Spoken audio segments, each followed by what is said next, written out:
There we go. Got to add myself to the stream.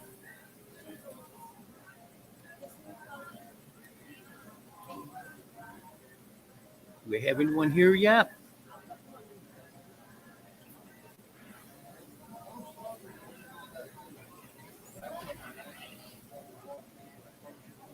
If anyone watching, just say hello or leave a comment so I know there's someone here.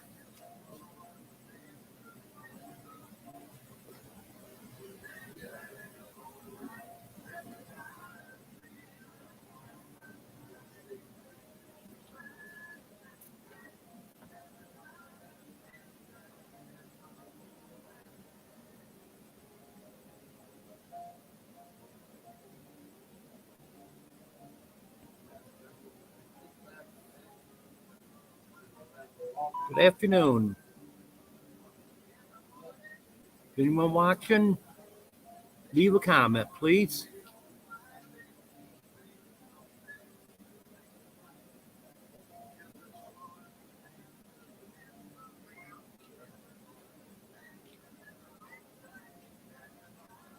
I'm showing one viewer, but I know sometimes the count around here is not right, so I'm just wondering if there is someone on here or if they're just telling me that there's one person.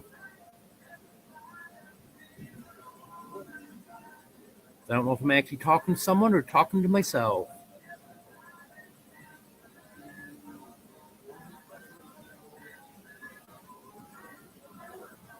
Hello, the chicken. Good to have you here.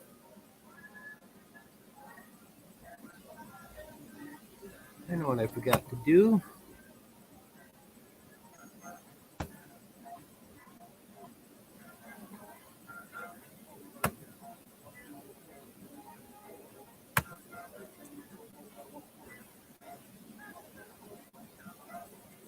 That's good. Glad I'm talking to someone.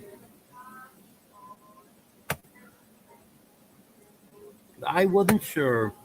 You know the way these counters are on here.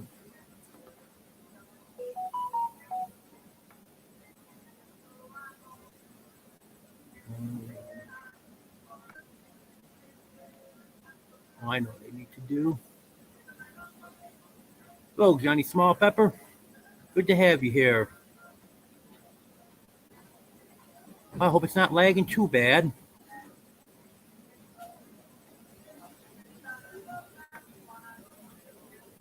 I'm trying to pin the link at the top, but I'm going to have to go to YouTube to do that.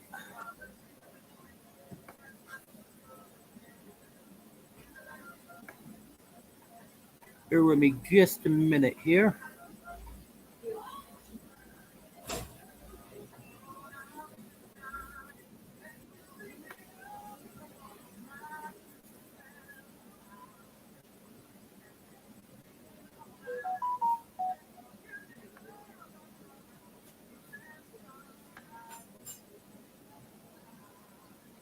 There we go.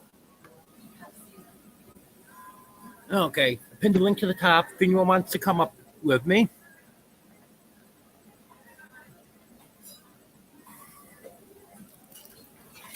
Now, I hope you all can hear me okay.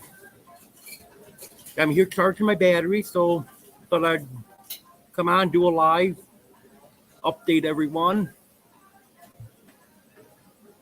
A generator's been down. Oh, Drunken Chef Barbecue, good to have you here.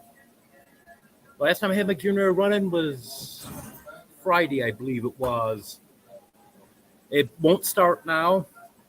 Not sure, minor problem or major problem, but I know it's not in good shape. I had a new generator bought for me by a subscriber. It's going to be here next week.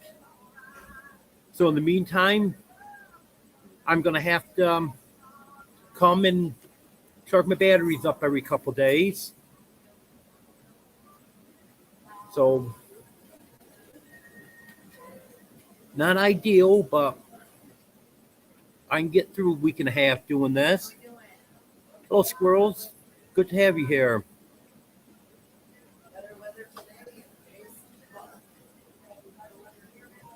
And if you have any questions for me, especially since you're new to the channel, just go ahead and ask me. That's true for anyone. If you're new to the channel or not, if there's something you've missed out on, just let me know, and I'll fill you in on it.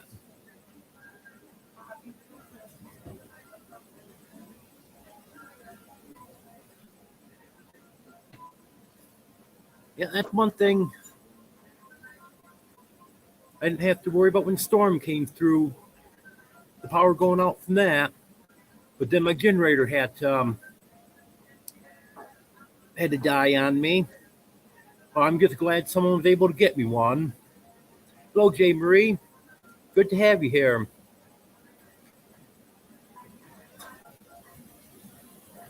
I had to come here and get my batteries charged up.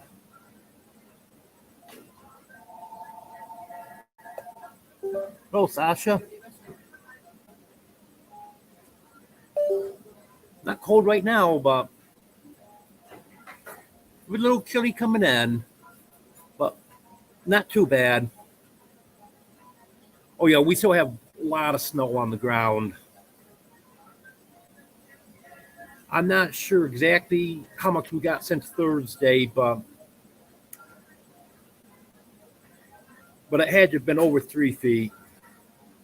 So a lot of that has settled, and the ground was so wet, some of it's melted. It's going to go in the 40s this week, so hopefully it'll go down pretty good. But it's still very difficult to get through.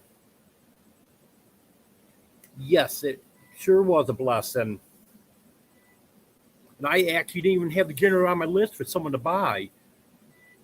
I just had it on my Walmart list, so if anyone wanted to see the generator that I wanted to buy from the fundraiser, they could take a look at it. And then I had someone end up buying it for me. So that was very good. Then in the spring, when we get a truck out back and get my old generator loaded on it, I'm going to send it to a shop and have them take a look at it and see if there does happen to be a cheap fix to it. If there is, I'll have it fixed. And then I'll have 2 generators. But I suspect it's got some serious issues with it. So I'll just see what they have to say about it. And if it's anything major, then obviously I won't be getting it fixed. But the one I'm getting is an inverter generator. That's going to run a lot quieter, use a lot less gas. The only drawback to it is it's only 1900 watts. That will run any one thing that I need to run, but I won't be able to run multiple things at the same time, which really isn't a big deal. If I want to use my hot plate or air fryer, then those 2 definitely be, well, I can have my laptop charging, phones charging and stuff. Well, I won't be able to have anything bigger, but that's not a big deal. That's definitely going to work out fine.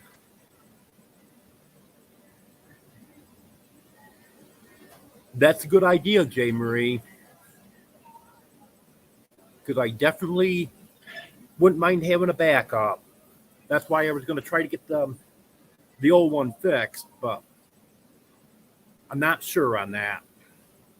Because I know the way it's burning oil, that's not a good sign. And it hasn't been generating the full amount of power that it should be for quite a while. And I can't think of what the name of that part is in it. But if that's bad, I know that's as much as the whole new generator is. So obviously that wouldn't be fixable.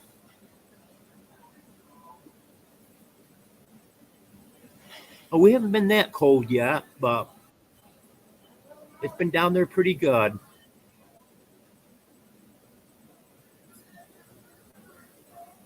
Yeah, I've been keeping it about between 45 and 50 in my camper. I don't mind that temperature. Hey, we have coming up. Hi. I'm. Hello, Dick. It's gotten really cold here. I don't know how cold it's gotten where you're at, but it got down to 2 degrees the other night here. Well, actually, I'm not sure how cold it's been. I I don't think we've been down below 20, but the sensor to my outdoor thermometer is buried in snow. I moved it from where I had it and didn't get attacked up on a tree, and it got buried in the snow. So it's been reading upper 20s to around 30, but that's the temperature it is buried in the snow. The actual air temperature is cooler than that. It hasn't really snowed here at all. I don't live near a lake. The only lake I live near is a really tiny one up the street from where I'm at. But however, we do get some snow, and we've got about maybe an inch of snow this year. We about 3/4 of an inch a couple weeks ago, and then we had a no more like half an inch. We had a snowstorm come in. It was like a snow squall. We got about 3/4 of an inch from that storm. It was it was very fast and it melted very quickly, but it was something that still happened here. I don't know how heavy the lake effect snow is where you're at because I've seen videos of lake effect snow coming in where you have like where it's like clear out and then all of a sudden you can just like see like the clouds start to come in and it just starts like heavily snowing. I don't know if that happens where you're at since I know I don't think you're at Buffalo, but over there they got like 6 feet of snow. I think it was like 77 inches. We only got around 3 feet here, but there's places north of here that got quite a bit. I know Watertown was getting up close to 5 feet the last I knew. I didn't hear a final because it was still snowing at that time. I think they had 50, 54 inches, if I'm not mistaken, but it was still snowing at that time. I really wish I lived on the lakes. I don't know how heavy lake effect snow can be, but the most amount of snow I've seen in my life is about 40 inches. I've not really seen really deep snow before, but I have seen random pop-up snow showers like a like maybe like 7 years ago. We had a storm come through here, and it was supposed to bring us like an inch of snow, and then I guess one of those heavier bands stalled out over us, and we got I think it was 20 inches of snow. So stuff like that can happen over here, just not like the extreme extent that you guys are getting at. Because I know you are over there getting like 3, 4 feet of snow on the Great Lakes, but over here we're getting nothing. Yeah, But I have seen some snow. we get it off from Lake Ontario here. Buffalo, they get it off from Lake Erie. Yeah. And also Erie, Pennsylvania also gets it off Lake Erie. Yep. Yeah. I've been to Erie, Pennsylvania during a lake effect snow. It's the only time I've seen lake effect snow. They got about 9 inches during that storm. I've been to Erie before. It's really hard to get out of a lake effect snowstorm. Yes, it is.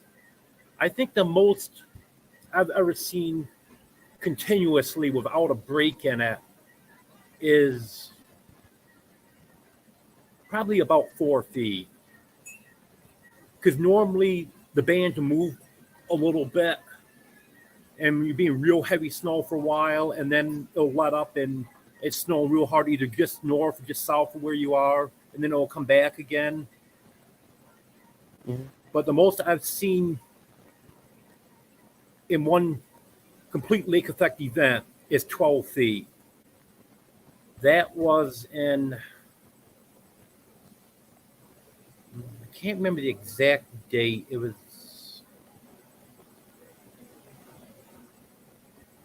around 2000,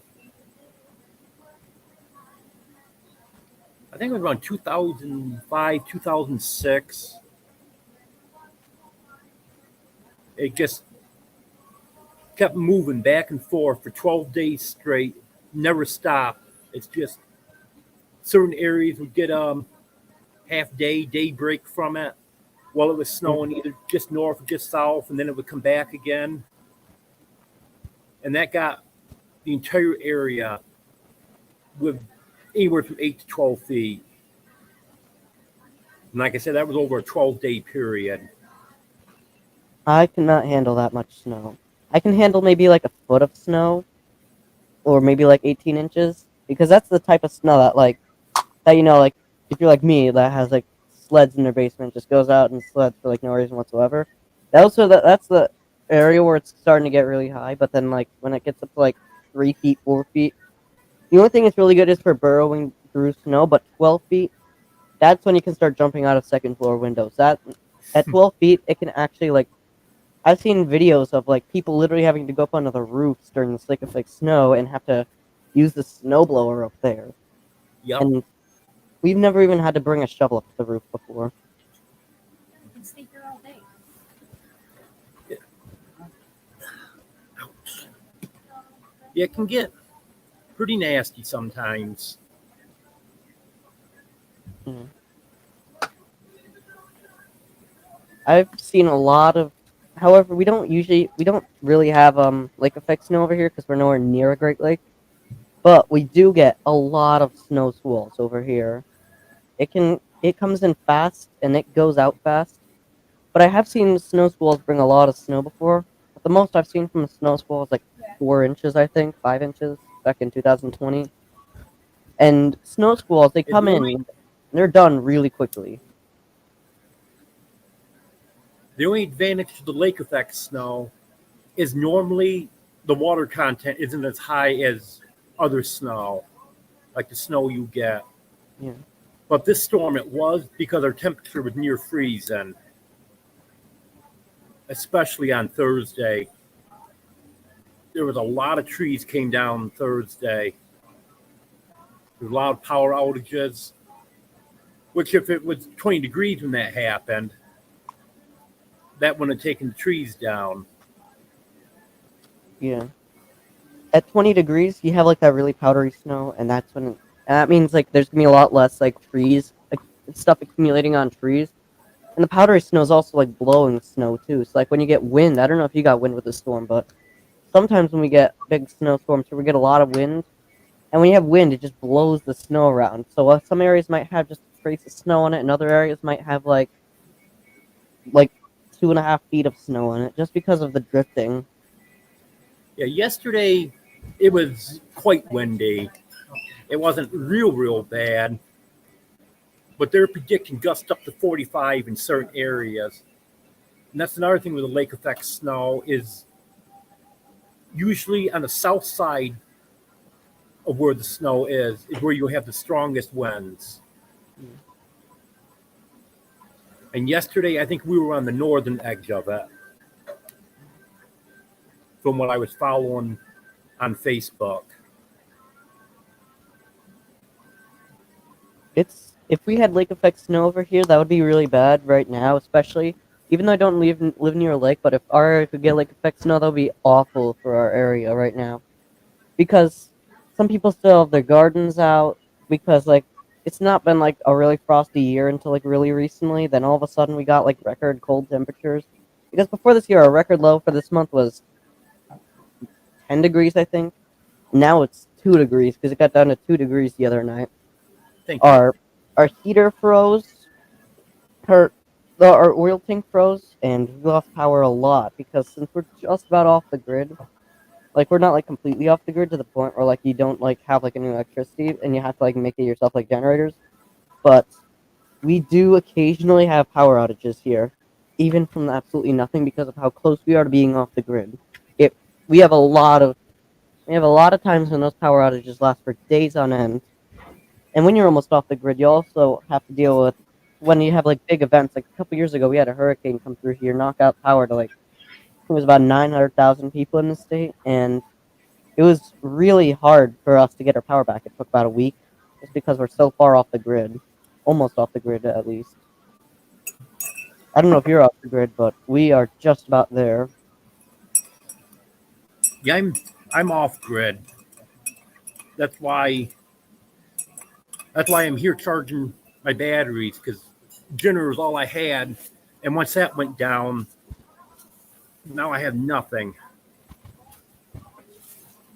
But Yeah, luckily, I have some food that I can eat room temperature. Doesn't need to be warmed up. Be better if it was warmed up, but doesn't have to be. So I can survive until next week.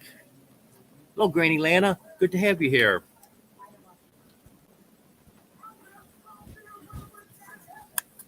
You know, waitress yeah. just brought me another cup of coffee, so I'm fixing that now. That's actually what we do sometimes when we lose like power outages. When we lose power for a prolonged period of time or lose heat and we need to charge something, we usually go to like a restaurant or something like that to charge up and also get like food.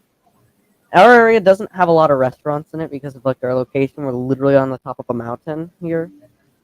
So I'm literally located on the top of a mountain, so right here it's really hard to get so right here sometimes it's really hard to get good reception and stuff like that, so it gets really hard to live up here sometimes actually. Hello, Animal Lover. Good to have you here. Yeah, I've got two restaurants that are less than 3 miles from me, both very good restaurants. And this one We- here, they'll let me come here and charge my batteries and just sit here all day. Bought a coffee and a plate of French fries. Yeah. I per- I personally have there's a couple restaurants in our town. That I think there's about 5 or 6. And one of them went out of business during COVID, and another one burned down back in August. And that one we actually lost power for an hour. I was like, what is happening? And I thought like since we're like off the grid, it happens like every month or so. But no, it was the building burning down because of just how hot the flames were. It was awful here. So when we lose restaurants here, it's not even that uncommon. And our town is like so isolated that like we have like 5 restaurants here, and we only have like 2 gas stations in this entire town. So that's not really a good place to just if you need to like get gas in your car. It's not a good place. And also, I saw that one of your videos got almost 6,000 views I don't know, about a week ago. It was the one about your rooster. Yep. Yeah. I had one short there was almost 6,000. That did really good. I don't know how quickly it blew up. I don't know like how long it takes for a short on your channel to blow up, but for me, it's about 10 to 15 minutes. That Maybe- one there, Yeah. that started blowing up within minutes. Like- within 3 or 4 minutes, I had about 500 views on it, and it just went crazy for the next hour, and then it slowed down, and now it's down to, well, I don't know about now, but right after that, it was down to like maybe 50 to 75 views a day after that. Yeah. It's probably slowed down now. Yeah. And it also got like 93 likes. And one thing I noticed with like shorts is that sometimes like it hits the wrong audience, so sometimes it gets low like the view ratios. Like sometimes like I could post a short about chickens and it gets very few likes compared to the amount of views. Like when you're at almost 6,000 views, you usually should get about 200 likes. But I'm usually around the same. I'm usually about 90 likes for that. But recently You I've have a noticed good day also, Johnny Small Pepper. yeah. Recently I've noticed that like I'm not really going serious with like my shorts right now. I'm just posting random ones because like they get views and I'm trying at that point I was just trying to reach my 1,000, but now that I'm at my 1,000, I'm like, you know what? I'm going to slow down on them, which is what I'm going to start doing. I'm going to start focusing on long form content, trying to get in my 4,000 watch hours. And then what I can do is like I can like and then once I'm at 10K I can start doing fundraisers and stuff which could help a lot of people, but right now I'm just trying to get my monetization in, and I'm just about there. I got 3 of the 4 done, which makes you about 83 or 84% of the way through monetization. And then the review process. I am so scared about how long it's going to take. I don't know how close you are to monetization, but for me, I'm getting there. I have 1.26 thousand watch hours, so I'm just trying to get my 4K. I have almost 2,100 watch hours. I'll have my watch hours long before I have the subscribers. I'm at 465 subscribers. They keep taking my subscribers from me. They do that to me a lot. Like I could get a lot of views in a short, and then like a couple hours later, like it just pauses at a random view. Like the video could be pausing at 4,000 views, but the video actually has 10,000 views, and maybe like because like pausing at 4,000 views with 620 something likes is completely unrealistic. But they pause it there, and then when they start to bring back in the views, they delete the views and likes, and once they remove a like that like hates a subscriber, like they remove that one too, and I can easily lose. The most I've lost from that, man, I had a video about my parakeet. I don't know if you know I have a parakeet. Filmed that video, got 1.6 thousand views, and no, actually it was at 2,000 views, and it got almost 200 likes. I think it was about 180 something. Now that video's at 1.7 thousand views and only 60 something likes. And I got almost 20 subscribers off of that video, but they removed all of it. They removed Oh, most of Sue, them. good to have you here. It's super annoying when they remove subscribers. Yes, Like, it is.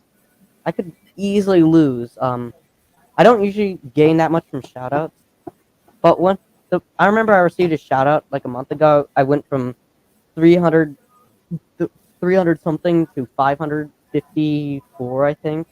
It was 320 something. I remember I went to bed. I was at 330. I was like, wow. I usually get a couple from shoutouts. I'm like, wow, I'm gonna go up.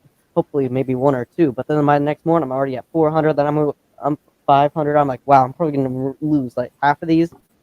I don't usually lose that many subscribers, but I've noticed by checking my analytics, I would have been long past 5,000 if YouTube didn't remove my subscribers. Yeah. It's ridiculously annoying. You probably would have I probably haven't- been past 700 or 800.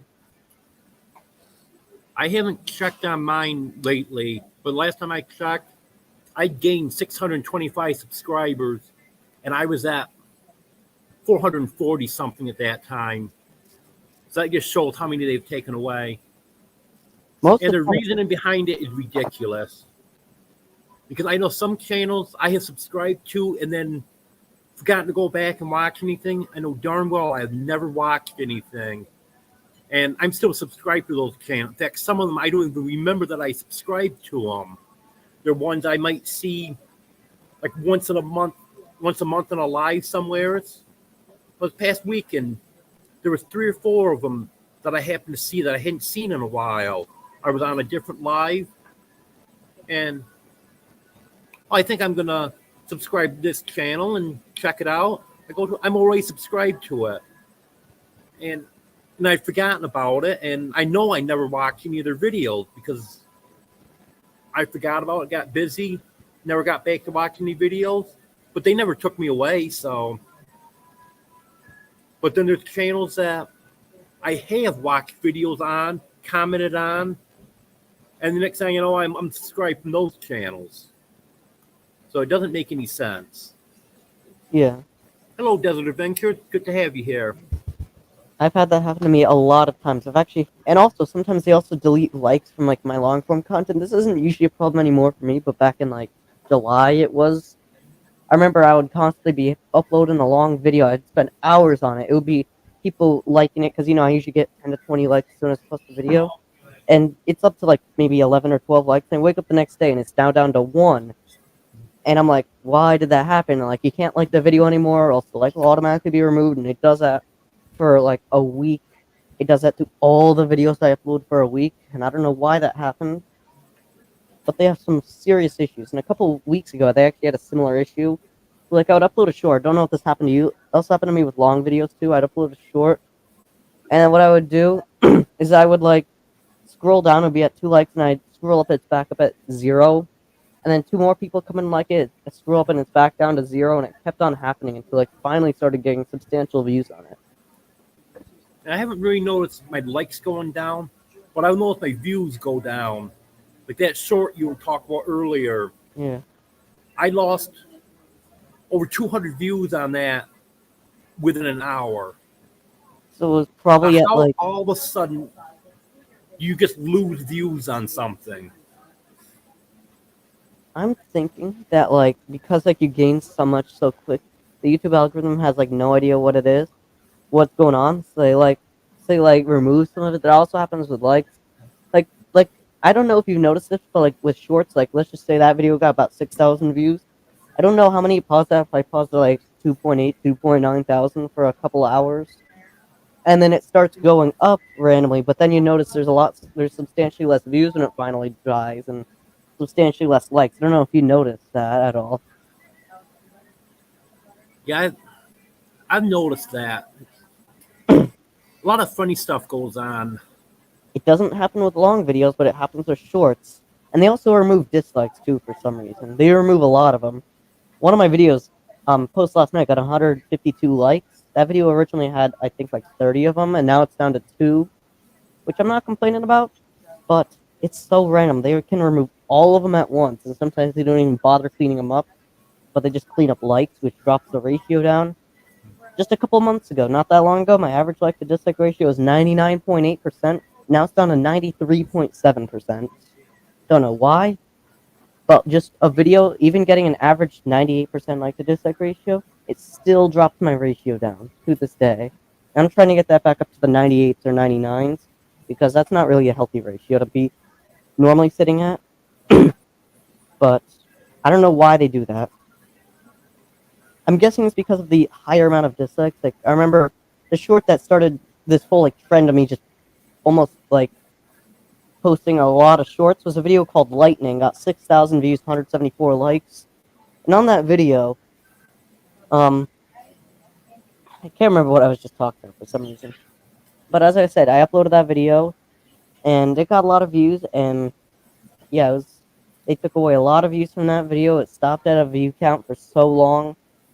It's very like, and sometimes like my video might get 1,000 views, and then an hour later it's down to 940 views. I don't know if that ever happens to you. Hello, Poot. Good to have you here. Hello, Dwayne. Good to have you here. And if I happen to miss anyone, I don't think I did, but if I missed anyone, welcome. Glad to have everyone here. And we're just talking a little bit about videos right now. Yeah. Getting views on a video is it's a good thing, but at the same time, you always want to make sure like the video's healthy, like by all ways, like the average view duration and stuff like that. Like I've noticed that like your videos are easy to watch, and most people won't even make it to the end, but I always watch the videos to the end just to show the support. Sometimes I even rewatch it and you know. But that's one thing, like the initial views would come in because over the summer they would always be pushing my notifications out to people and it would get the initial views come in and then it would start promoting it. And same thing happened last night. I pinned a video in a comment and got up to 70 something views. Now it's down to 31, I believe. They deleted a lot of views off of that one. They deleted more than half of them. It's super annoying. Yeah, it sure is. My knee was doing pretty good this morning. It still a little sore, a little bit of swelling there, but it wasn't bad at all. And then I ended up falling, trying to push my bike and trailer through the snow, and I was having a rough time with it. And somehow I ended up getting my feet tangled up, and I ended up falling. And when I fell, I ended up twisting my knee. I don't know how, but somehow I ended up being able to get back up, and it doesn't seem to be seriously injured. It's not as good as it was this morning now, obviously. I'm hoping it doesn't swell up tonight like it did the last time. But when I get home, I'm not sure how much power my heating pad takes. I don't know if I can run that off my battery or not. I'm going to have to check. If that doesn't use too much power, I'm going to put the heating pad on it for a little while. And if that's going to take too much power, then I have to wait till tomorrow morning and have them put some heat on it at physical therapy. Hello, our treasured home. Good to have you here. Oh, yeah, Dwayne, I know what you mean. Falling is one of my biggest fears. But I've these are injured myself. so there to cushion me.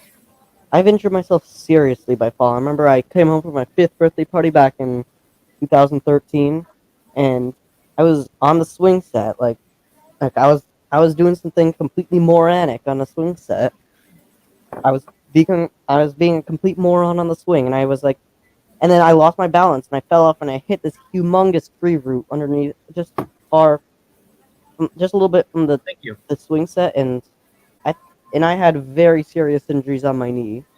I think I broke a bone near it and did some very bad damage to my knee. Took almost 9 weeks to recover from that thing. So, listen, for me, don't be an Yeah, idiot I've on a always swing. tried not to get hurt, but now I really fear falling. I've had some pain in my knees randomly ever since that fall. It was awful. I also twisted my ankle when I was in fourth grade because I ran because like I was running in the gym and like I just like rammed into someone by accident. And when I hit the ground, I absolutely destroyed. I don't know what I hit, but it caused my ankle to twist and several other bones around that area to be just like completely like damaged. And it got me a free hospital visit that day. It was I had to be escorted from the school and shipped to the hospital. Just don't fall. Don't fall and Yeah, try your best not to fall because I've had a lot of injuries. I never broke a bone until I was 24 years old, and that was when I shattered my T12 vertebrae. So, for my first broken bone, I did it right. I have broken I think bone 3 times in my life already, and I've never had to be in a wheelchair. Oh yeah, Pooch, I've heard that happening a lot. I was always terrified to jump off a swing.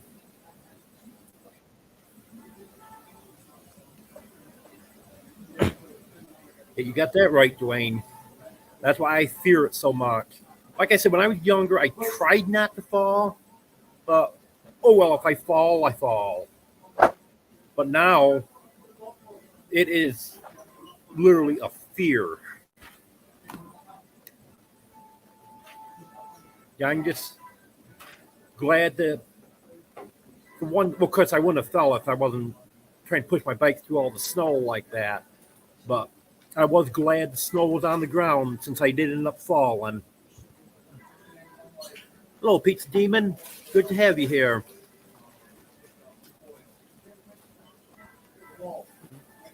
And then I think what happened, I tried to catch myself as I was falling. That's how I ended up twisting my knee. And I was really surprised that I wasn't hurt worse than I was. But I still got a 3 mile ride home. Won't have my trailer weighted down like it did last Monday, but still, it's gonna have some weight because I got both of my big batteries, the 35 amp hour batteries, then my charger, my laptop, well, everything rechargeable I brought here to get recharged today. That reminds me, I gotta check on my light. Okay, that's still charging.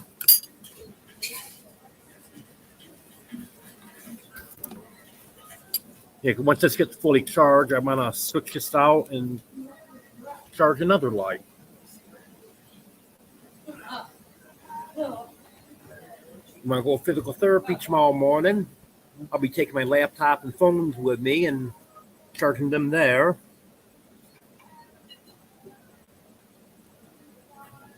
Yes, you sure have that right, Dwayne. Like when I hurt my knee last week. When I was younger, injury like that, maybe 3-4 days, be back to normal. But no more. Here to the weekend, and I was probably like 80% healed. And then do it again. Hello, Trout Slayer. Good to have you here. I'm Sue. I'm at Mapleview Family Restaurant. It's right off exit 34 of Interstate 81. It's about 3 miles from where I live. I had to come here and get everything charged up since my generator's down. Everything was dead, literally everything.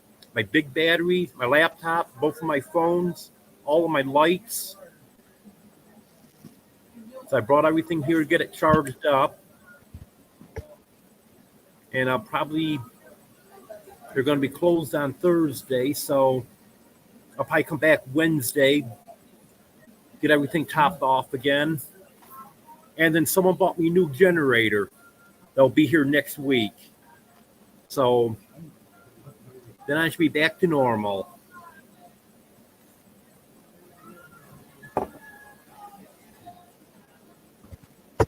And if anyone wants your channel link drop, just type in King, and Nightbot will drop your link for you. And if anyone wants to come up on panel, I have the link pinned at the top.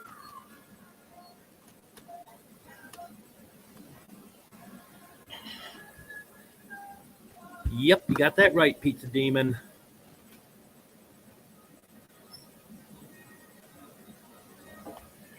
That's a good idea, Dwayne. I never thought of that.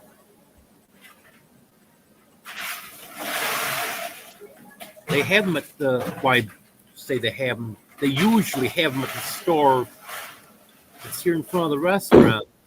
But they're probably very expensive. But I'll have to check that when I leave. Hello, Baked Leg. Good to have you here. Sue, I have a propane heater that doesn't require electricity. So I just light it and it just runs. I myself have a boiler, but during the winter when it gets really cold, since the fuels in the oil tank are like really sensitive to that stuff, like once it's like 2 or 3 degrees outside, it'll like freeze, and the house temperature will drop down to like maybe on like the upper 40s, low 50s, and usually my house is around 65 degrees, but in the summer it gets up to 90 sometimes. Because our windows are not that sufficient, because we moved into a house built in the 1820s, 1828 to be exact, and yeah, we just have like to deal with all these really ridiculous temperatures. But fortunately for us, last time we had the other night when our heater went out, we have a wood stove that we recently installed here, and the wood stove has something that spreads the heat around. So fortunately for us, we managed to stay warm. My room got down to 58 degrees. The most of the house was around 60. The room where the fire was in, we got up to about 73. But we do have a wood stove. But it is a lot of work to keep it going through the night when it's gonna be really cold. Like tonight, it's supposed to be a little bit warmer than it was last night. Right now, it's about 30 degrees. It's supposed to be 22 tonight, which is gonna be a big relief. Meaning that where we're at right now is gonna be a lot better than it was the other day. But it is supposed to get a little cold on Thanksgiving night, but then the next day it's gonna get up into the 50s and start raining. Like on Thanksgiving, it's supposed to be with a high of 46, with a low of 22, and then on Friday it's gonna be a high of 54, and then a low of 34, and then we're finally gonna get back up in the 60s on Saturday, where it's gonna be 67, with a low of 40. So it's gonna drop back down in the 40s and the 30s, and it's just revolving around a random circle sometimes. Yeah, we're almost 40 right now. And tomorrow it's supposed to be upper 30s. And then after that, right straight through until November 30th, it's supposed to be low to mid 40s every day. And the coldest temperature at night is supposed to be 30. Usually around this time of year, it's going to be a big help. Usually around this time of year, our average high is 50 with a low of 33. But we did get a record high the other week. We actually broke 2 records this month. We broke a record high and a record low. Our record high is before this year was 73, and now it's gonna be 89 because it got up to it almost got to 90 a couple weeks ago. It was that hot here, and that's something that usually doesn't even happen in May, but it ended up happening right here in November. It got to 89, and then a couple days later it got really cold again. T-shirts and shorts weather, maybe even jump in a pool weather for like 4 days. We had a big heat wave. Started to climb up, got up to about 70, then it was up to like 86, and then it was up to 88, and it was back down to like the 80s, and then it just got really cold here for like the past couple of weeks. Yeah, I'm we had surprised. several days within the past couple of weeks that were in the 70s. One day was 80, and then last week it dropped down, and it dropped down in a hurry. It dropped down really fast, and it was so hot out that like I don't words cannot describe like just how hot it was. Like it got really hot out on the it started to get really hot out on the third where it got up to 68, and then on the fourth it got up to 70. On the fifth it was up to 79, and then on the sixth it was all the way up to 89. On the seventh it was up to 90. And then on the eighth it was all the way back down in the 60s. And on the ninth, already back down in the 40s, and by the 10th it got back down to the. It finally started to get cold here, and it's been cold since the 10th. Yeah, I don't know how well you can see this, but I'm going to try to show the temperature right now. 39, I see it. Okay, that's our current temperature. And here's what's going to be for the next 10 days. That might be a little harder to read. I can see some of it. It looks like it's gonna be in like the 40s for the most part, but Yep. up here it's gonna be like low 40s, upper 30s for like a long time, with lows in like the upper teens and low 20s. That's definitely not a bad forecast. Yeah, That's going to take us through November 30th. and that means that your lake effect snow, which I don't know how much pain it's bringing you right now, should melt. Yeah. At least this is probably one of the biggest lake effect snowstorm that's out there. Like some areas got like almost 80 inches of snow, and my area can barely break a foot in the winter climb. Like this year was the first time we got a foot of snow in the winter in like a couple of years. We got 14 inches in January. That storm was only supposed to bring a couple inches. Later in January, it's supposed to get a quote historic storm. Here we only got 13 inches. And then in February, we were also supposed to get a big storm, but it was only 3 inches. And we just had a lot of random snow. And then back in April, we got about 2 inches. And then the start of May was really cold this year. It was only in like the 40s as highs and 40s as lows. And then on May 22nd, it got up to 98 degrees here, which was a record high. And the day before, it was all the way up to 99. We are almost at 100 degrees. And before this, our record high in May was 92. Yeah, That is way too hot for May. It's usually in like the 70s here in May. and one good thing about being so warm beginning of the month, the ground is still very warm, so the snow melt from underneath. So you take some melting underneath, and then we get some warm temperatures the next week. This snow is going to start disappearing fast. And that is fine with me. I Dwayne, you're asking about my Cash App. I do have a Cash App. It's in my About section. I'm also going to type it in here.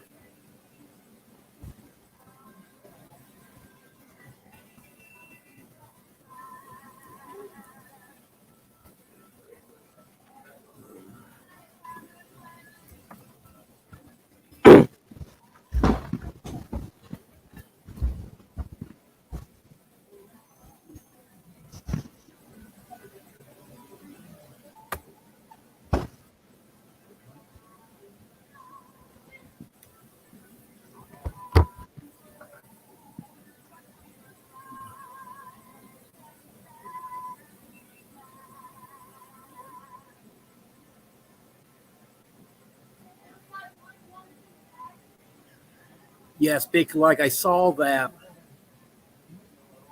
I was there. Now you had the live telling about that. That that's terrible. That came on all of a sudden like that. Too bad you couldn't have.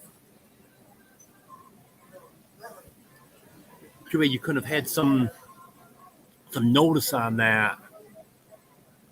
Did you even know that your roommate had the house for sale?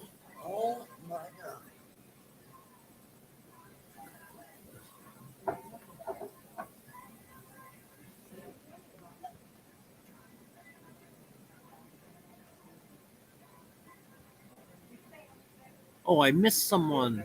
Hello, professional paranormal research. Good to have you here. If I missed anyone else, I'm sorry. I want to welcome you in.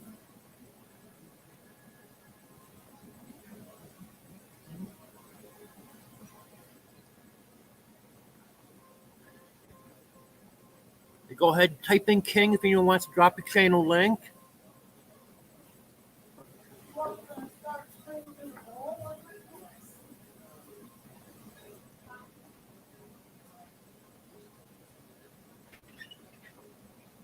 Thank you, Dwayne. I appreciate it. That'll be a big help. Any little bit helps. Thank you. Hello, Tiny Farm Nuggets. Either Brett, Deborah, or both. Good to have you here. I'm here at the restaurant charging my batteries. So I thought I'd go live, get everyone updated. And I want to apologize to everyone for not getting any videos out the last few days. And today, my phone was completely dead, so I couldn't get anything filmed today. But hopefully tomorrow, I can get some stuff filmed. I was just watching one of your videos about this. I was watching your video about the snow, and I could see like this. I don't know. Is that your phone ringing? Yeah. All right. It's a call from Miami, Florida, so I'm not too worried about it. I saw this tractor in that first part of the video right there, and I don't know if it's been buried in the lake effect snow yet, but like it did look like it was starting to get buried in your video there. Yeah. Okay, good to have you here, Dwayne. Have a good rest of the day at work.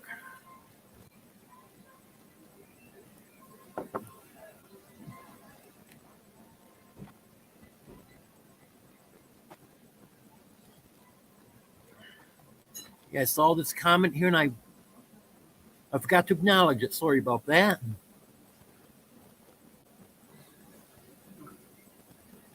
Yeah, that was a rotten thing to do, Big Leg. Sorry to hear you're in that situation.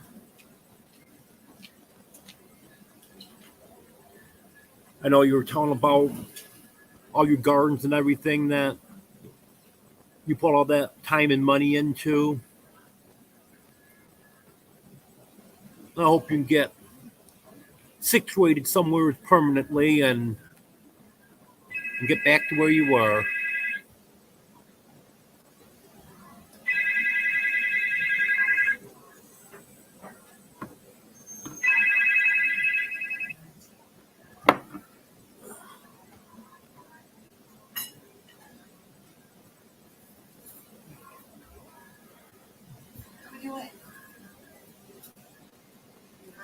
Oh, I know what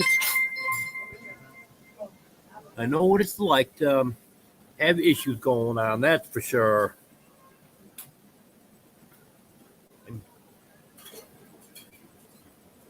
And one thing after another with me this last week. Last week's been terrible. It was a week ago today when I had to bring that heavy load back and ended up hurting my knee.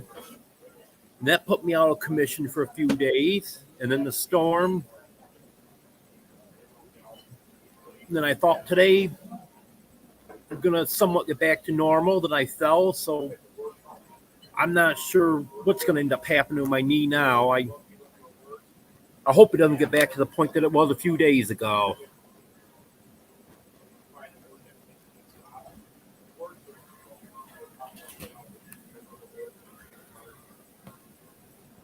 But it looks like weather-wise, we got through the storm and you'll be getting better now. And hopefully it'll continue into December. Because that's happened before. But other times we've had some nasty weather in November and then a beautiful December. So I hope so.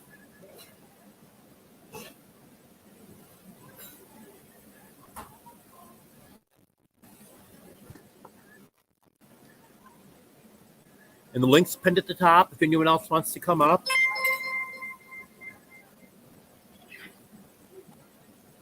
I have no idea who that is pestering me on my phone.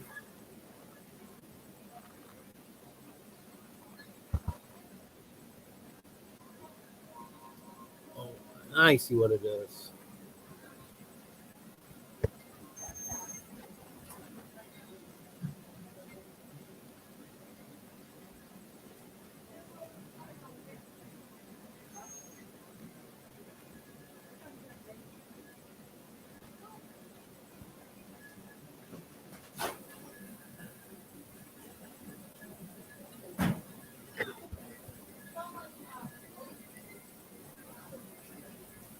I wish those Walmart delivery people had Google Maps or something so they could find out where they're going. That's who that was it displays a Miami, Florida number, so I didn't recognize it, but it actually was Walmart delivery not being able to find my house.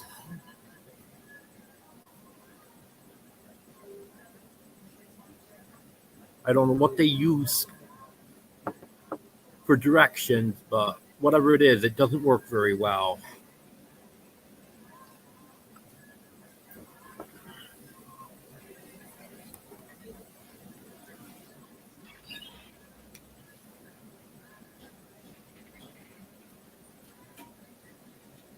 Well, I hope starting tomorrow I can go back to my daily videos.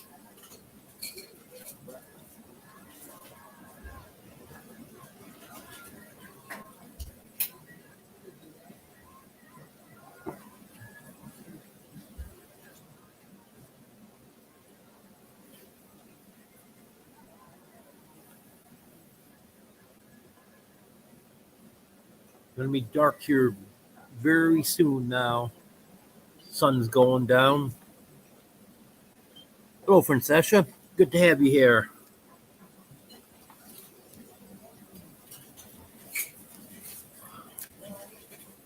Whoop.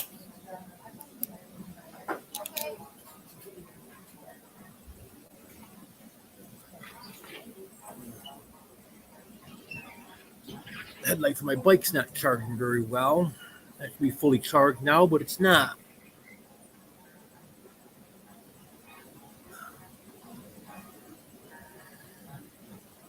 I'm down to one tail light for my bike now.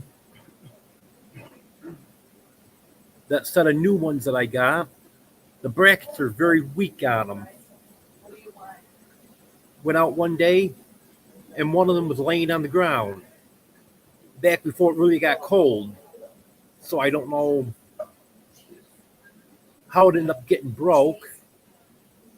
I'm thinking possibly maybe a chicken flew up and hit it. Because it was fine, then all of a sudden the next day it was laying on the ground. Well, today I was shoveling snow out of my trailer and just barely hit. It wasn't even with the shovel I hit it. It was just with a little snow. I just barely touched the other light and the bracket broke on that one. So just got the one light that I did have on my bike. I put that on the trailer now.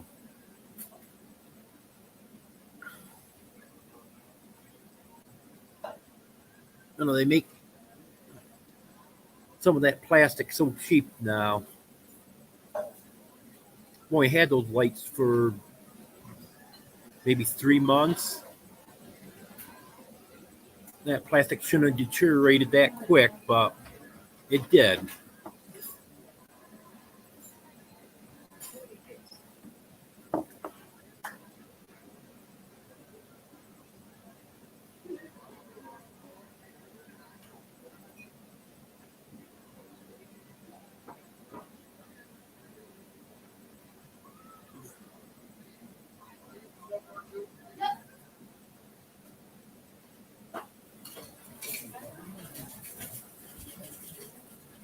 The chicken, I see that you're muted Did I accidentally mute you, or did you mute yourself?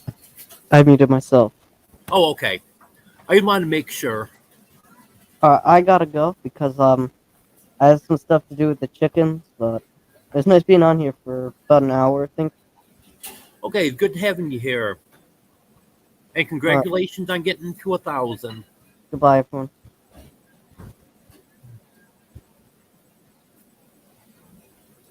Francesca, I would estimate around 3 feet right here.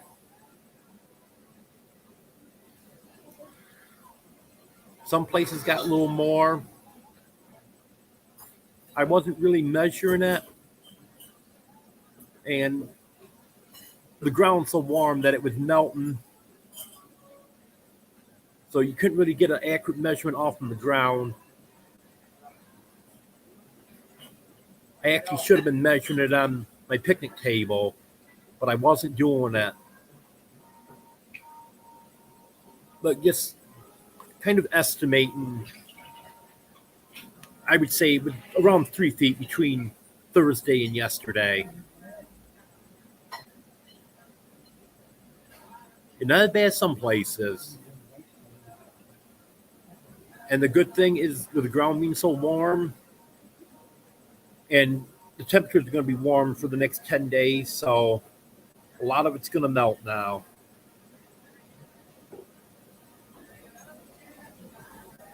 And I'd be happy if every bit of it melted and we had a green Christmas.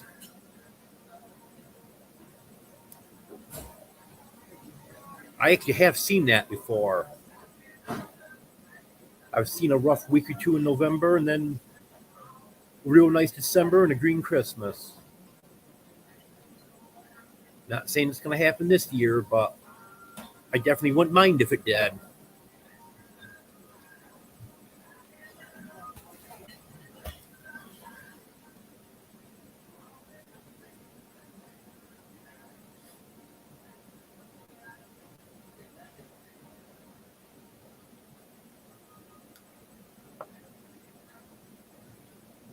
Hello, Roy and Becky. Good to have you here. Sorry I missed your live, but all my batteries were dead. So I had to come here to the restaurant, get stuff charged up. And I didn't get here until almost 2 o'clock.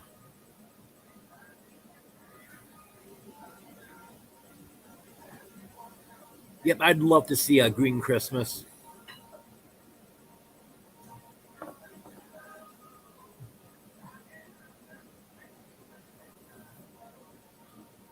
I've seen enough white Christmases that I don't need to see any more.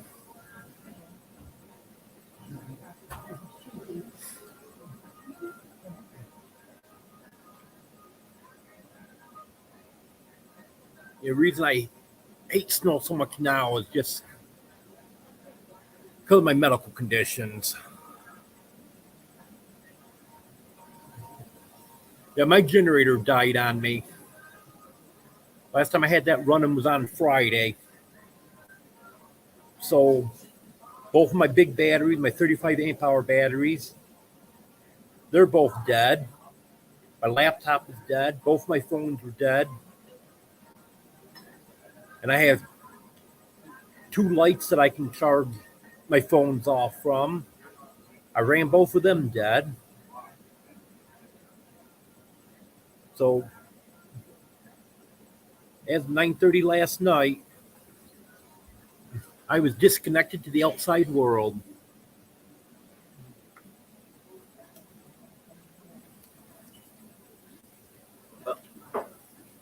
Hopefully I can get everything charged up here today.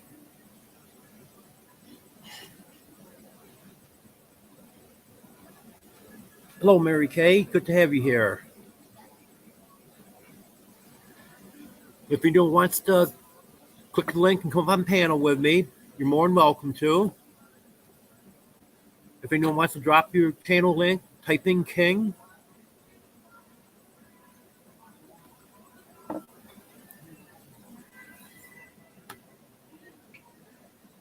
And if anyone got any questions, go ahead and ask.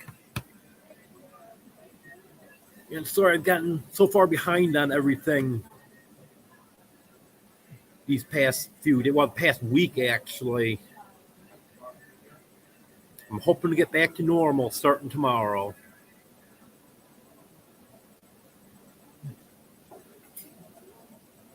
I wanted to get a special Thanksgiving video out, but I'm not sure if I'm going to be able to get that together now. I'll still do it, but it might not be out on Thursday. Well, I'm better than it was, Mary Kay. My knee was back to probably 80% this morning. And then trying to push my bicycle and trailer out through the snow. I ended up getting my feet tangled up and I fell. It doesn't appear to be injured too bad. It's a little bit sore right now. Hopefully it doesn't swell up tonight like it did last week. But we'll have to see what happens with that.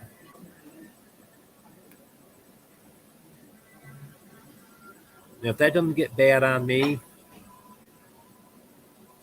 then with the snow going down, then that should help me.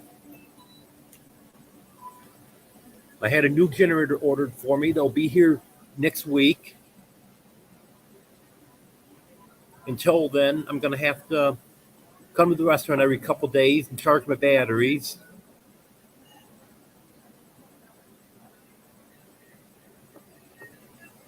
Yeah, I'm staying warm for the most part.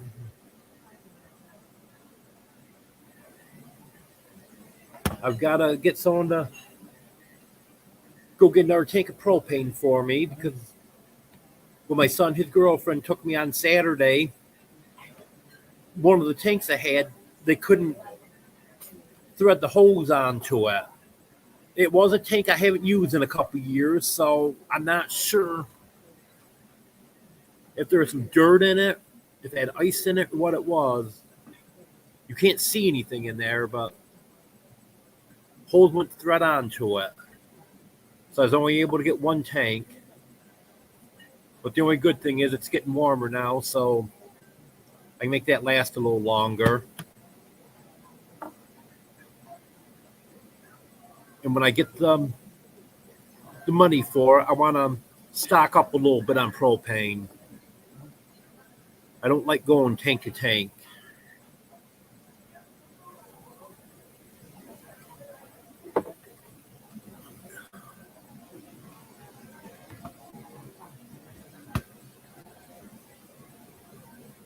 No, I've got 14 tanks, so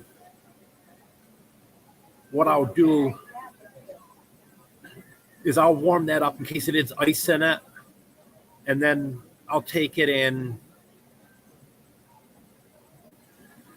and see if it works the next time.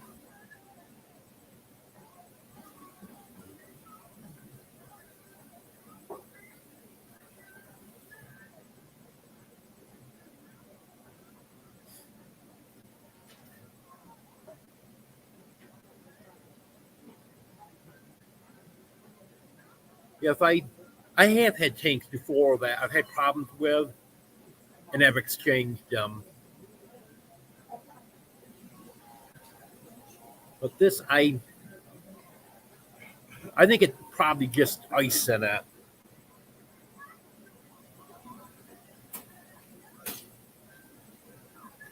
Yeah, I need to get some more of those.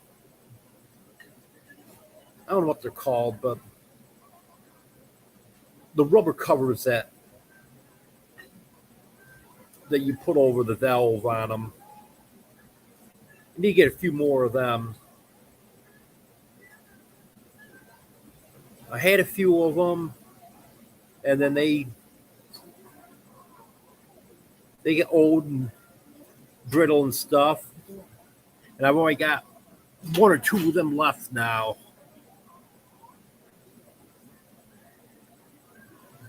But they're nice because Then when I put a tank outside, I just cover it up and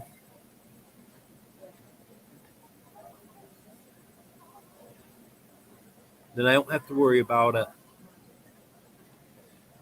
Yeah, you're never going to have too many tanks, that's for sure.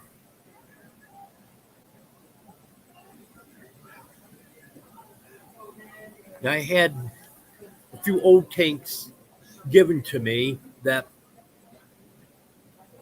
you couldn't have refilled because it had the old solid valve on them. So I exchanged them, got newer tanks, and then I bought, I don't know, I bought 2 or 3. I had 1 or 2 to start with. I think I started with 2. Then I had, I can't remember the number. I've been accumulating them over the years.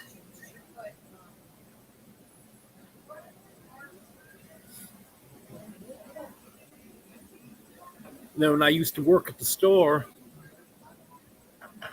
if they came in with new tanks, when they started being exchanged out and they'd come back empty, then sometimes I'd bring in an empty tank that was an older tank and exchange it tank for tank and get a brand new tank. So my oldest tank I have now is maybe 6 years old, 5 or 6 years old.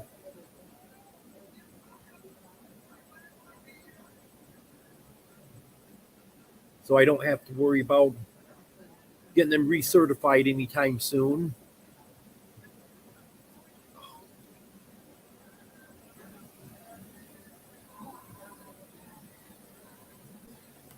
Yep, doing it the smart way.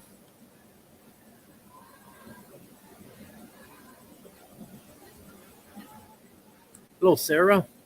Good to have you here.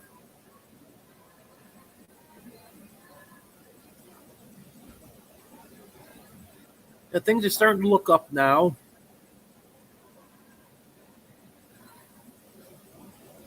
I fell this morning and twisted the knee that I hurt last week that was 80% better, but I don't think I injured it that bad.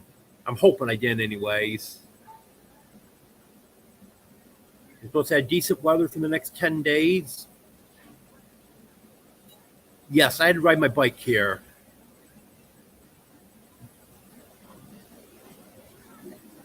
Brought both of my batteries, well, everything that needed charging. Both of my big batteries, my laptop, both of my phones, both of my lights, the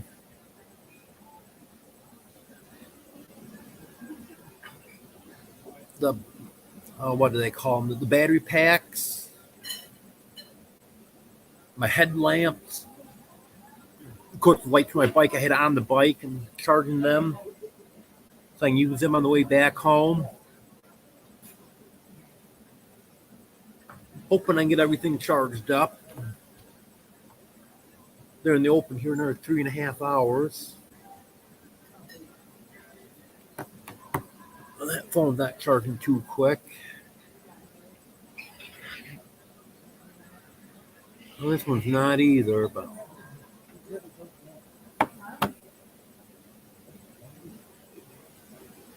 yeah, I'll be here a while. I may be here until they close.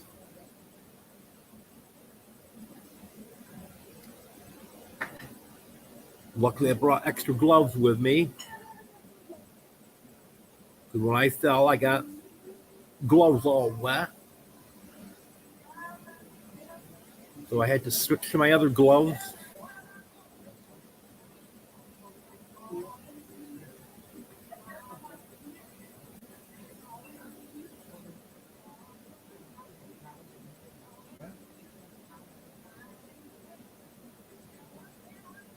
Yes, it is. It's very nice.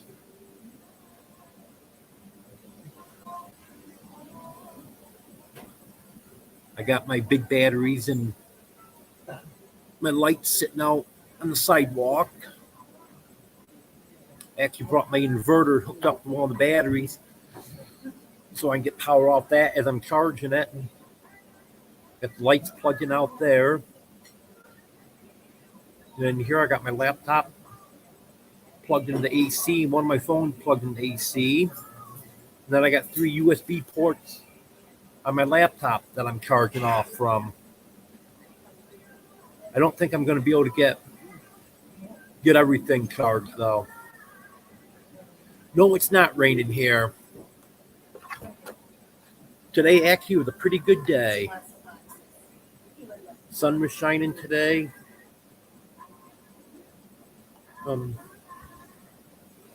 Tomorrow's supposed to be sunny.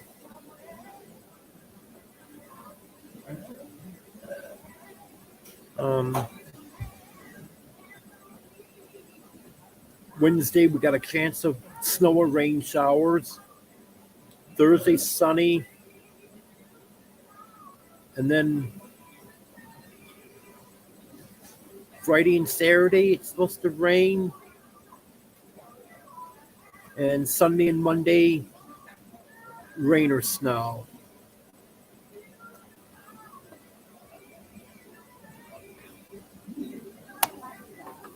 I have to go look because they put a bunch of movies on there. It was 39 degrees.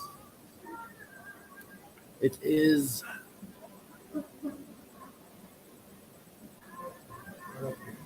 Blueberry, raspberry, cherry. still 39 degrees. Carrot cake, chocolate cake. Got up to 40 today. And not supposed to get too cold at night either.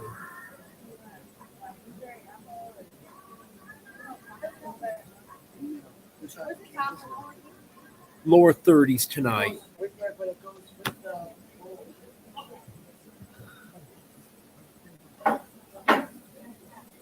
So that shouldn't be too bad.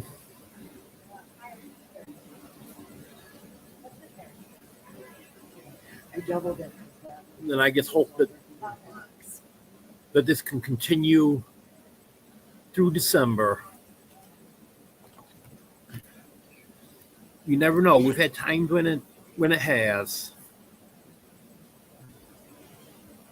So I'm hoping.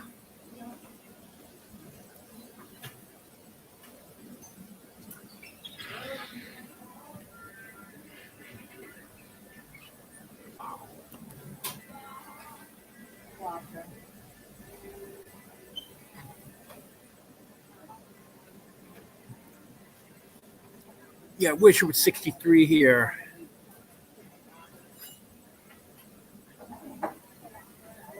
Oh yeah, it's pretty bad when we got to call 44 a heat wave.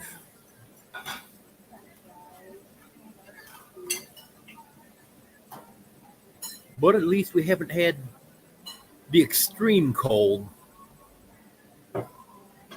I know some places have.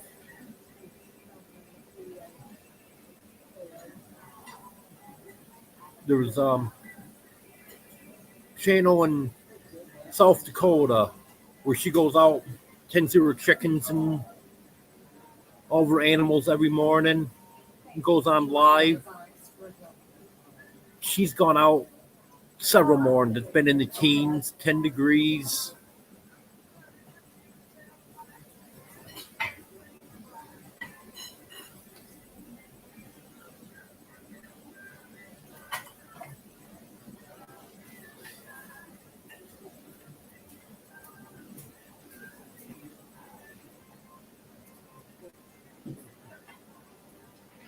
But at least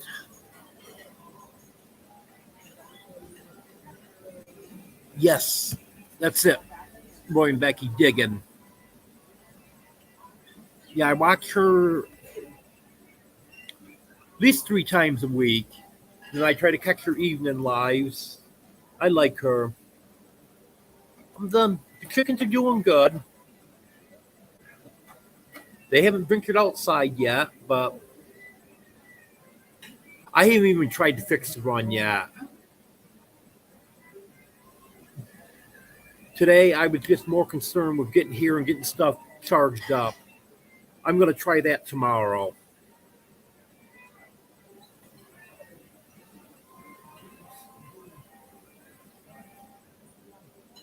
Because I'm not sure, even if I just let them out, if they would even go too far. Because they don't seem very fond of the deep snow. Just a little bit of snow, they don't mind. But they don't like deep snow. And landlord's chickens won't come out of the barn either. Rooster came out today, but he's mainly flying. He'll fly maybe 50 feet, just barely off the ground, and he lands, and in a couple minutes he'll fly a little bit farther. But the hens, they didn't even bother coming out of the barn.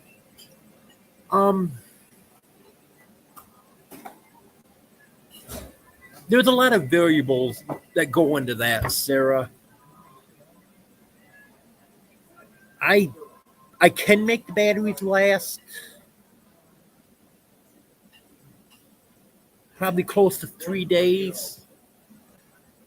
And that's if I don't charge my laptop. If I charge my laptop, then it's a lot less. And that's probably what I'm going to be doing until I get the new generator. I'll take the laptop to, tonight I won't be afraid to use it. And I'll take it to physical therapy with me in the morning, and while I'm doing my work out there, it can charge. And same thing on Friday. And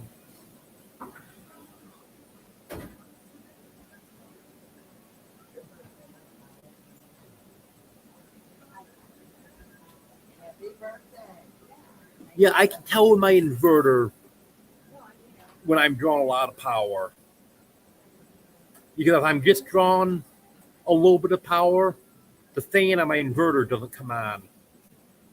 And then when I'm drawing a decent amount of power through it, then the fan comes on.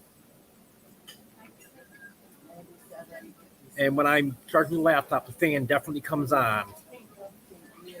And also, my main phone, when I'm charging that, the fan will come on. But they'll normally charge in less than an hour. So that I'm not too concerned over.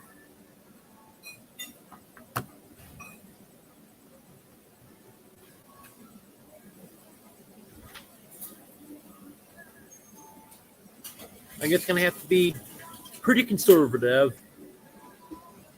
They're closed here on Thursday, so I'm going to come Wednesday, get everything topped off.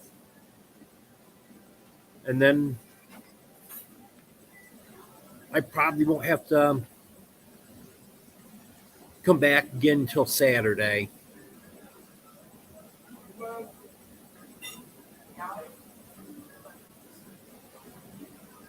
But I'll have to, may even have to come Sunday morning just to make sure everything's up. Because I want to be fully charged so I can do my live on Sunday.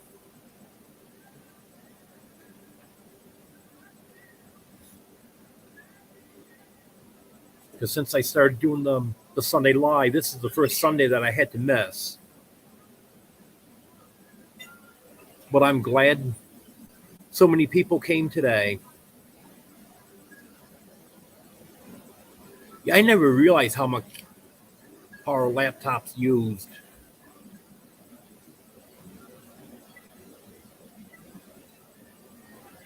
How I actually found out when I used to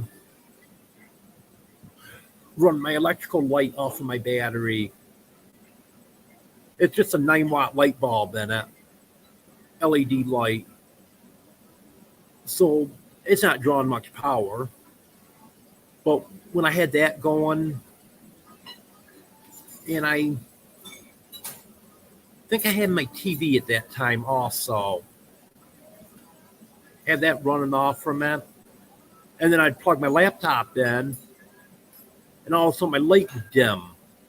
That's when I realized how much power the laptop was drawing. With a different laptop. I didn't have this one at that time, but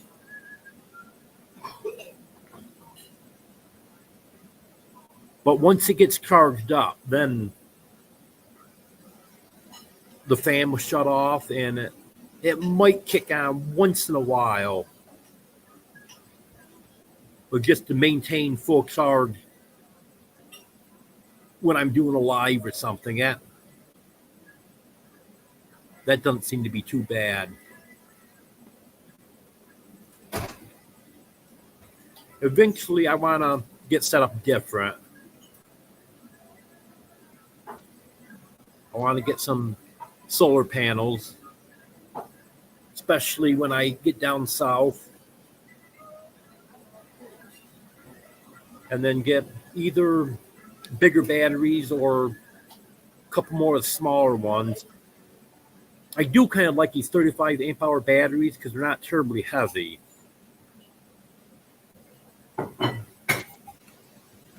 And then if I have to take them somewhere to charge them, it's not a big deal.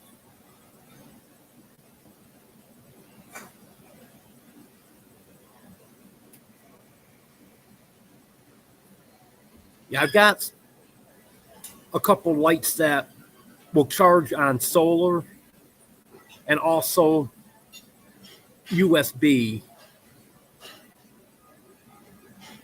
But this time of the year, it's very hard to get my charge in them through solar.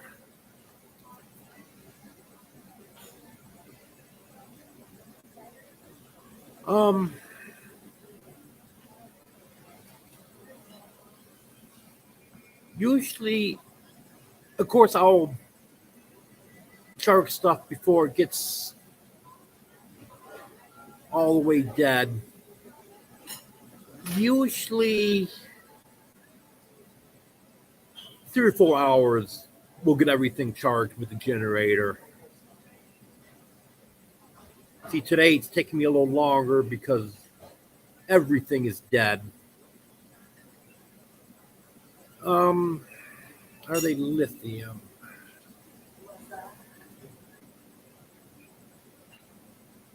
I think so. They're the batteries that are made to go with a solar system.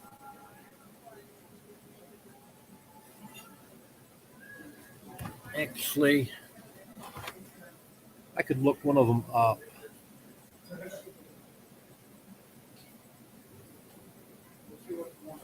Yes.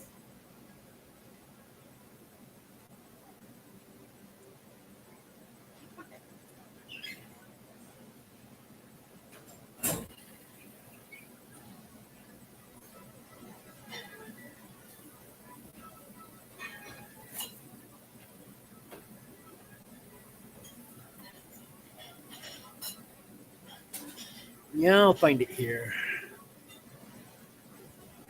You know how it is when you're looking for something, then it's not where you think it is.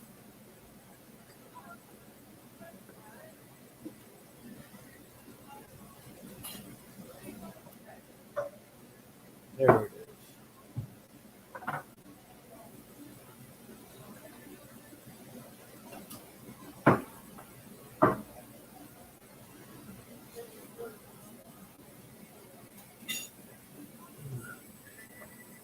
You can see it. This here is the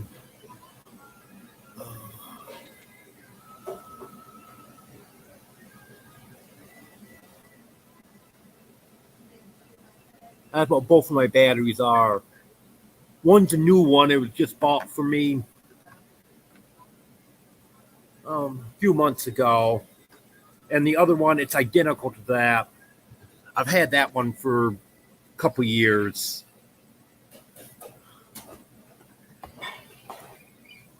Were you able to see that, Roy?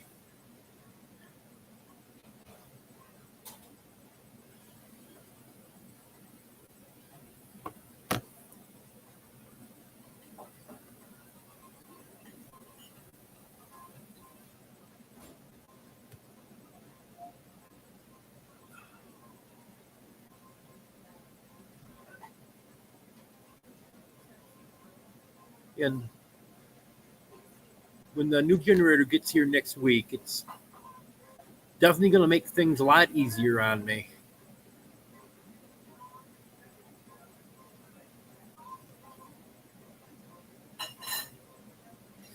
Is that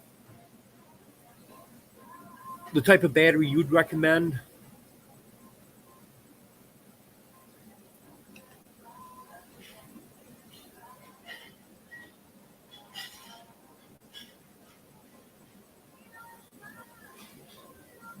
Okay,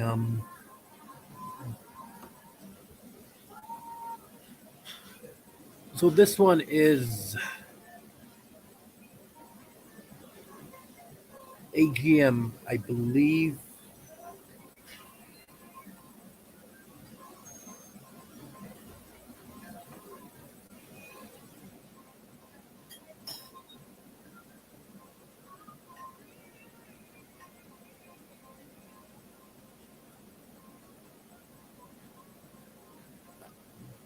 I'll ask the waitress when she comes back, Sarah.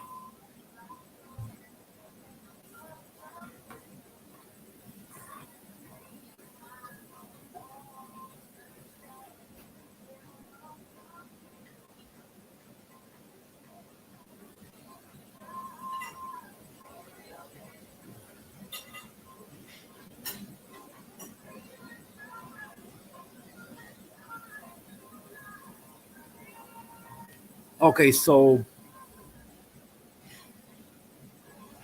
you're saying lithium is definitely the way to go then?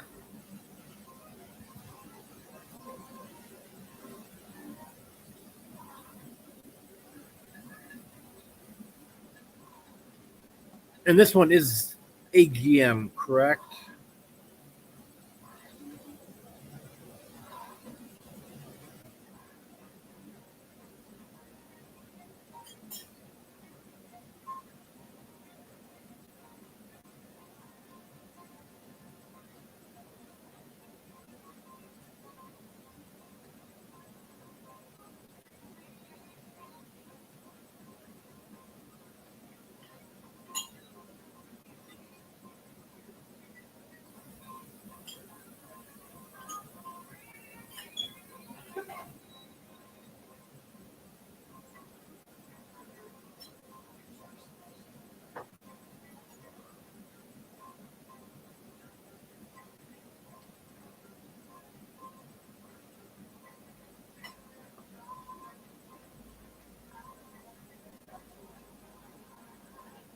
Oh, here it is.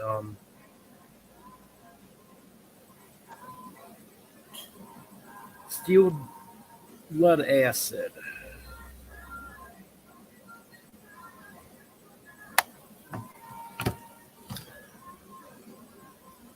Well, maybe that would explain why the batteries don't seem to last long as I figure it out to be.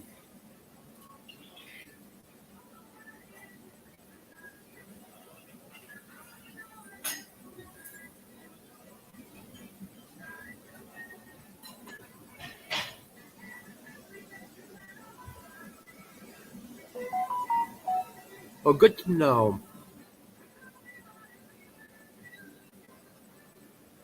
Eventually, that's what I'll do.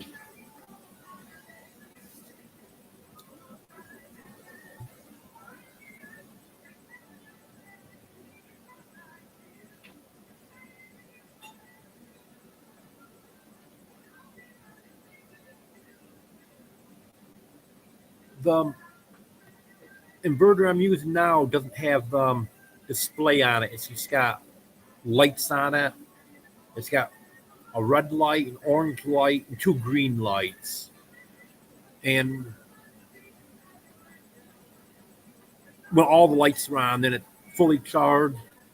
And when you get to the red and orange, then obviously it's getting down pretty good. When the red light comes on, you're almost dead. But on my last inverter I had, that actually told you what the voltage of the battery was. And I know I would get down to Remember, I was like 11.8 before it would stop putting any power out. No, I don't have a voltmeter anymore. I used to have one years ago, but I don't anymore.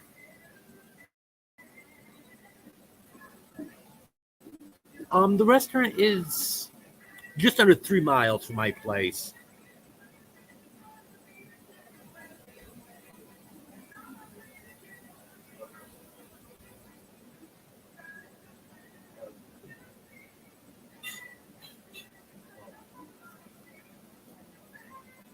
Okay, Tiny Farm, good to have you here. You have a good night.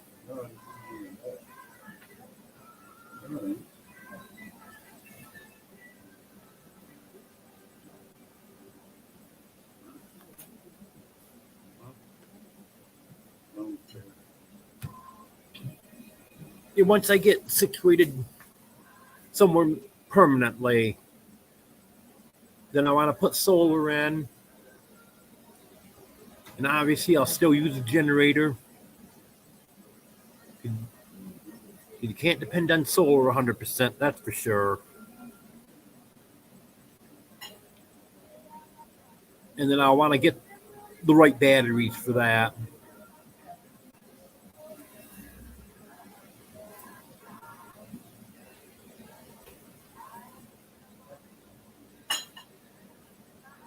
Yeah, it's very confusing.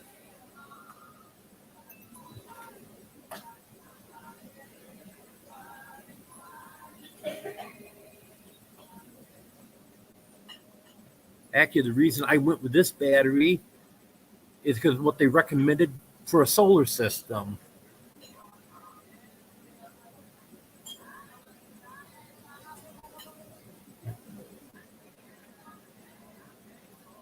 I'll keep that in mind about the lithium.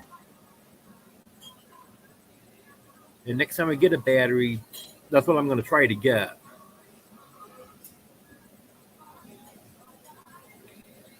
But even my older battery here, I've been using it for um,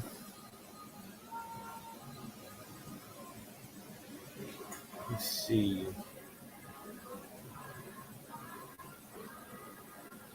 just about 2 years, and it still works. It just doesn't have the capacity that it did when it was new.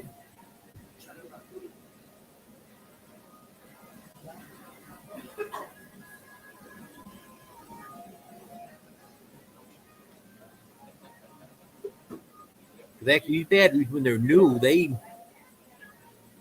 hold some power. Okay, Sarah, and I'll find out what the special is for you, in case you want to come and have dinner.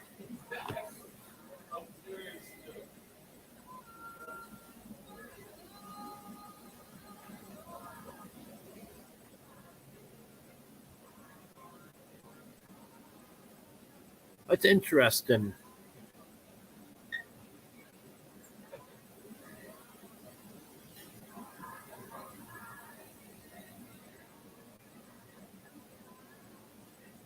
Yeah, I never knew that about the amp hours.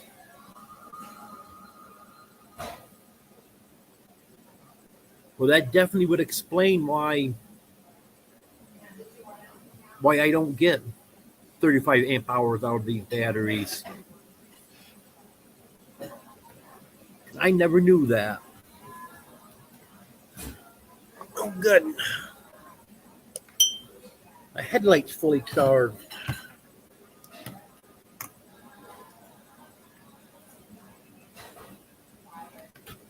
I'll get this light plugged in now.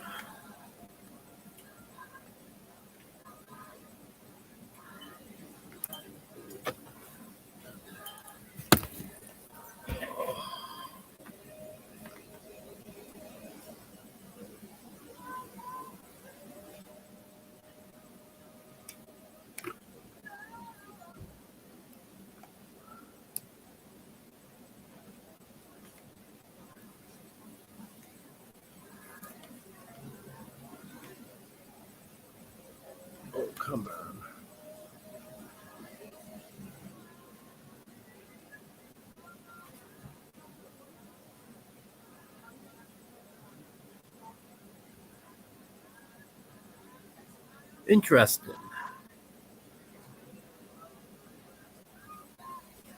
I'll have to get a voltmeter so I can check on that. But I'm thinking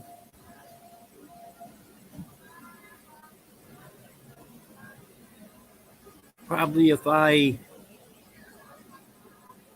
don't let it get below the last green light, it probably would be above 12.2.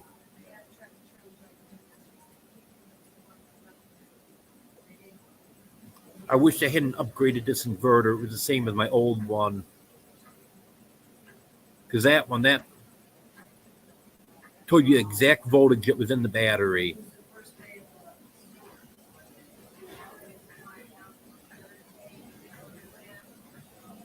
And I like that.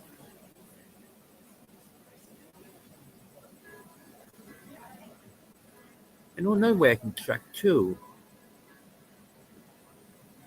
One of my battery chargers tells the voltage. Hook that up without having it plugged in. Because if it's plugged in, then it reads higher. But if I just hook that up when it's not charging, that should tell me the exact voltage of the battery. So then I could check and see once the last green light goes out on my inverter, I'll hook the battery charger up and see if I can get a reading that way.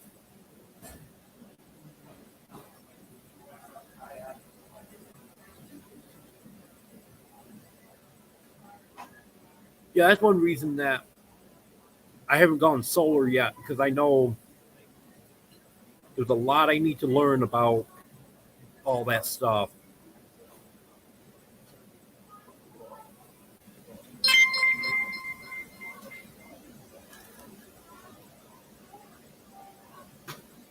Yeah, a lot of it is just trying to be conservative and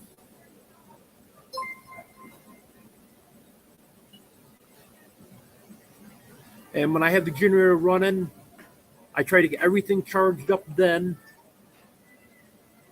because then I know I got the power to get it charged, and then trying to use a little less off the batteries. And actually,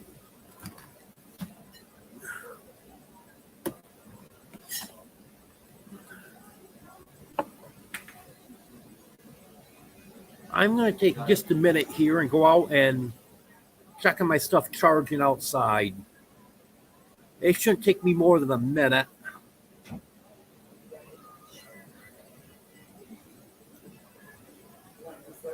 Do I have anyone here that wants to come up while I'm gone, or you just want to talk among yourselves?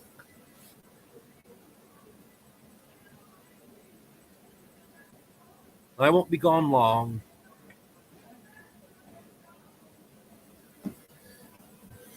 Yeah, I'll be right back. Shouldn't be more than a minute.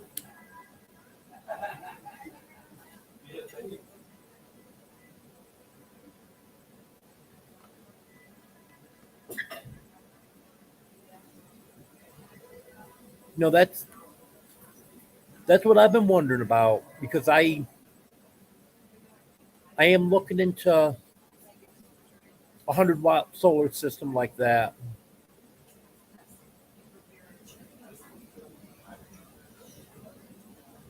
There's one on Amazon and one on Walmart also that's Renogy that I had very highly recommended to me.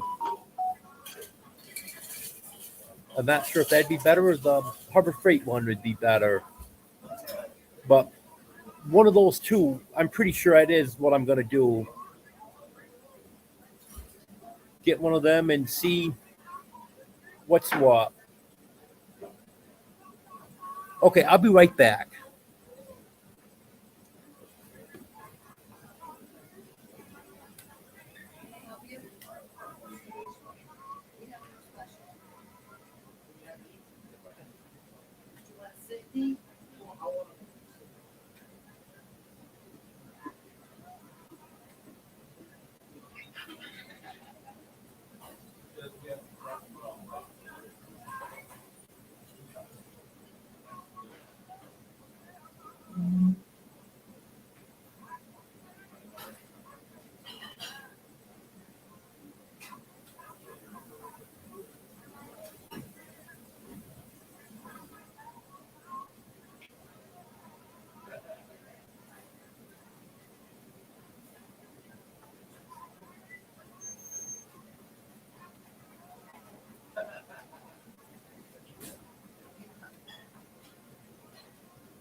Making progress.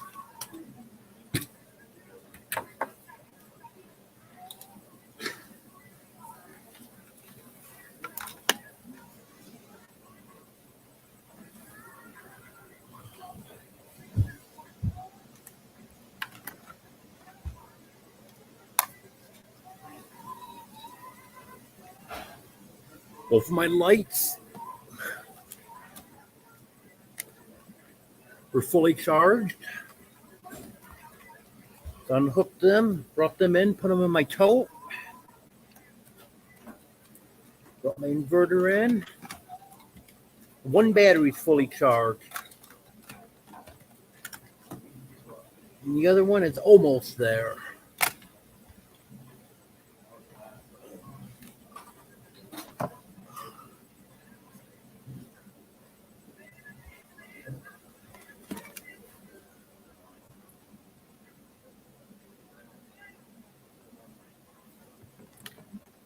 Uh-oh. Oh, there it is. I was going to say, well, my gloves are missing, but I found it. Yes, I think they are.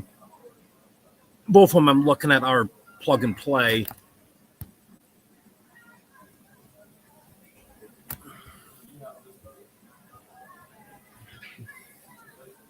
So I'm going to have to do a little more research. Of course, not anything I'll be getting before next year.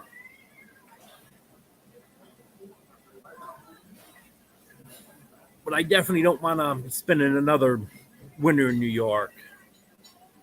This one's killing me.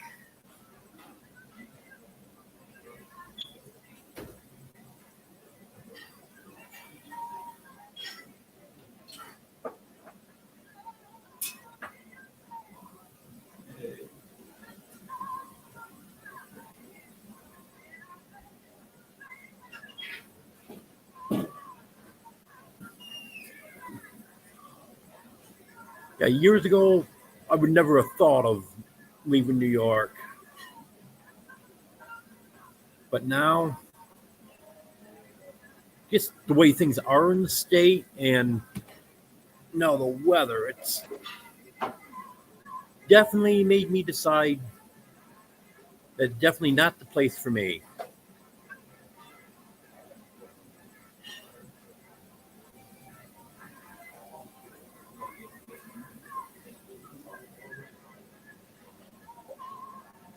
That's gonna be a chilly ride back home tonight. Not too bad, but it just gets old after a while.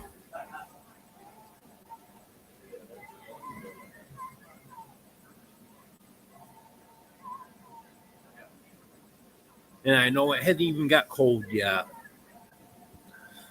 I don't know if we've been below 20 degrees yet this year.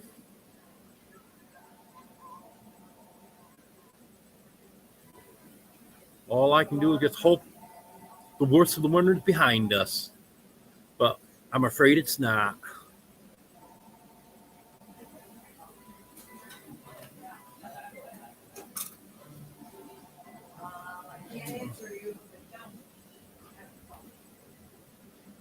Does anyone have any questions for me or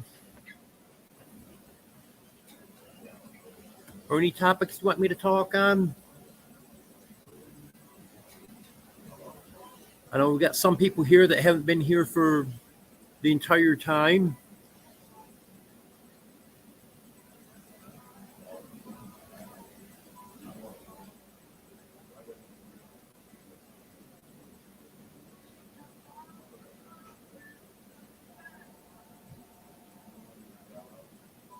If any of you don't already know, I've got memberships available now.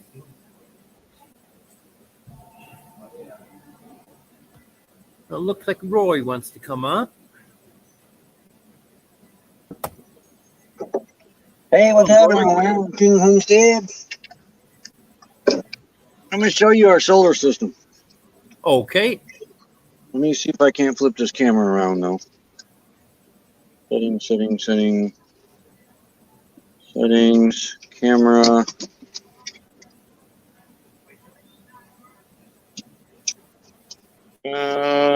This one, right? There it is. Okay. There's our batteries. Well, it looks like a mess in here, but it's kind of in the middle of being remodeled. But there's our cheap junky inverter. It's 750 watts. It's not a peer sign, so it's not real good for electronics. But I'm going to show you how we get around that here in a minute. But these are three 100 amp hours AGM, not AGMs, sealed lead acid. But as with any lead acid or AGMs, you only get half of that power to start with. So we only technically, it looks like 300 amp hours, but in reality, it's only 150. I see. So your 35 amp hours in reality are 17 and a half. So Okay, between now my two, I've only got 35 amp hours. yeah, between the both of them, if you put them together. Oh, is that what? Oh, okay. Yeah, that's right. That thing did say 35. So yeah, with both of them together, that puts you back up to 35 amp hours. Now, if these were lithium, we could take them all the way down to 0 and not have to worry about it.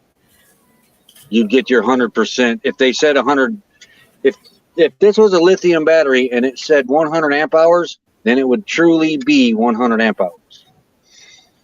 Like I said, with the other ones, you only get half that. But here's our solar controller.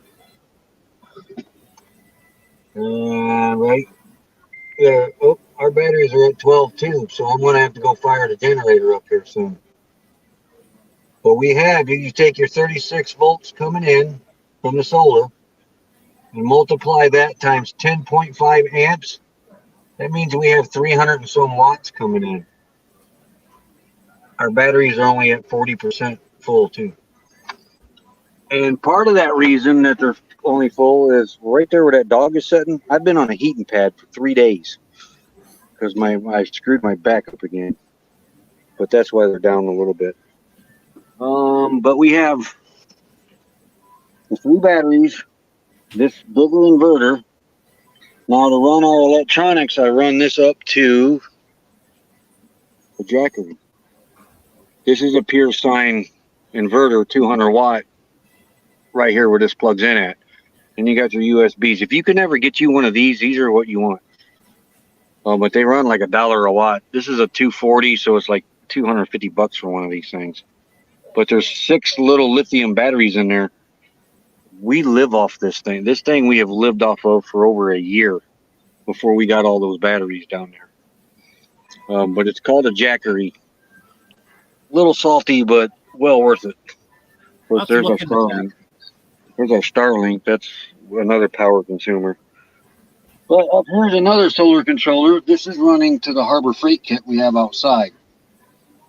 I'm going to go out there and show you some of that too. This is another little inverter, my little 150 or 300. I think it does 150. I only use that at night on the heating pad or to keep the Starlink going at night. But this is a cheapy little inverter. And of course, you need your breakers. But we lived off of one battery for over a year, and I ruined 2 of them. Now I'm going to go out here and see what happens. It might be a little windy out here. So if it is, I can hear it. I'm going to get turned around. I'm going in the clam. Now, when you buy the Harbor Freight kit, this is the solar controller it comes with. You get 2 lights. Now, last time I checked, these were like $189 for this kit. You get 2 lights. There they are up there. There's one. There's the other one there. They're like regular light bulbs, but they're in a 12-volt socket. But here's the battery. We had this battery in line with the other 3, but this battery boiled over on me because I had a charger malfunction. The other batteries didn't boil over because they're sealed. So they're maintenance free. And this one, you got to put water in every now and then. I got a cap coming up. But now I'll show you the solar panels for that. I got to get up out of this chair. Let me know if that wind's too strong and I'll turn around. There's one of the panels right there. The other three are sitting right there. Those three are running inside of those three batteries. They're 25 watts apiece, so all four they're 100 watts. I got 75 going inside to that top solar controller. But that big one that I was showing you the numbers on, the one that I was showing you the 12 point something, I'm going to show you where they get their power from.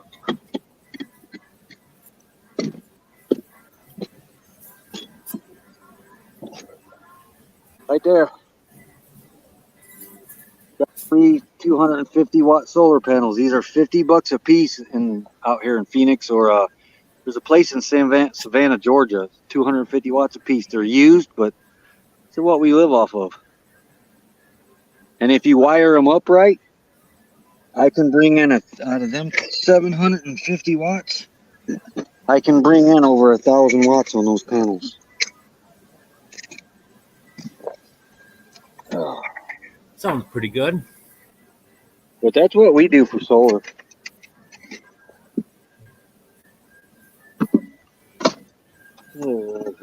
Excuse a mess. Yeah. All right, so let me get this camera. Oops. Wrong setting. Get this thing turned back around.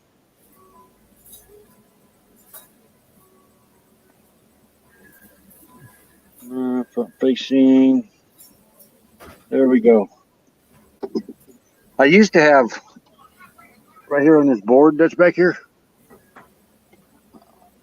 That's where that other Harbor Freight solar controller was. But so we got the luckily we ended up, those three batteries was gifted to us. The three solar panels up on top we bought. And I said we bought the Harbor Freight kit. But that was our first one. The Harbor Freight kit was the first kit that we bought. I can't really, there we go. It's too bright back there. Well, Jasper's in the spot. But yeah, solar's pretty easy to figure out. I recommend that Harbor Freight kit because, like I said, it's just plug and play. You just plug it in and go. That other kit, the one on the roof and the other one, you gotta. If I wouldn't have had the Harbor Freight kit, I wouldn't have known how to put that together. You'll have to look into that. But yeah, when you get ready, I'll help you out any way you need. I mean, I'm not a professional, but I can get the basics by. So It looks like it should be pretty self-explanatory. it is. That's why I always tell people get that Harbor Freight kit first. That way you can plug it in, play around with it for about a month. Watch what it's doing, learn it. And then when you go buy solar panels, and then you buy the wire, and then you buy the solar controller, and you're basically got the same thing as the Harbor Freight kit. The only difference between a kit that you would build and the Harbor Freight kit is fusible links in the line. That's it. And those Harbor Freights got in the panels, I think, or in the controller. But it's only 100 watts too, so that's basically a 100-watt light bulb. And I was really surprised when I plugged this heating pad in. It only uses 43 watts of power. And the Jackery tells me that. When I have something I want to know what the watts is, I'll plug it in and it'll tell me, 43 watts. I'm like, oh, okay. I don't know if you were in earlier. I was talking about using my heating pad tonight, but didn't know if I'd have enough power from the batteries to do it. You might. I don't know with them smaller batteries, but you might. And then, of course, here's our refrigeration. This is our freezer. This is our Epicool. And then we use this one down here for refrigeration. These are 12-volt. They're not coolers. They're 12-volt refrigerators, but they look like coolers. Because the one in the rig here it's too much. It's a big energy hog, so we don't use it. And I can run both of those apicools, the highest that I've seen with both of them plugged in on a Jackery, 107 watts. So refrigeration for less than a 100-watt light bulb in most cases, because when I seen 107, it doesn't stay there. It's mainly stays around 60 to 80 watts. But that's pretty good refrigeration, for a little under a 100-watt light bulb. Yeah. Not bad.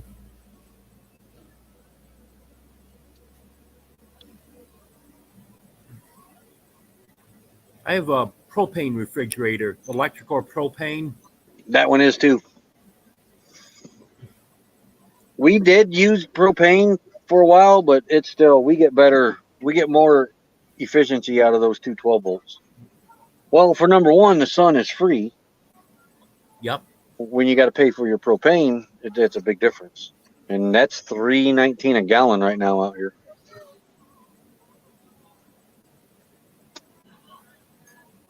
It was $14.96 to fill a 20-pound tank on Saturday. Yeah, that's about what it is here, about $15. Yeah, I think it was $14.96 as a matter of fact, because I think I got like four. It was either 4 cents or 14 cents I got back. 31 something for two. Oh, that is right. I did take two in. But yeah, I thought I'd show you what we had, give you a general idea. I appreciate it. There's cheap ways to do solar. Very cheap ways. You don't have to spend the thousands and thousands of dollars that everybody says you got to spend. Like when it comes to fuses, I put inline car fuses in mine, 40 amp inline car fuses, push fuses. They're not in there now. I've switched things around and put breakers in there, but I use those instead of going, because if the 40 amp inline fuse for the solar, which did the same thing, was almost $50. So a $40 push type or 40 amp push type fuse for an automotive with a wire harness on it, that was $7. So it does the same thing. Yep. You gotta live smart. Just, you got to keep the wires the same gauge, though. That's where I screwed up. See, that's another thing I learned. I put a bigger wire into a smaller wire. Not much, just 1 gauge difference, and I had issues. I had a wire melt down and about caused a fire in there. But I've upped that wire coming to the battery. It was only at 10 gauge, and now it's a 6 gauge wire, so it's never going to get hot. It hasn't got hot in 2 months. 3 months that it's been in there now. So yeah, you got to pay attention to your wires. Keep them all the same gauge. The bigger going to the batteries, the better. But you'll get that eventually. Yep. Yeah, I didn't realize you were running that small of a battery. I was picturing you with normal deep cycle RV batteries, and then you showed me that little bitty battery. Yep. Yeah, I had just one of them, and then, like I said, I've been using it almost 2 years now, and drawing it down more than it's supposed to because I didn't know. I didn't either. I didn't. Like I said, we ruined batteries out here when it was new. Yeah, it was still working, but just didn't have the capacity. And then a subscriber bought me another one, identical to that one, and I've been doing the same thing. I've been drawing that down too low for the past 3 months or however long it's been that I've had it. God, we did that for almost a year. Ruined the battery, and then finally, all these people. I mean, because we're around. There's thousands of snowbirds out here right now in Arizona. 75% of these rigs have solar on them. A lot of these guys know what they're talking about. You just got to listen to them. Yep. And I question how come I ruined a battery in a year's time when it's a deep cycle, when deep cycles are supposed to be one of the toughest batteries out there. And they asked me, and they said, have you been running it below 50%? And I said, it's a deep cycle. You're supposed to be able to do that. And they said, no. 50%. When it gets to 12.2, stop and either put it on charge or leave it alone. And we started doing that, and I haven't had no battery issues since then, other than my charger malfunction. That was the only issue I had a month ago, my battery charger malfunction. So I got it out, got it repaired. But a friend of mine has it, and I have a friend of mine's charger. It's kind of weird. I got mine loaned out, and I borrowed another one. No, I fixed it. He needed the battery charger because we were going to throw it out. And I went up there to the dumpster to throw it away, and I seen that the ground alligator clip, the big one, fell over really easy. So I picked it up, and it had a broken wire inside of it. So I brought it back to camp, put it back together, and it works. But then Randy needed it, so I loaned it to him because I had the neighbors in my other neighbors in here already, and he said just keep it in here as long as I need it. It's a smart charger where my other one wasn't, and it does really good too. Little Stanley smart charger. I think I'm going to buy one of them soon. But Well, yeah, you'll learn it eventually. well, that would explain why they say these batteries supposed to last 3 to 5 years, and I started having issues with less than 2 years. That's why. Yeah. That's why you're ruining them by taking them down too much. And they should tell you that. They should put a sticker on that instead of. I think it's false advertisement. Like your battery says 35 amp hours. No, it's 17 and a half. I agree that is false advertising. Yeah. And when they say that they'll hold the charge for 3 to 5 years before they need replacing, well, they don't say if you don't run them below 50%. Mm-hmm. Because I've been wondering why. I've been using it a little over a year at that time. I've been using it a little over a year, and I'm not getting nowhere near as much out of it as I was when it was new. Now I know why. Yeah, I wondered the same darn thing, and like I said, these solar gurus out here pulled me off to the side and gave me a big lesson and says stop running your batteries down. And since we started doing that, we haven't had, and it's been 3 years now, because we had the first, 2 years. We're on our fourth season, so we actually started our 4th year. So we didn't make it through the first year on the first battery because I kept running it down. We made it, I think, 6 months, if that. Yeah, it was 6 months. And they exchanged it, which was lucky for us. And then, like I said, the ones around us that knew what they were doing with the batteries and that, they gave me a very valuable lesson in the batteries. And I keep a voltmeter with me now, and I keep an eye on them. Like we woke up this morning, and because I had the heating pad on, they got down to 11.8, and that's not good. It's probably like a car battery. You do it a couple times, you're okay. Yeah. You do it 3 times, you're in trouble. Yeah. Just with the deep cycles, it takes a little bit longer. It takes a few more times before they're actually ruined. Yeah, then I've always been told with a car battery, you run it dead once or twice, you're not going to damage it. Any more than that, you're starting to do damage. Yep. It's weird how batteries work. Yeah, it sure is. But now, I was on Walmart looking at their batteries because I was going to add another sealed one to these 3. And they want $189 for a sealed lead acid battery. Well, for the same price, they have an AGM, which is fiberglass mat inside. And it's 100 amp hours, so it's 50 amp hours. But it was the same price, and it's a better battery. But lithiums, if you can ever afford lithiums, and most of us can't, that's the way to go. Well, I'll definitely look into that in the future. Won't be able to do it right away, that's for sure. Yeah, you can see we're still on the lead acids. But just with the information you gave me, that's going to help me out there. At least now I know what to do to lengthen the life of them. Well, you kept talking, and I was like, man, I wonder if he's running them things all the way down like I was doing. And then you said you were, and I was like, oh, no. We got to stop that. But see, it's... And then once you get your generator, though, that's going to make it so much easier on you, too, because once you see that 12.2, then you can turn that on right away. Yep. Do you wire your batteries together in series? I Or haven't. No? I've been thinking about doing that. Yeah, we got them 3 in there that way.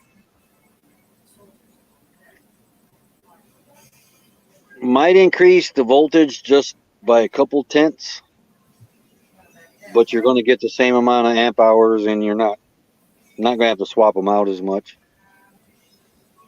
I think I am going to do that. And corner to corner, your negative corner to your positive corner on opposite sides of the battery. Don't go across like I did, because you want to make it one battery bank instead of a bunch of batteries hooked in. Because I had them hooked up kind of right for what I needed to do, but they weren't spreading the charging out or spreading the discharge out. So a guy come in there and says, man, he says, it's fine the way you got them wired. He said, but you need to really do it like this. So we did the corner to corner for discharge, and then the corner to corner for charging. And it has made a huge difference.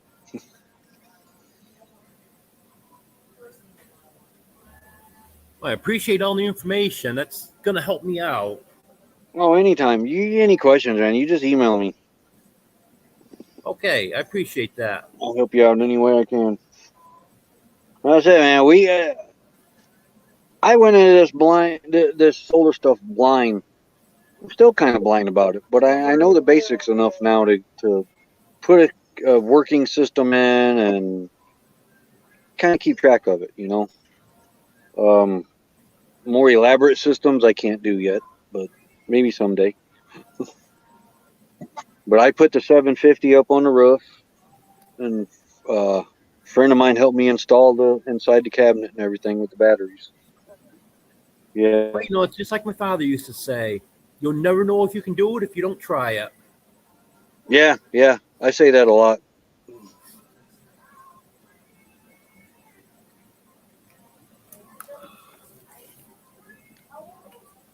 Well, that one's charged. We're getting there.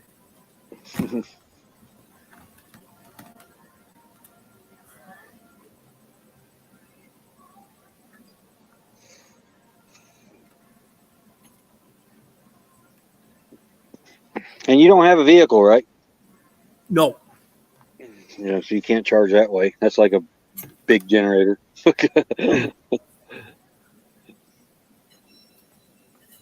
I've had to use the RV to charge the batteries before when we had generator issue. Oh, yeah, speaking of that.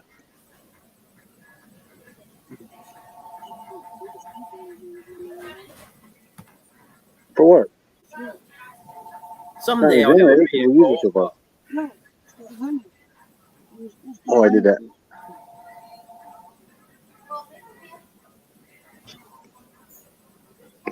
Yeah, I forgot. Here, I'm telling you not to take the batteries down before 12.2. I showed you ours at 12.2, and I forgot to start the generator. I do the same thing all the time. I want to make sure it didn't come back up, though. Nope, 12.2. I'll look at something and know what needs to be done and forget to do it. Here's ours. Right into 3,500.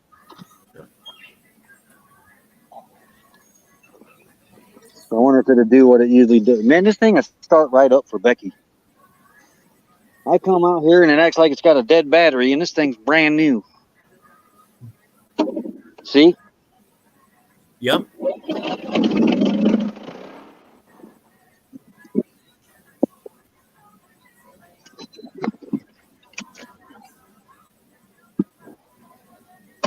I There. remember one day you went out to start the generator and never went back in. I do that sometimes.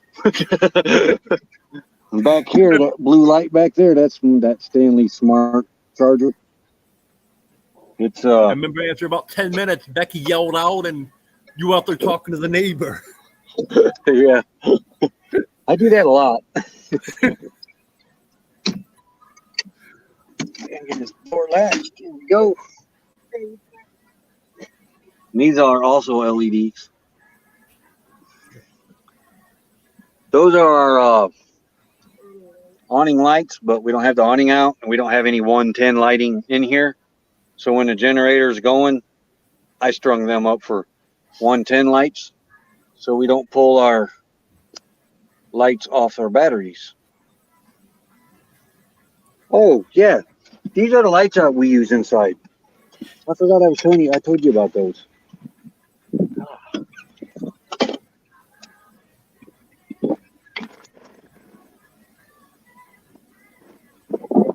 These.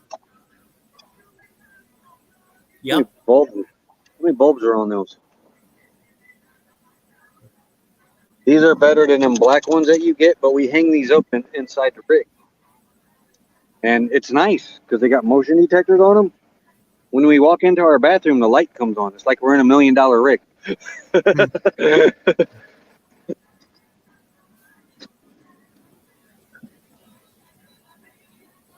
But yeah, I don't pull any lights off our batteries unless we have to. This is the light I use most often. Oh, okay. Yeah, that's almost like yeah.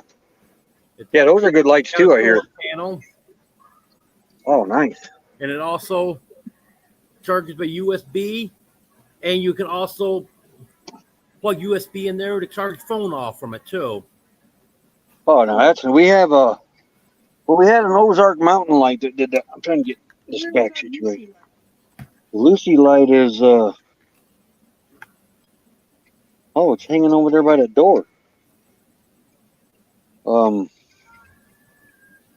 Yeah, the Ozark Mountain light we had a solar panel charger on it for the phone. That's pretty cool. They don't really last that long, the Ozark Mountains, but we did have one that lasted about 3 years. I was amazed. Then I also have this one. Oh yeah, okay. Got a solar panel on it, and again, charges a USB, and you also can plug some USB into it after it's charged. And here's the nice thing about this one. Unscrew the bottom.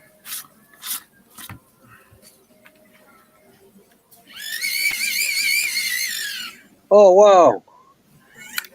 Yeah, it's got a crank on it to charge it up for lights. It doesn't Like a give radio? you much power by cranking it.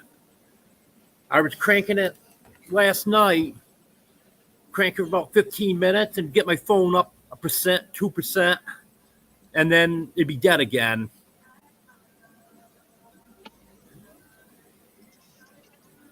But it does give you an option. Yeah. Now, can you charge your phone through the solar panels on those lights? Oh, I see why you wouldn't be able to. Well, the solar panels on there, even during the summer, I wasn't able to fully charge the lights from the solar panels. Yeah. I would have them sitting out in the sun and get some charge into them, and I'd have to finish them off through USB. Speaking, if I drop off here, it's because my phone died. I'm at 1%. Here we're doing all this battery talking, and I'm letting the phone run dead. Done that before.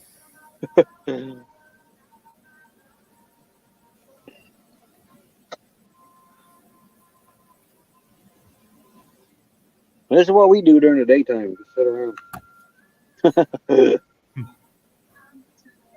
Becky's doing her cross stitching.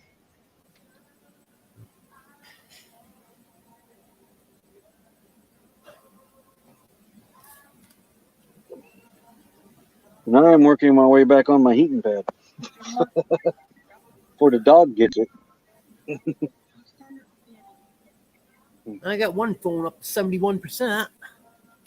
That's good. My other one's at 37. The one's at 71, that's been charging out of an outlet. And the one that's at 37%, that's been charging USB off my laptop.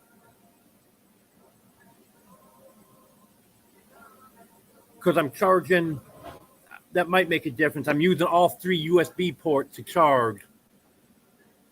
Yeah. So that's probably not putting a lot of power out to any of them. No, laptops don't make good chargers. No, You don't have a 110 little plug adapter to plug your USB in? I've got one. That's what I'm using for the one phone. But I Wow. only have one of them. You have, wow, you're like one of the very few people I know that only has one of those. We have like a dozen of them things. They come with everything these days. I should have 2 of them, but I can't find my other one.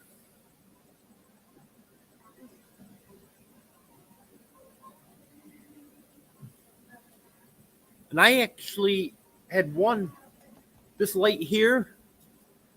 This didn't even come with a charger cable. Plugs?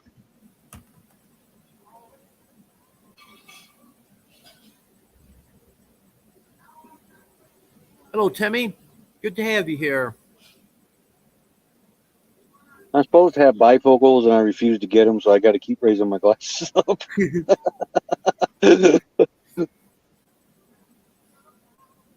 And my co-host is Roy from Roy and Becky's Travels.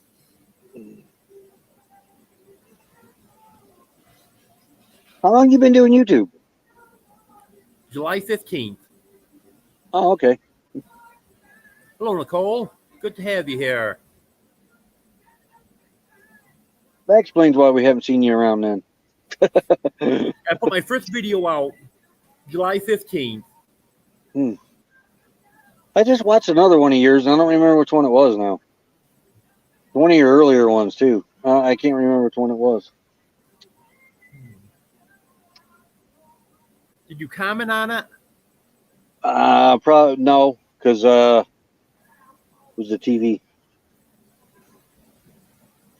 'Cause I think I just read one of your comments within the past day or two, Well, wait, maybe I did. but I can't remember what video it was. Maybe I did comment. We're not big commenters I'm not either. because we Very watch a seldom lot do on I it. comment. We watch a lot on that TV. You can't comment on the TV. Yep. I always reply to comments that people make to me, but I'm very poor about commenting on other people's videos. It took me a long time to hit the thumbs up. Well, at least I do that now.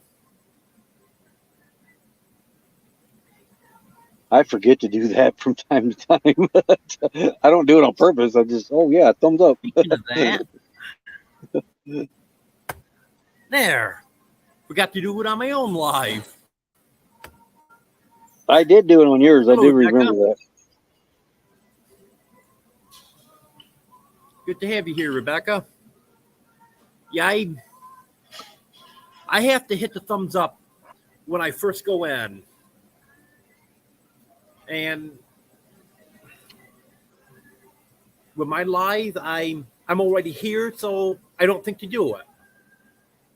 Yeah. Here it is, 2.5 hours into it, and oh yeah, I never hit the thumbs up on my own live.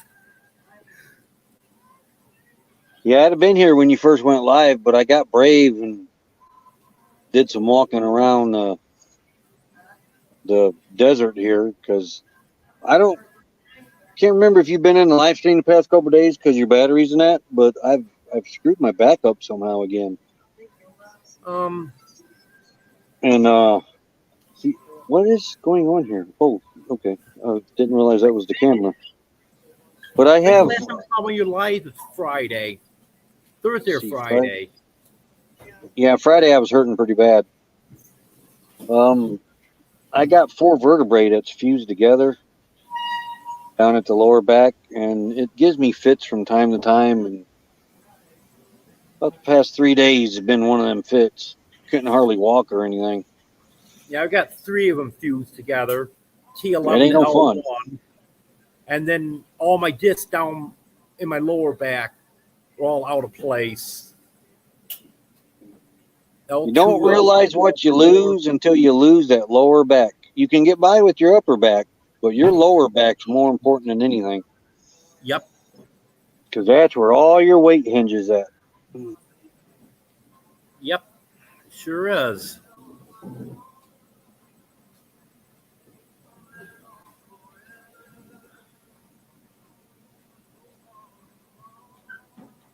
I was trying to figure out what was behind me. I said, why does it look like there's somebody standing behind me? It looks like little toes. Like somebody standing behind a curtain or something.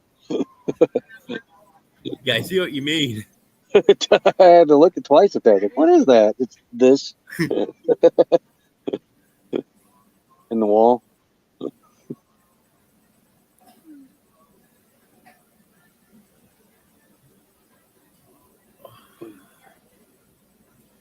And Roy was just teaching me a little bit about his solar setup. And if anyone's got any questions or topics you want me to talk about next, just let me know. I'm just sitting here waiting Man, for I wish you were out here.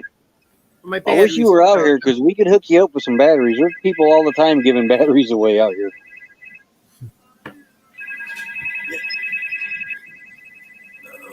Quiet. Oh no, they got to get the last word in. That's a good call, though. You're calling to let me know what time the bus is going to be here in the morning to pick me up. I always let it go to voicemail. They'll call again twice more. Yeah, it's a shame you weren't out here in Arizona in this desert because a lot of these guys, when they upgrade their batteries, they just give their old stuff away. There's a guy out here right now trying to give 2 batteries away. Yep. Yeah, I wish I could run across a deal like that.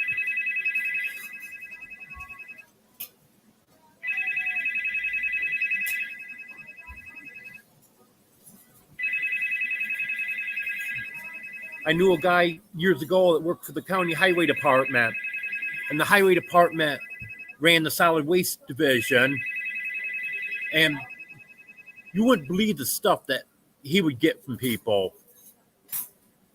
One guy came in, it was this is back years ago when they had the console TVs. He was throwing out this beautiful TV. I forgot how big it was, but the big console TV. He saw that, asked him if it worked, what was wrong with it. Oh, it works just fine. I get a new TV every 2 years. I don't want to take a chance on something going wrong with it, so I just buy a new one, throw the old one away. Well, you can load that right in the back of my truck then. Yeah, must be nice. And he did, fall of the year, there'd be some of these rich people around would throw out their summer tools, weed whackers, push lawnmowers and stuff because they didn't want to store them over the winter. Get this. So they could throw them out. The guy that we're camped with over here, we got a nice little spot going. There's like 40 campers with us.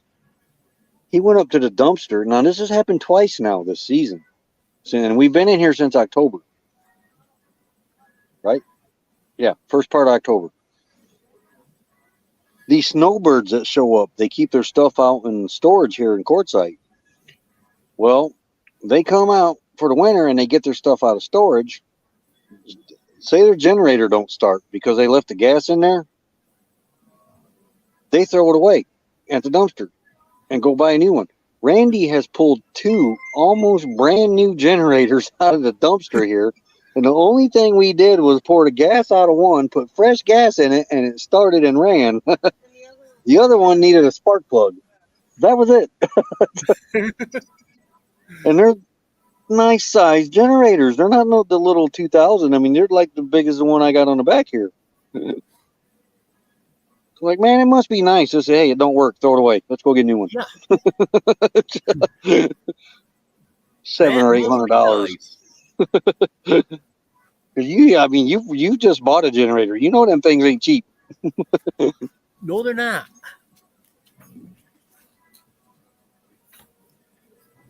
Yeah, that generator they bought for me is 1900 watt inverter generator, and Okay. that's close to $500. Yeah. But I definitely wanted an inverter generator. So, what kind was it? Was it Predator? I think it's Wind. So I wonder if it's 1900 peak and 1600 continuous. Nope, it's 1900 continuous. I think it's Oh, that's good. 2300 peak. Yeah, that's good. You got a good one then.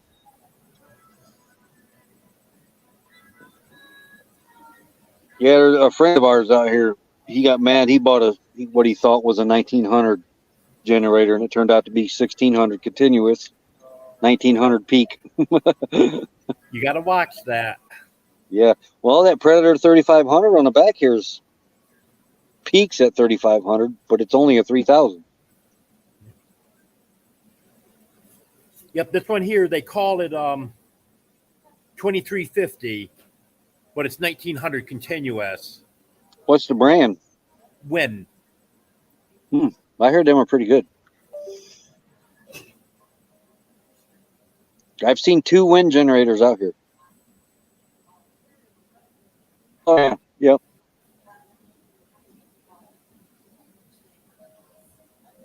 Yeah, in fact, the one is identical to that. The other one's green or black, but a little bit bigger. Yeah, they call it 2350. I call it a 1900 because that's what it actually is. Yeah, that's like with the batteries, you know. I don't care what the peak is. I want to know the continuous. Yeah, I could care less what the peak is. Just like the old now, they call that 4550 watt generator. No, it's a 3650 watt generator. Yeah. Yeah. I wish they'd make them put the real true numbers on these things. Yep. Hello, J&B. I haven't showed you my big inverter. It's sitting right here. Hold on. This is a $2,000 inverter. Good to have you here. Gifted to us. Hello, RG. It was gifted. Arizona. Good to have you here. It was gifted to us because the people that had it before wanted a new inverter that they could see on their phone. But are you reading chat, Roy? Off and on I am, because I don't see it until I flip back to it. Hi to you. Oh, hey, RG Arizona Homestead, how you doing? But yeah, that's this right here. When we put this in, it will make all of our outlets in here work on solar. Nice. Yeah. But again, they got rid of that one because they wanted a better one, and he could read on his phone that he wouldn't have to get up and go across the room and look at the panel. You can't read that if you're not around the bus, kid. It does not know that part. No. Nope.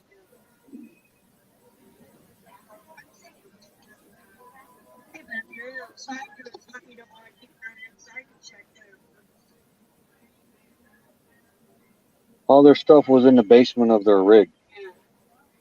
That is why he wanted that.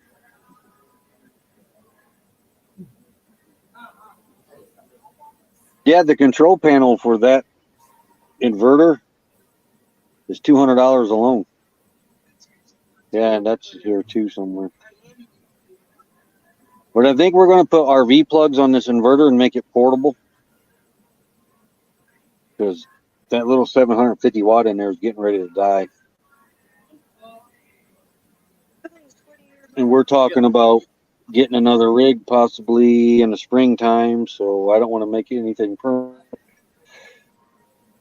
Yeah, that's your best bet. If you can have something that you can change out like that.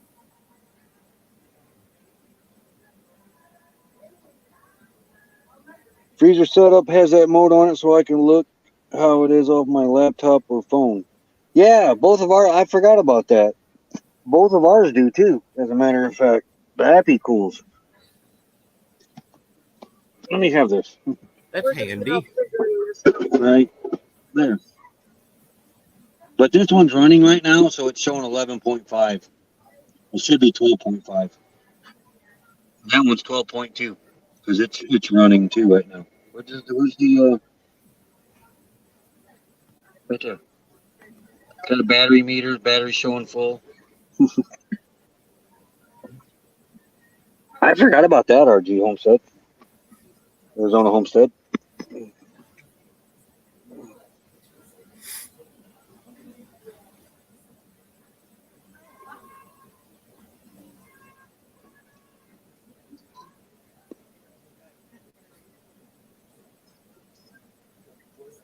Oh.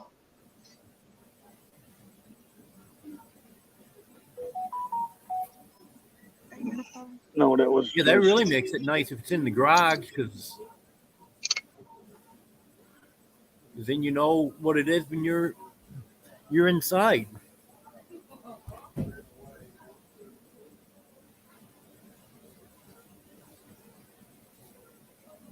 You have one of these Happy Cool things too, don't you, RG Arizona Homestead? I thought I seen that. But it's not a Happy Cool, it's another brand, Ice Cool or something. What? Ice Cool, they're the same thing. Yeah, they're the same thing. Just you got a different nameplate on them.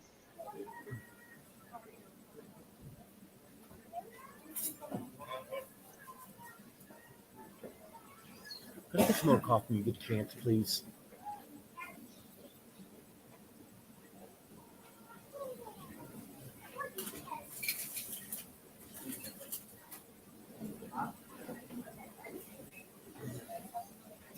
It was, I think, 39 for the low. I think we hit last night, and then we're supposed to hit 69 today for a high.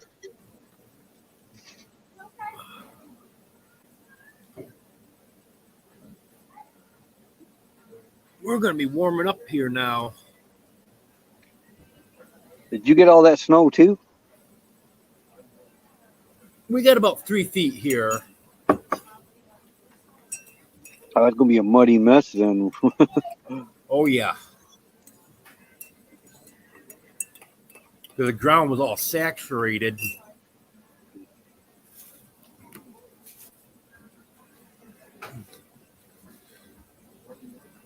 So that gets added to it.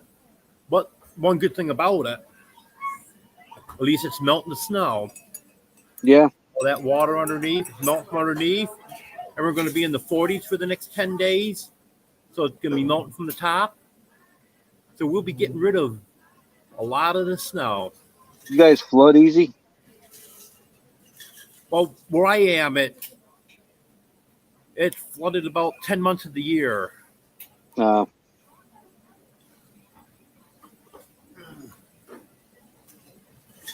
right in the top of the hill, but it is wet.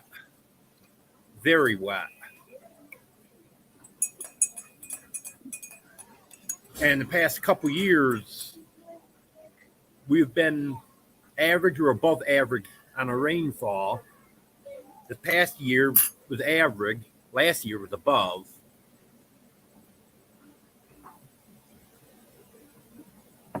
So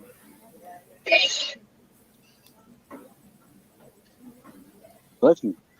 But I'm definitely going to be out of here next year. I'm not spending another winter in New York.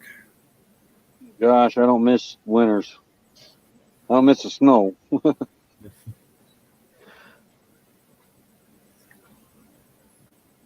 I can deal with the cold, but I hate the snow. But out here in the desert, it doesn't stay cold very long. Yeah, my biggest problem with the cold is having enough propane to keep up with the heat. Yeah, If I had an endless supply of propane, then I wouldn't mind the cold as bad. yeah, and that stuff goes up higher every year too.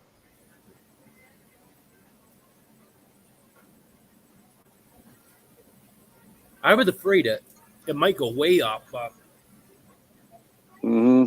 where I got that tank filled Saturday, it's up about $1 from what it was there last year. I think they Yeah, were that's $13.95 last year, and this year they're $14.96. I can live crazy. with that.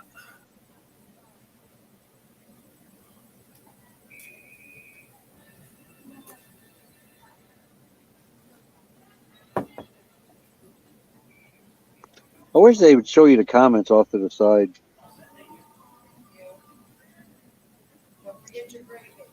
Because when somebody chats, a little red dot pops up, and I got to click on it and go over there and look. Ugh.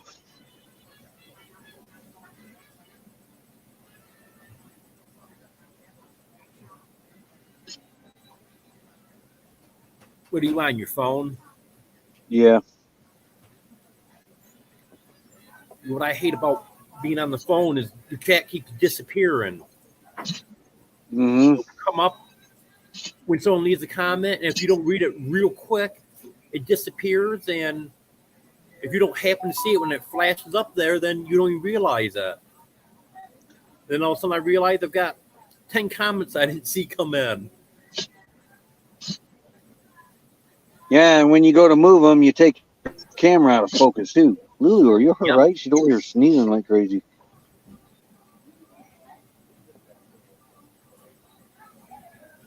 I got my laptop sitting on the table right in front of me. I like this setup right here.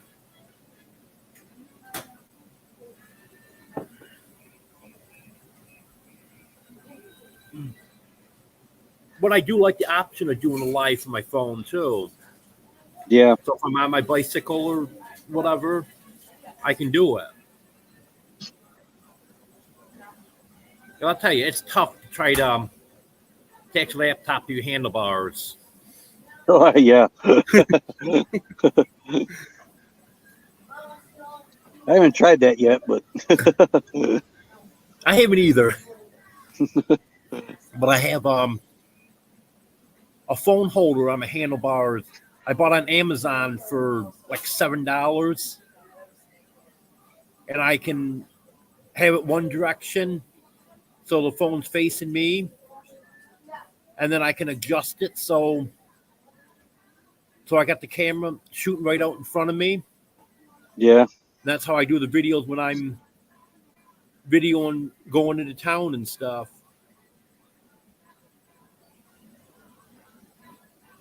Did you ride your bike there today? Yeah. The only way I had to They get here. so they got the snow cleared off pretty good for you then? Yeah. That's good. Yeah, roads are all bare for the most part. Side roads are a little slushy, but main roads are bare.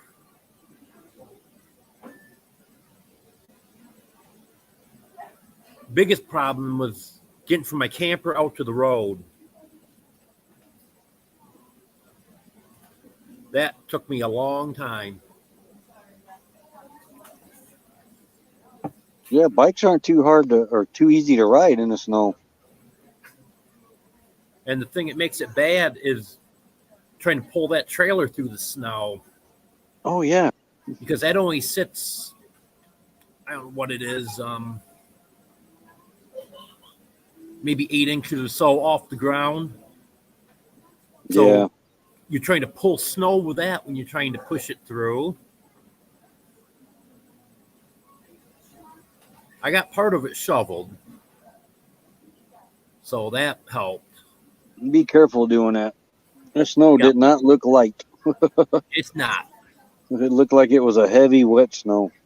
Yep, it sure was. Especially what came Thursday. There's a lot of white birch trees in my backyard.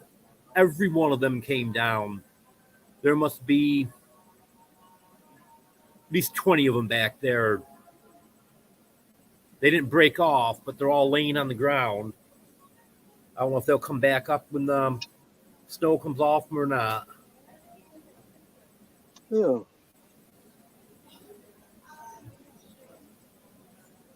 All the fire departments around here had a record number of calls between accidents and wires down on Thursday. I bet. Departments that average a call once every couple days. Some of them had 12, 15 calls within 6 hours on Thursday. Mm.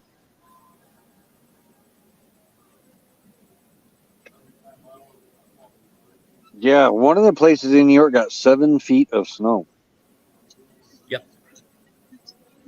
No, Yeah. Orchard Park got a lot of it. 7 feet. Orchard Park. I had a relative, Martin Van Buren was his name, Bates, or Van Buren. Wait, was it Martin Van Buren Bates, or was it Van Buren Bates?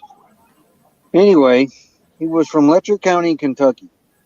He died in 1919.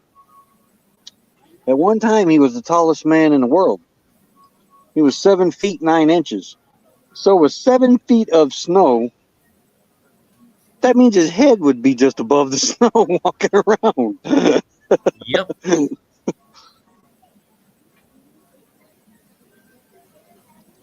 What are you doing? Oh.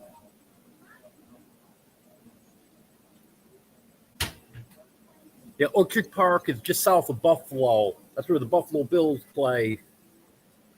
And they had 77 inches at the stadium.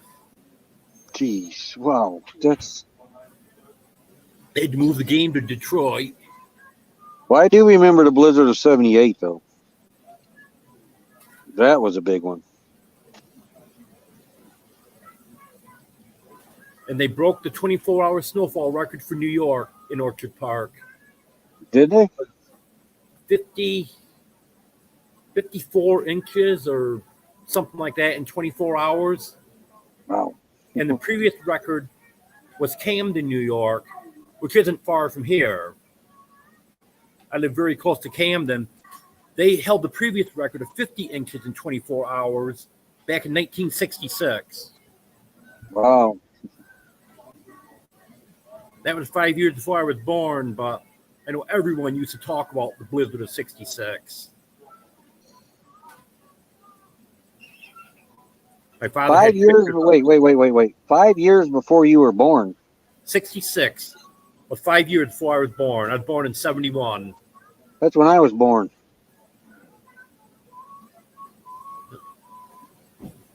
Must have been a good year. In August. I was born July 31st. 2 days before me. I was born August 2nd.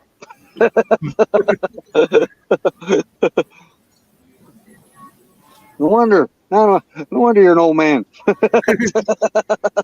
You're 2 days older. Yep. Now I found out you're a young man.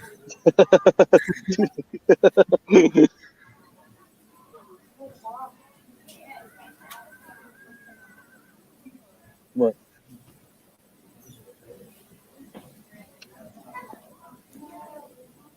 It's amazing how many of us are almost the same age. Yeah.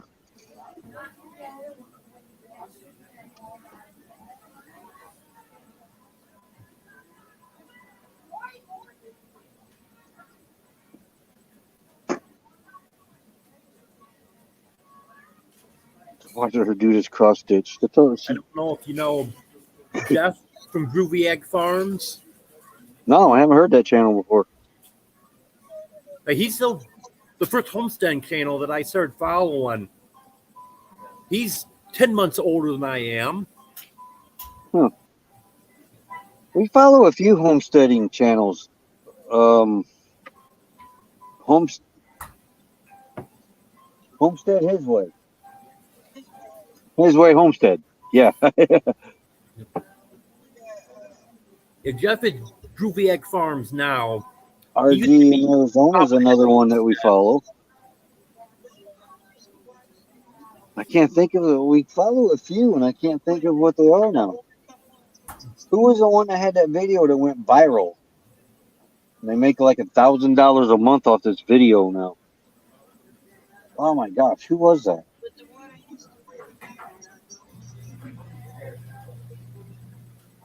They butchered this hog, and they showed it on YouTube, and it went viral. They get like $1,000 to $1,500 a month alone on that video. It's not bad. That was, I don't know if they're still getting that, but they were getting it for a long while. Oh, I can't think of the name of that channel. If they're even, you know what? I think one of them had serious health issue. I don't even know if they're doing YouTube anymore.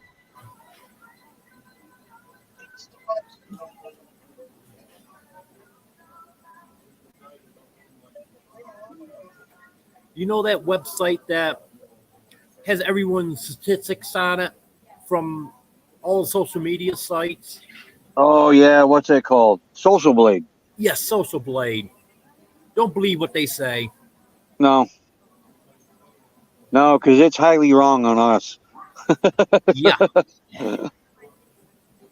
Yeah, I went on that for the first time the other day, and they're saying how much money I make. Wait a minute, I'm not monetized. I'm not making a cent from YouTube. Yeah. Yes, I do make good for my subscribers, but from YouTube, I'm making zero. And just for comparison, I checked a couple channels that have got several thousand subscribers that are monetized, and they're saying one of those channels make about the same amount that I make. Yeah. So I'm never going to believe what they say. We get about 150 about 130 every 2 months. Because you got to make $100 before you get paid. Yep. And if you don't, it carries over to the next month. So we make probably about $60 a month, $65 a month.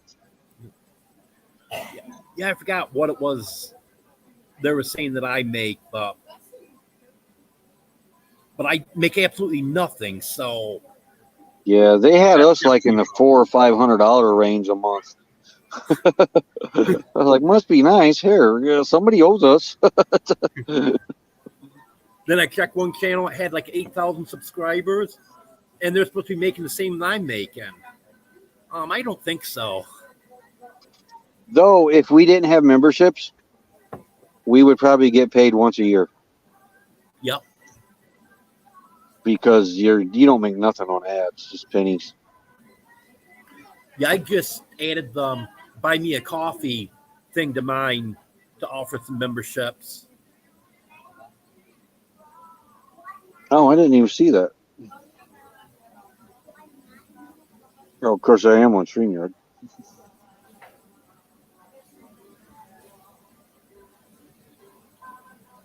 The only thing is, I don't know what I can offer just regular YouTubers that aren't creators. The only thing I think of to offer is just members only live once a month. Everything else I have on there, it's all for creators with shout outs and sharing their videos and stuff. Yeah. We try to keep everything pretty much equal between the members and the subscribers. Well, We'll do like a members only t-shirt drawing like every now and then. Used to be once a month, but they got expensive.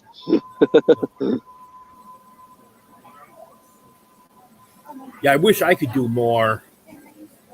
Yeah, we do too. We haven't done You don't anything have for a an while. income, it's tough. Mm-hmm. We only have my income right now, and that's disability. I'm not even getting that yet. And then Until I whatever. get my disability, I'm not going to have an income. Yeah, that's rough. Sure is. Yeah, we went through that before my disability.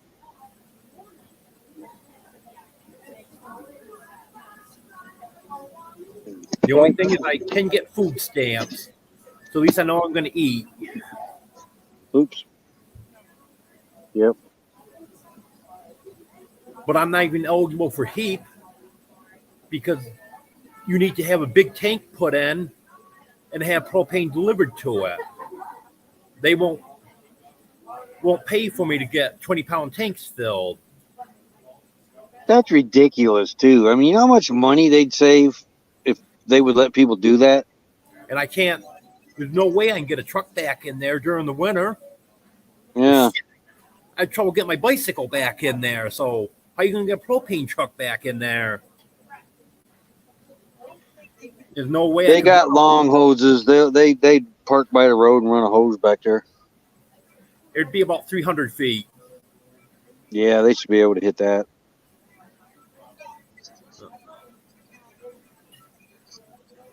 Yeah, that's what I mean.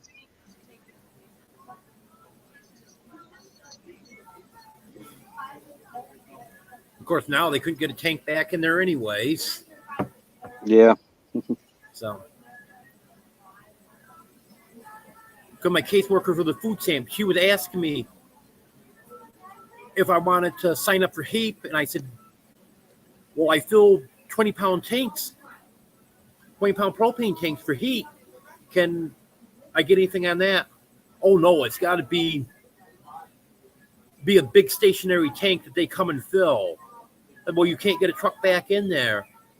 Oh, well, there's nothing we can do for you then. Never mind. Yeah, really.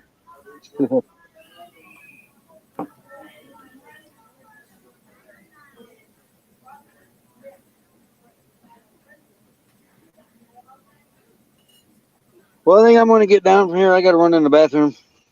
Okay. Good having you here and appreciate the tour. I Oh, yeah. learned a We'll be little back bit. up. Yeah.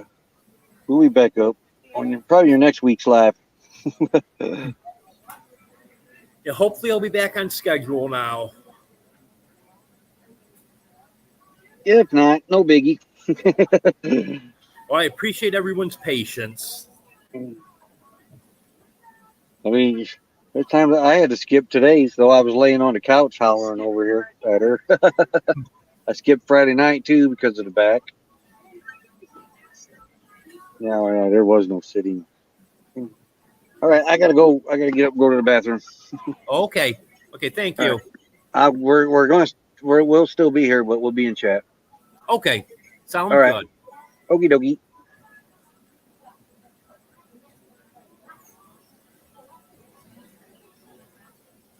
And I'm showing I've got two people here. If anyone else wants to come up, the link should be pinned to the top. I can't see it right now because I'm on StreamYard, but I didn't take it off, so it should still be there. Yes, it's there.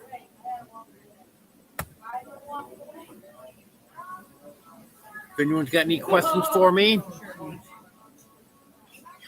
any topics you want to talk about, just let me know.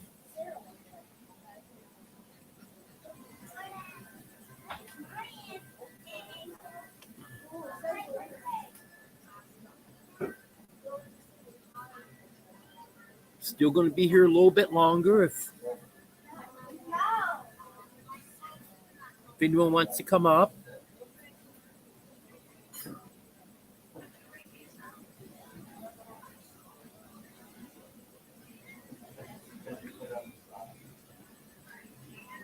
And I think I'm going to take a little break right now. Well, things are slow. I'll type a message here in case someone comes in while I'm gone.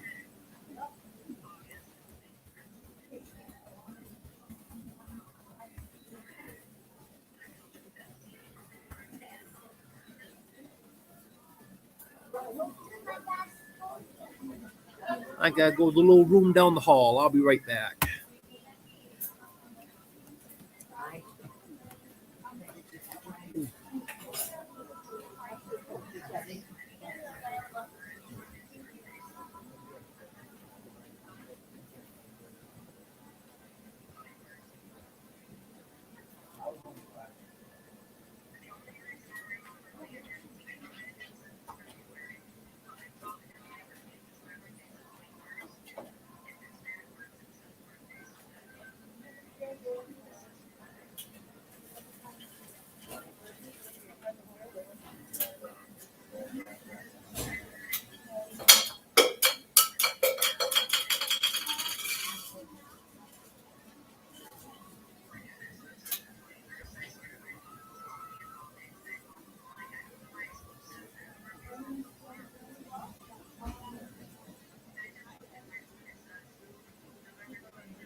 Okay, I'm back.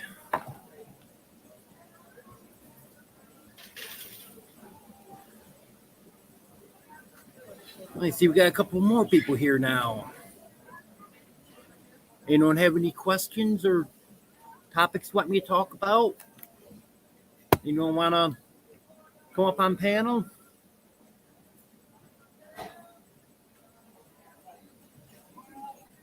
Links pinned to the top if anyone wants to.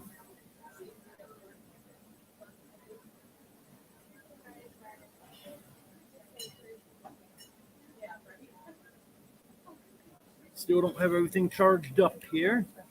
Making progress. I got one phone at 96% now. My other one's at 43.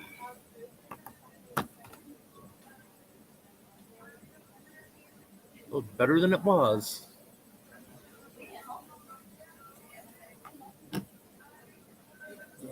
Back, I think I'm gonna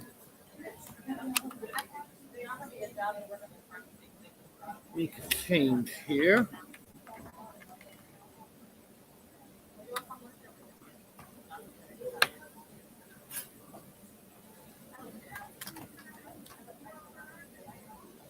Plug that. Maybe I can put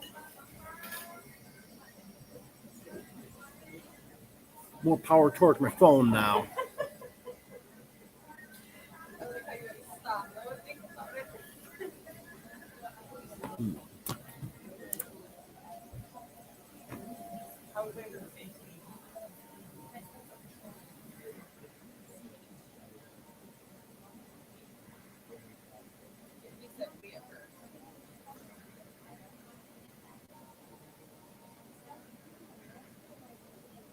I guess that's still not going to make any difference.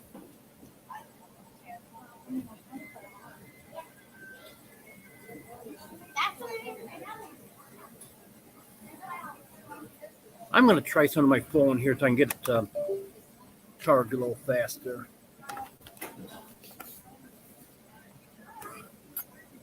If anyone got any questions, just put them in the chat and I'll get that in just a minute. Just got to go the other side of this wall here.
There, that's going to be better.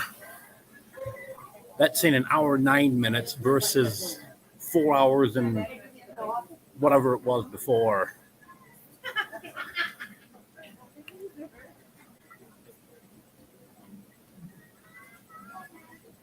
I just want to get as much stuff fully charged as I can. It'll be nice once I get that new generator, then won't have to worry about this. But it was good to have someone to hang out with while I was here.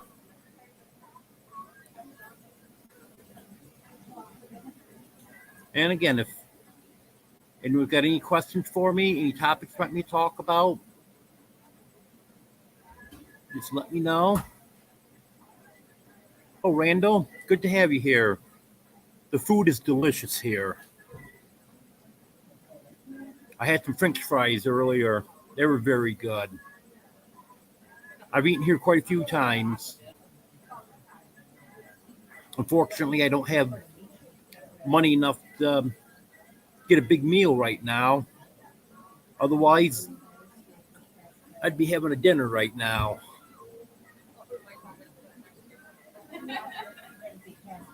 I've never gotten anything bad here. They're very good.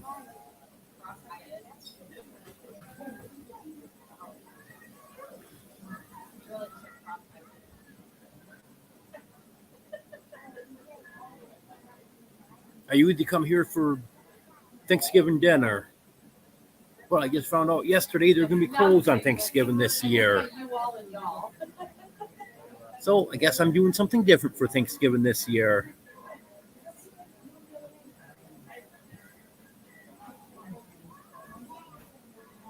It's just under 3 miles. I think 2.8 miles.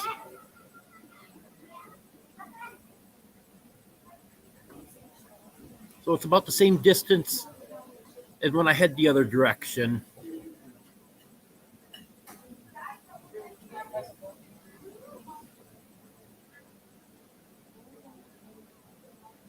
I've got 2 nice restaurants within 3 miles.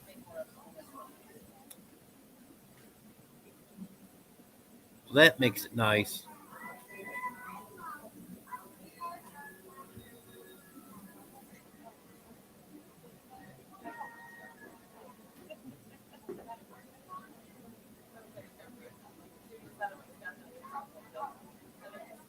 Yeah, quite a trip here today.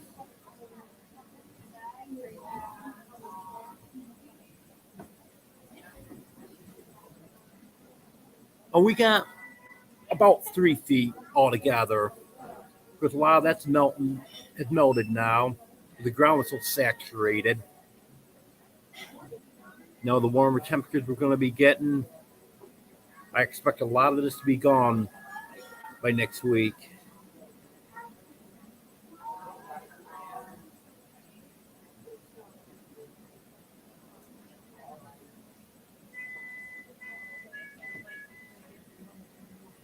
Hey, Randall, came up Markville. Is it supposed to be Markville with a T instead of a K? Because I know where Markville is.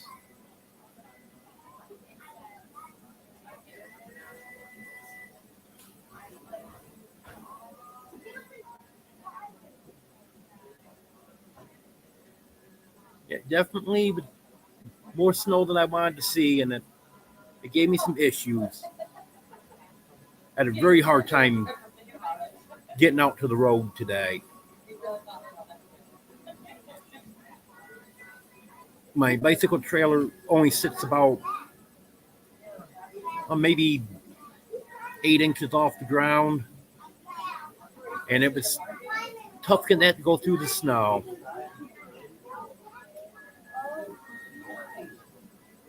I shoveled part of it, and then that made it a little easier. Okay. Yeah, I know where that is.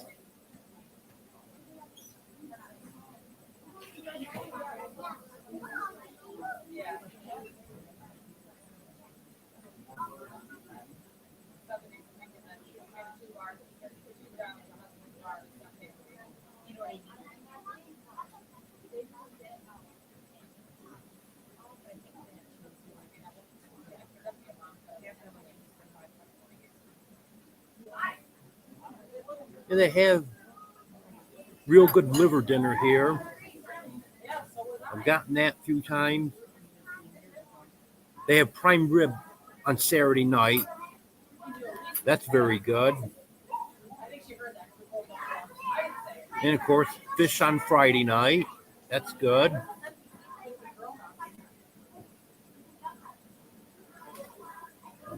Yeah, a lot of new stuff. I haven't bought much at all since they redid the menu, just because I haven't had money enough to. But I know they still got some good stuff on the menu. Just decided to revise the menu and offer some different stuff now.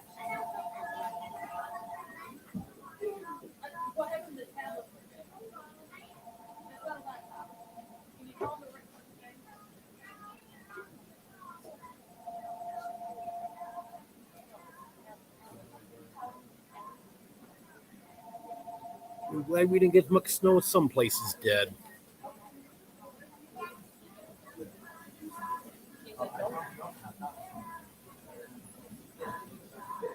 Look at that. I'm hoping this was the worst storm of the season. It's getting so hard for me to handle the snow now that I just can't do it.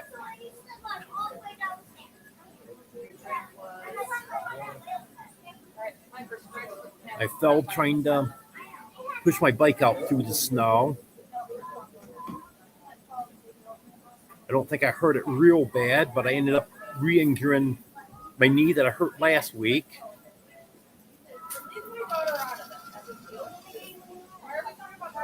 I just hope it doesn't get back as bad as it was last week. I had 2 days that I could not walk at all because of that.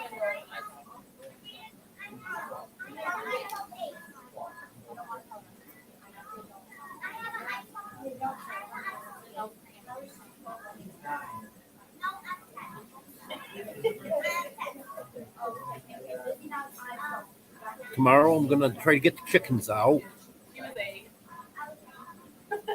They haven't been out since Wednesday. They have no desire to come out at all. Opened the coop up Thursday and Friday. They never came out. So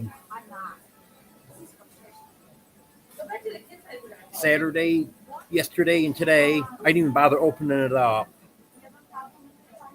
Go out to feed them, water them, and open the door. And normally, as soon as you open the door, they're out. They just stand there. They didn't even want to come out.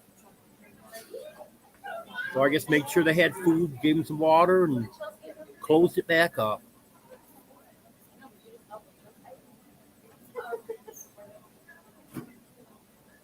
That's good to hear, Roy and Becky.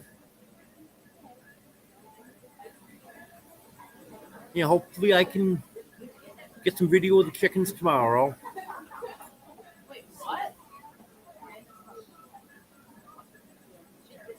I'm going to shovel a little bit right outside the door. Then I may keep their feeder in the coop. I'm at least going to move their water outside because they're really not supposed to be watered in the coop anyways. But they won't come out of the coop. I guess I got to water them in the coop. Yeah, that's funny.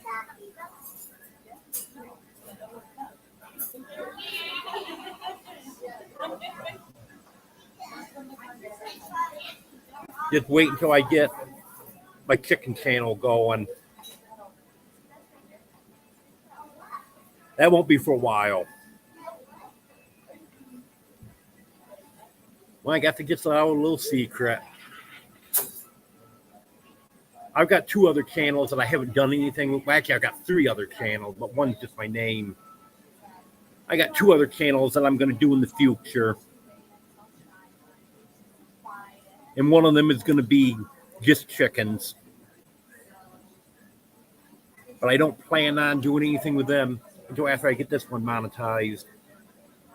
Because I'm afraid if I try to get anything else going now, it's going to draw away from this channel. And I've come so far on this that I want to make sure I get this monetized before I do anything else.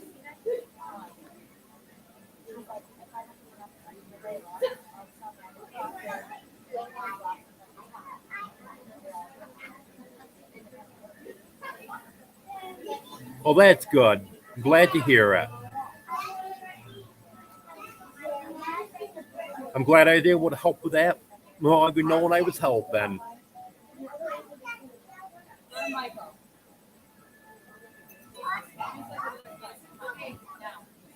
Named Isaac.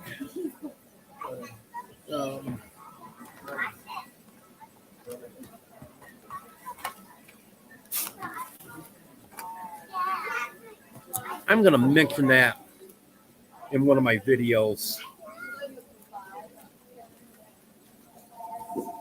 I'm sure he'll love that.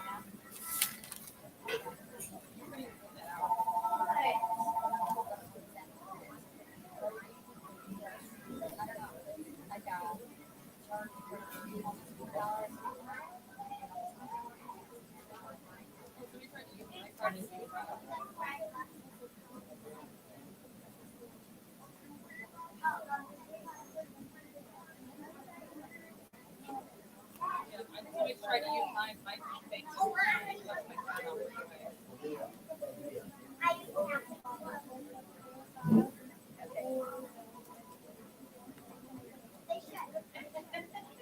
Yeah, no, my bank doesn't let anything purchase outside. I'll mention him in one of my videos in a day or two.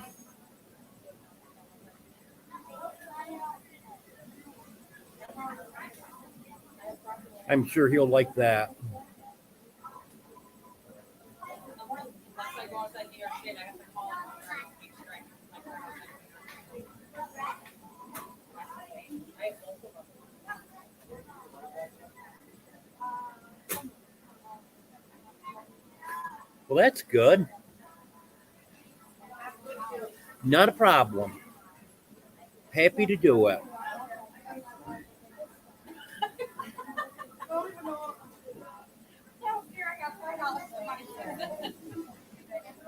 Yeah, I like helping out the ones that are helping me out. So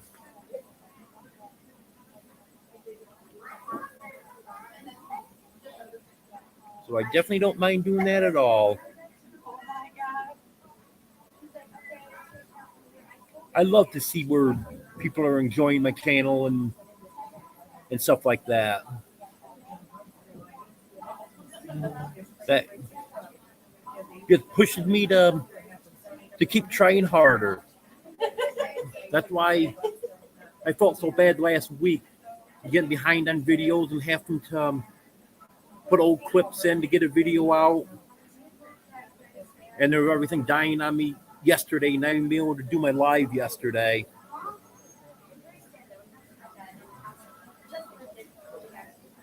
Yeah, YouTube definitely can be a good thing. I know sometimes it's used in a bad way, but my experience has been positive with it.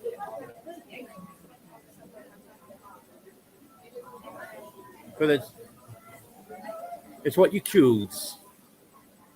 You choose to make it good or bad.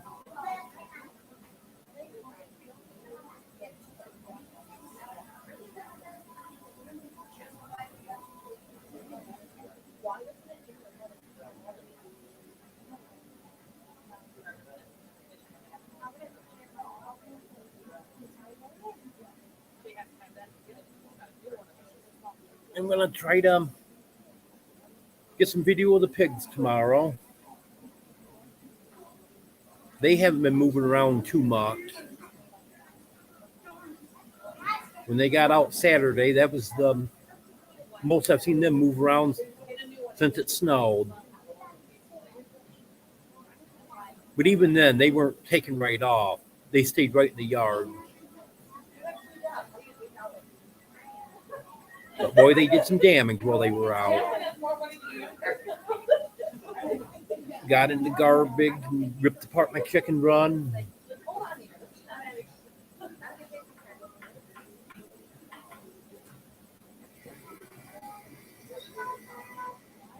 And knocked my bike over, but luckily they just knocked it over. They didn't trample over it.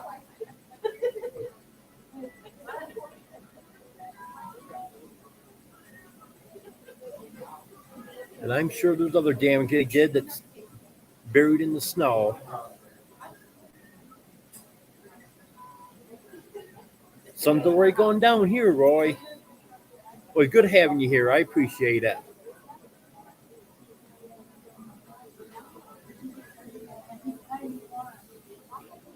And I should see you on your live tomorrow. Got physical therapy in the morning, but I'll be back long before your live starts. I do have to make a trip into Parish sometime tomorrow because I got to go to the post office and get some water.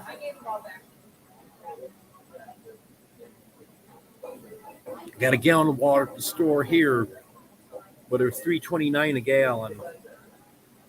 I don't want to be getting much water at that price. I think it's $1.75 or something like that at Dollar General.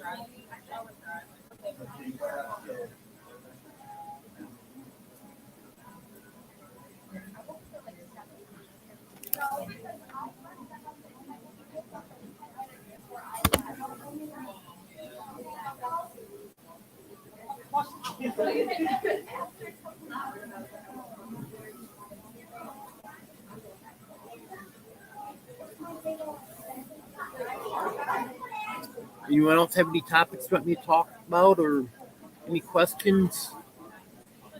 I've got about another hour that I can be on here.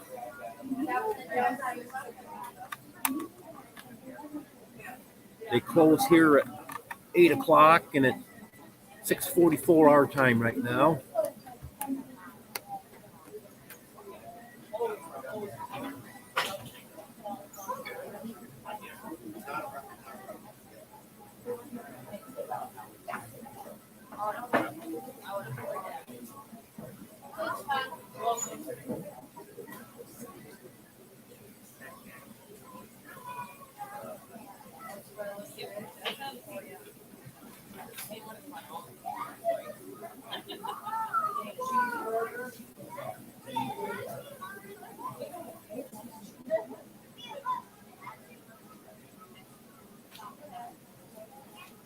Okay, Roy.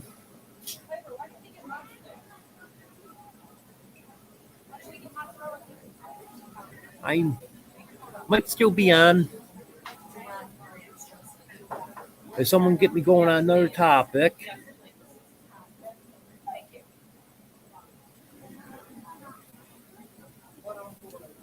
Okay. Sounds good. Maybe Becky's got a question or a topic I can talk on.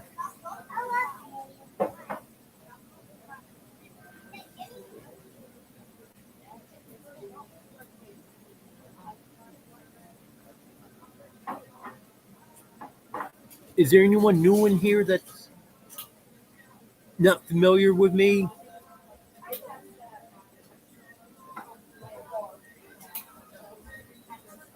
That wants me to give some background and talk about my plans and stuff? I've got 7 chickens. I've got 5 hens. And of course, got Earl. And I got the chick that hatched out in September. I want to expand some. Once I get my new generator, then I may incubate some more eggs. I had some eggs all set out, ready to incubate. But then my generator started giving me issues again, and I didn't want to start incubating them and then having that quit and not being able to finish incubating them. And then now look at what happened. So I'm glad I didn't get them started. But I'm going to put the incubator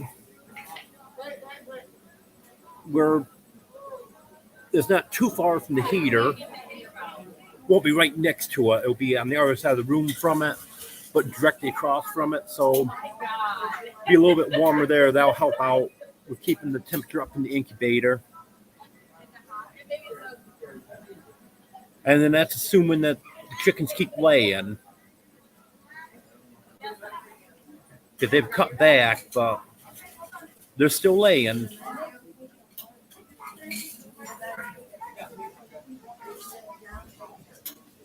So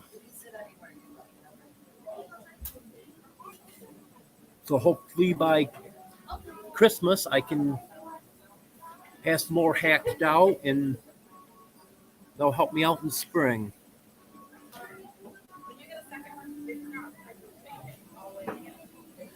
That's good. A lot of people getting into chickens now, and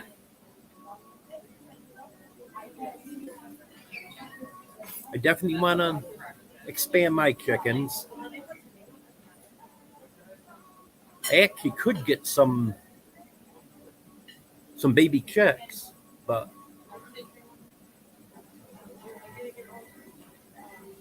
be kind of iffy with the weather we're shipping them here now. Because actually, I do get chicks from. They have some breeds on sale this week that I actually would like to get.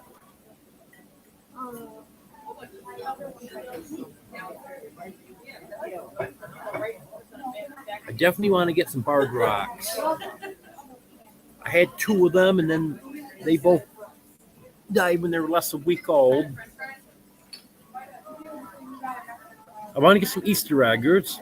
I had 2 Easter eggers. Neighbor's dog got them.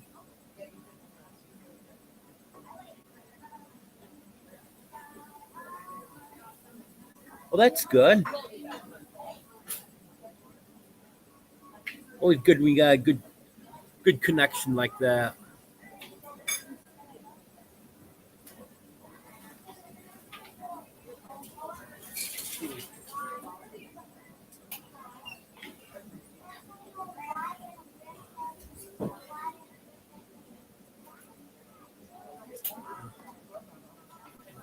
There, now that phone's charging good. One phone's fully charged, and that one will be in 50 minutes. So I'll be going home with a fully charged laptop, my 2 big batteries fully charged, 2 fully charged phones, 2 fully charged lights, and my headlamps here should both be fully charged by then.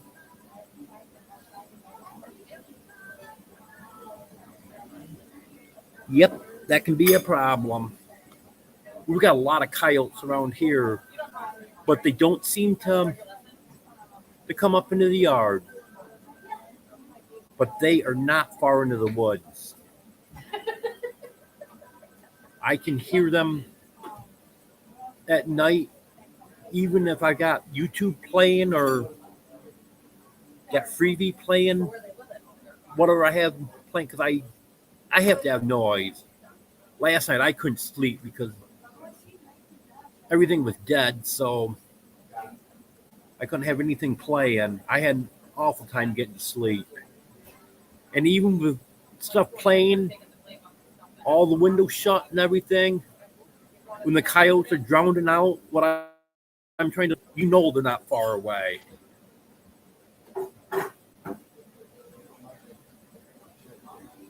But I've had 2 different things mentioned to me about it. My camper is out behind the barn, and someone has suggested that they can sense that I'm out there, so that's why they won't come up around the barn. And my chicken coop isn't too far from the barn. And the other thing is I've been told that pigs are a natural enemy of coyotes, so they won't come around because of the pigs. I don't know if either one of them is true, but for some reason, I've been there for 4.5 years. My landlord's had chickens since before I moved there, and he's never had a problem with coyotes. I've had chickens for 1.5 years, and I've never had a problem with a coyote with my chickens. So maybe one of those theories or both of them is true. Raccoons, that's a different story.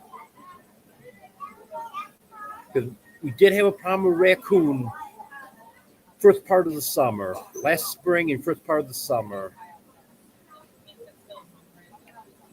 The first chicken that disappeared this year was a rooster.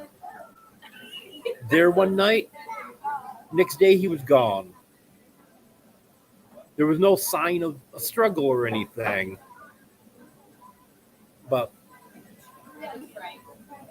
couldn't quite figure out what happened to him. And he was the only rooster, so he wasn't run off by another rooster or anything. And then started noticing raccoon tracks, and I know there was blood all over the place one morning, and there was raccoon tracks, and one of the chickens was missing. Another morning, there was feathers. There was white feathers in a big pile, and one of the white chickens was missing all its feathers on one side. And again, there was raccoon tracks. And my landlord's duck disappeared one night. And again, raccoon tracks. And one of my hens kept escaping and would just roost in random places where I couldn't find her, so I couldn't put her back in the coop at night. Well, one night I heard her screaming just before midnight. I opened the door, and there she goes running by the door with a raccoon right behind her. I threw something out and yelled at the raccoon, and it must have distracted him just long enough so she could get away. The next morning, she was okay.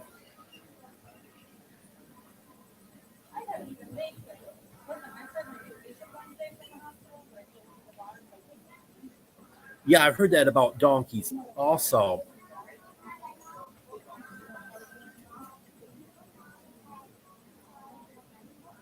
The only problem with a donkey, as I've heard, is that they'll kill anything that comes around. It might not even be a predator. If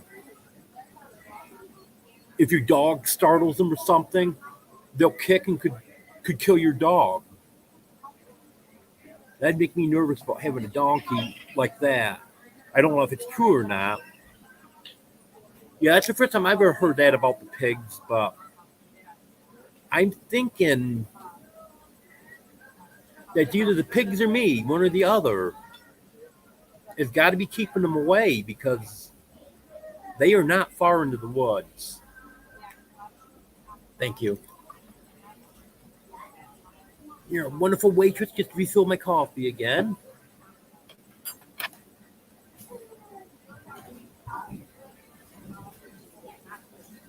Oh, yeah. Raccoon is nothing to mess with, that's for sure. But we haven't seen any evidence of that raccoon in quite a while. I would say it's been since probably August or September. I know it hasn't been around since September. So I'm not sure. I can't believe it would have just moved on with still having chickens there that it could easily get. So my landlord has an open barn, so he can't secure his chickens in there. So it could easily get to them.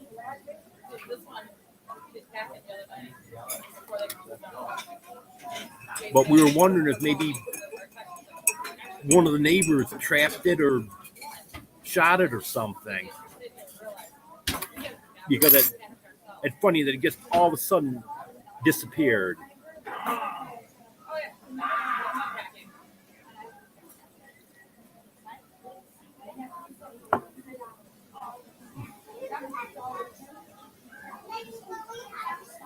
I know there was something, and this is a couple months ago. There was something out around my chickens one night. A couple different nights, actually. Because there was one night I was a little late putting them to bed. It was, I don't know, maybe hour and a half or so after it got dark. I went out to put them in because they were roosting on top of the coop. And I always gathered the eggs at night when I would put them to bed because for some reason my chickens won't lay in the morning. Very, very seldom will I have an egg before noon. They lay usually mid to late afternoon. So I don't even collect the eggs until night. And something had gotten into the coop, and I don't think it was one of the chickens because I haven't been having problems with them breaking the eggs. And the eggs were moved out of the nesting box, out towards the door. And they weren't completely broke open. And it was more like just you would crack an egg open is what the shell was like. It was in two pieces, two different eggs. Both shells within two pieces. And the insides were all eaten out of the egg. And other than that, the shells were fine. So I kind of thought that might have been a raccoon, but never bothered the chickens. And I actually was sitting outside, and they never started squawking or anything like a chicken normally would do if there's a predator around. So that had me kind of confused. And there was another morning I had gone out, and I had their food in a dog kennel. It's got a tarp over it. I put it in there so when it rains, it doesn't get wet. And I close that up at night. And something had reached in, because I didn't have the food pushed all the way to the back of the kennel. And something had reached in there and tipped over their feeder. It was leaning up against the door. It wasn't all the way tipped over, but leaning up against the door. And it wasn't like that when I closed the door. I wouldn't have been able to close the door. It was like that. So I'm thinking that might have been a raccoon. But again, it made no attempt to try to get in the coop. I don't know if raccoon would just go after chicken food like that or what. Yeah, that's what I would think was raccoon. And also, when I was talking about the eggs there was another night right around that same time. I could hear something walking through the woods over near where the coop was. But again, the chickens never squawked. Earl never sounded the alarm or anything. But I could hear something walking around over there. I shined the light over, couldn't see anything because it's brushy and stuff. Because it's young woods. So you still got a lot of brush and stuff there. And I couldn't see anything from where I was. Yeah, it could be, Becky. That's right, they do eat cat food, dog food. Because I actually have a Facebook friend that puts cat food out with raccoons on her deck. I've forgotten about that.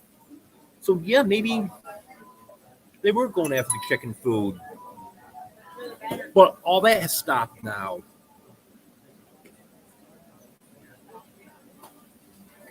In fact, I forgot to close up the dog kennel where the food is one night. This is back before it snowed, because now the food's in the coop with them. I forgot to close it one night. Nothing got into it. I even forgot to put the chickens in one night. I think it was 2 weeks ago after my Sunday Live. Sunday Live ran late and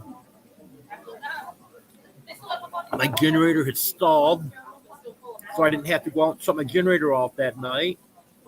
I forgot to go put the chickens in. I went out the next morning, let them out, and they're out. And I'm thinking, how did they ever get out?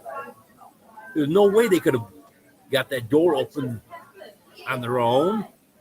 So I'm thinking maybe something had broken into the coop. All the chickens are there. And look at the coop. Door's perfectly fine. And remember, that's right. I never put them in last night. Hello, Martin and Sue. Good to have you here.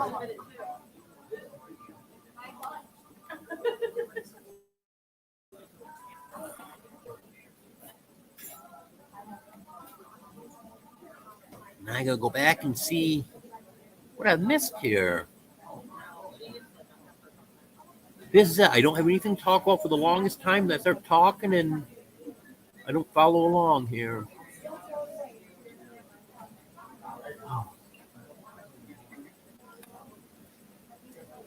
Yeah, that would make me nervous about donkeys. Because I do intend to have another dog at some point. And you just never know when dog might get where they don't belong.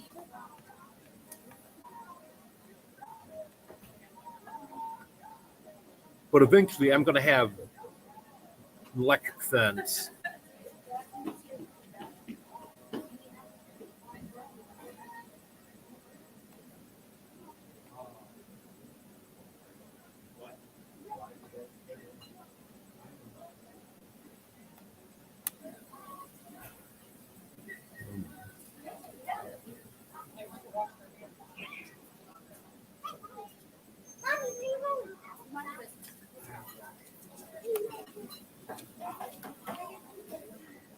Yeah, that's true. A fox will.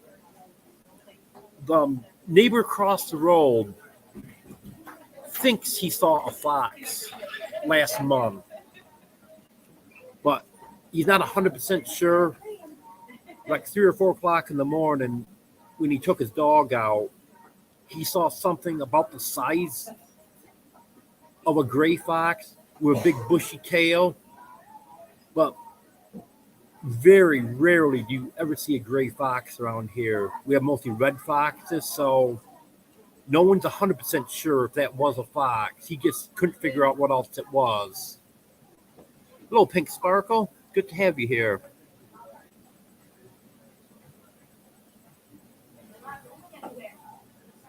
Yes, that's what I'm gonna do.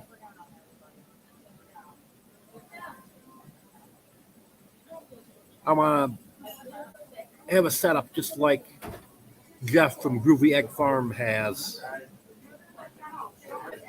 He's got electric fences that run off solar. No, unfortunately, I don't have money enough to get a dinner. I had some French fries when I first got here. They do have very good food here.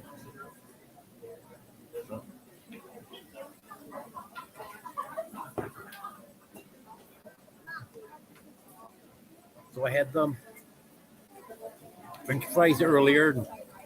Just having coffee now.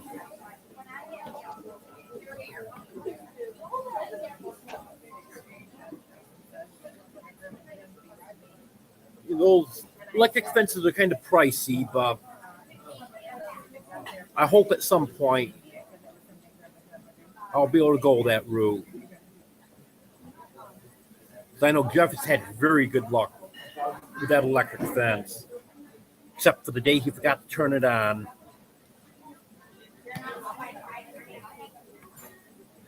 Well, I don't know if it's so much he forgot to turn it on. He went in the house for 20 minutes and probably thought he'd be okay in the middle of the day. But then he had a dog come along and wipe out one of his flocks.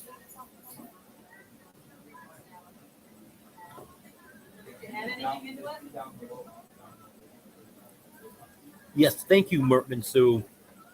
Don't forget to hit the thumbs up, everyone. I forgot to do it myself until someone mentioned it earlier. Got 36 thumbs up. That's good.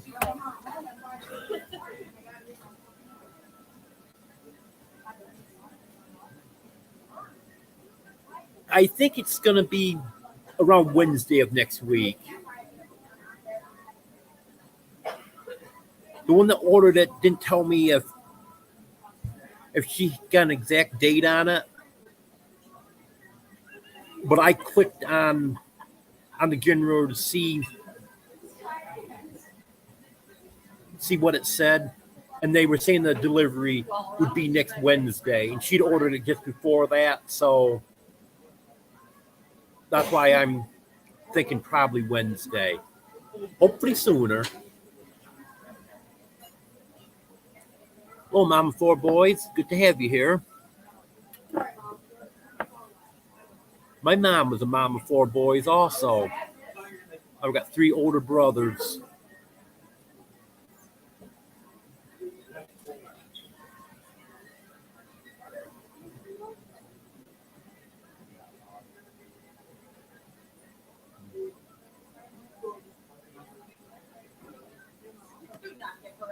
Yeah, I've gotten in the habit now.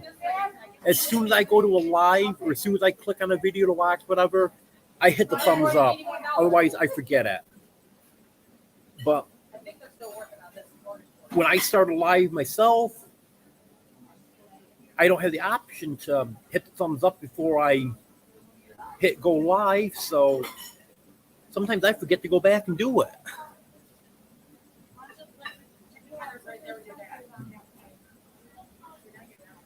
Yeah, the generator I'm getting is well, they call it a 2350 watt generator because that's what the surge power is on it. But it's 1900 continuous watts. It's an inverter generator, and it's going to run a lot quieter than my old one, and it's going to take a lot less gas. So I think that's really going to work out nice for me.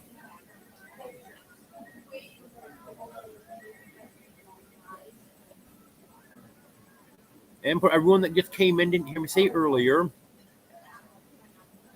I had quite a time getting out through the snow this morning. I ended up falling. I twisted my knee. I could feel it twisting as I was falling, but I don't think I hurt it or didn't hurt it bad. It was the same knee that I hurt last Monday. It was 80% better this morning. So I hope that doesn't go downhill. But I was able to get out, and with the ground being so saturated and so warm because we had 70s just a couple weeks ago. So the ground's good and warm. It's melting snow from underneath. And we're supposed to be in the 40s for the next 10 days. So this snow is really going to go down now. With any luck, it'll all melt, but I'm not sure, but I hope so. Because I definitely can't deal with the snow. It's just been fortunate the past 4 years or so that we haven't had much snow. I have physical therapy in the morning, and I'll ask them to put some heat on my knee again like they did on Friday. And hopefully we can keep that from getting too bad. Yep, I'm staying warm. My son, his girlfriend, got me a tank of propane on Saturday, and I had enough money so I could get a tank myself. But I only took 2 tanks. I was only planning on getting 2 tanks.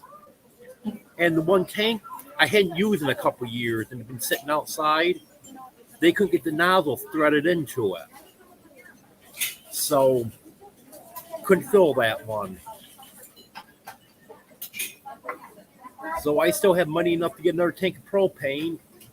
I just need to get somewhere so I can get that.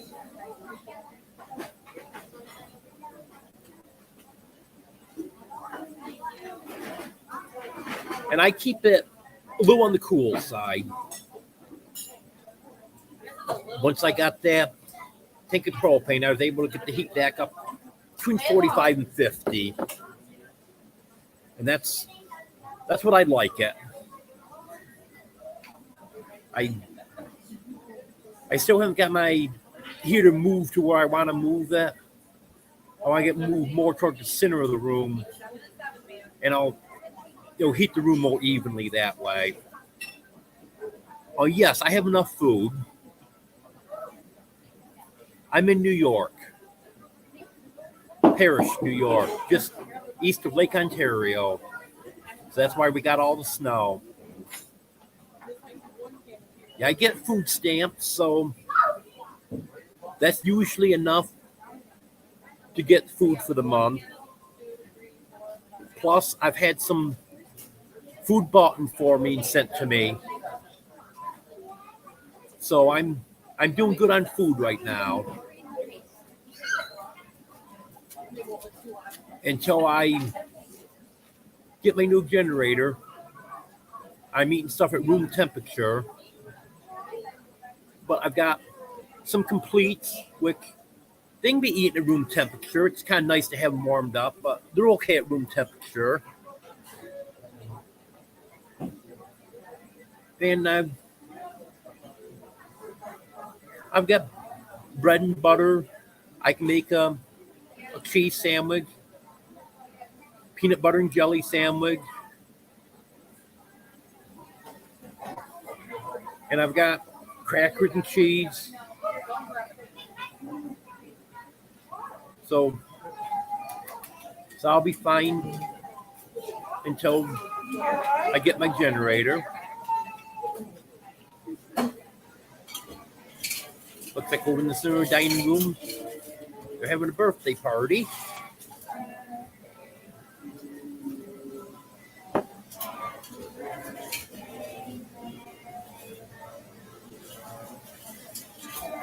Yeah, I've been homeless a couple times, but longest time was just under 3 months. The other time was about a month. But both of those times, I had a car to live in.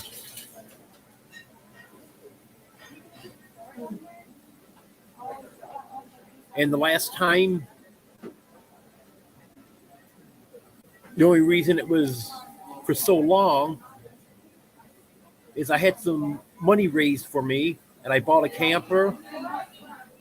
But then the place that I was supposed to move the camper to, I had someone sabotage that, so I couldn't move there because the camper was gutted, so it didn't have running water and didn't have a bathroom in it and stuff. And there was a couple that always causing problems for me. And I know what happened, even without someone telling me what happened. I know what happened. They got a hold of the guy at the campground because he was going to sneak me in, just not say anything. It's going to be fine. But then they started complaining to him, and he was afraid he was going to get turned in. And he said he couldn't get caught having anyone living there in a camper that didn't meet code. Then it took quite a while for me to find another place where I could move my camper to.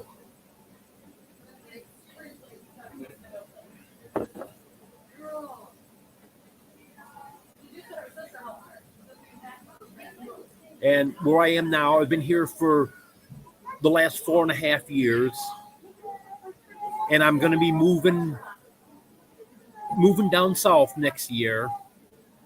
No matter what, I'm definitely out of New York next year. This is my last winter here. I've been saying that for the past 5 years, but it's definite now. I'm not spending another winter here.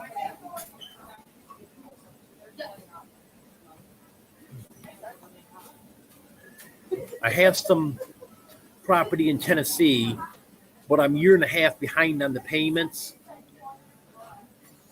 And unless I can work out a deal with someone to catch up the payments on that, then that's not going to be an option because I'm so far behind on it.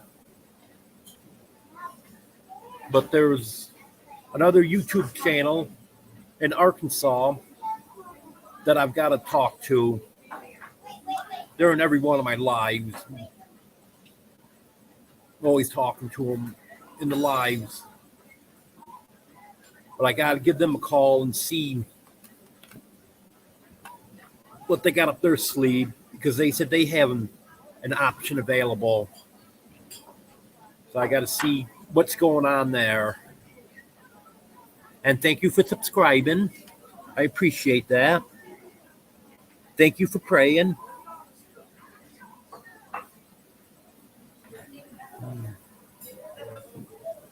Oh, yeah, I've heard Chicago is very cold. Hello, Mike. Good to have you here. I'll tell you what. And they close in 40 minutes. If you can make it here in 40 minutes, I'll buy you anything you want on the menu. Even though I don't have money enough to buy my own dinner, I think I'm safe making that bet. I don't think you can make it here in 40 minutes.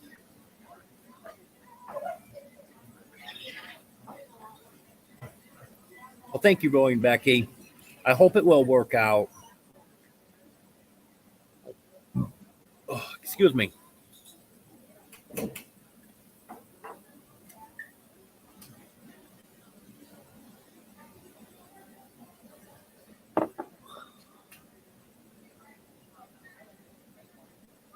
So,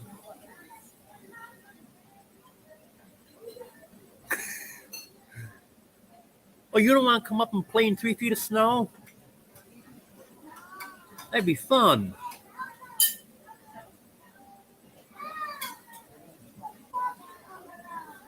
So what's the weather like in Arkansas today?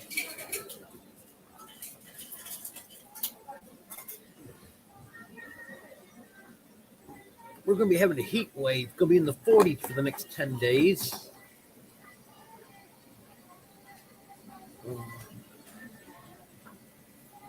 It's 39 earlier. I'm checking to see what it is now. 37 right now. I'm not complaining.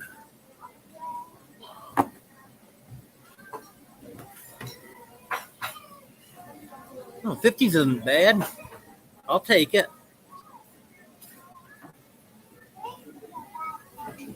I can't believe how cold some of the nights have gotten down there.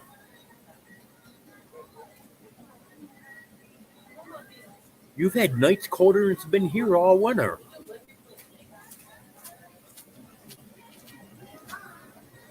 I don't think we've been below 20 degrees all winter.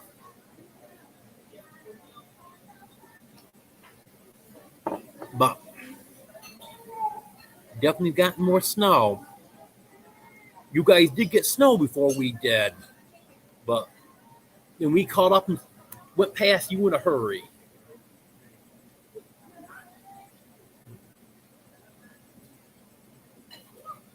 Yeah, it's unbelievable.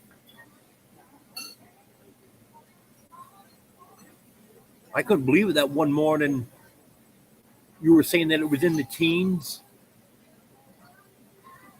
We got cold the next day, but that day when it was in the teens there, I think we were in the 30s that morning. But even the next day when it did get cold, it was only in the 20s. It didn't get into the teens here.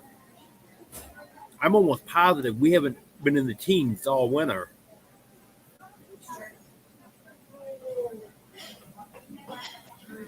Well, I'm glad you stopped in.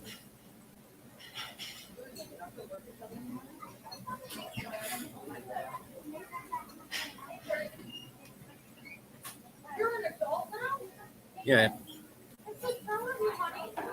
It shouldn't be 17 degrees down there before it is here, that's for sure.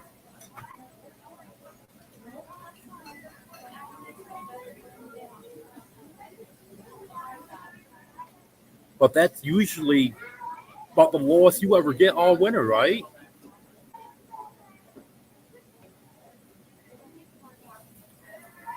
You have a good night, Mike.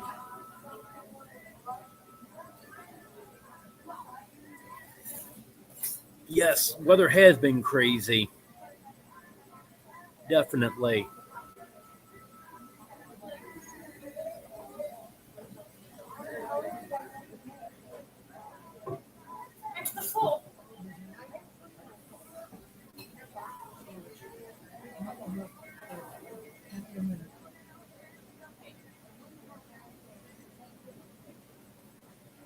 Oh yeah, that's definitely cold. Um,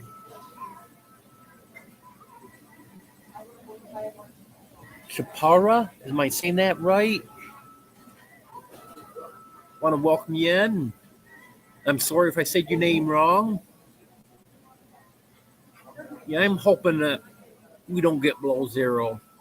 We always do, but I always hope that it don't get that cold. Last year we had quite a few nights with 20 below, and that's far from the coldest we've ever been. But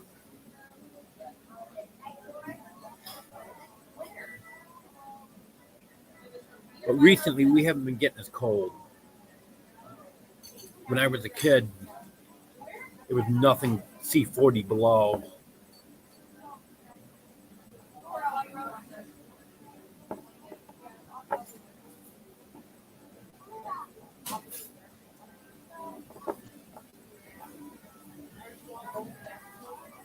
I watch live almost every morning from digging in South Dakota, which lets your chickens out in the morning. I know they've had some cold mornings there also. I don't know if it's been below zero, but I think she's had single digits.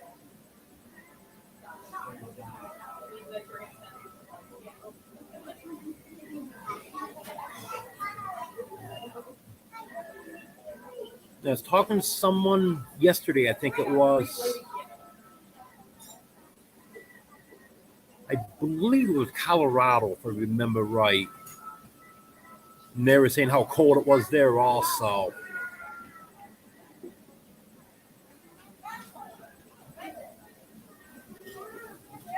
Yeah, I hope I can get some winter boots before it gets that cold here.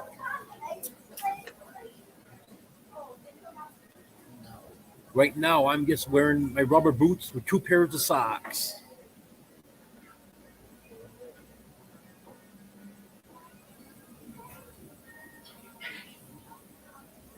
Yeah, it's hard to believe what happens when you get older.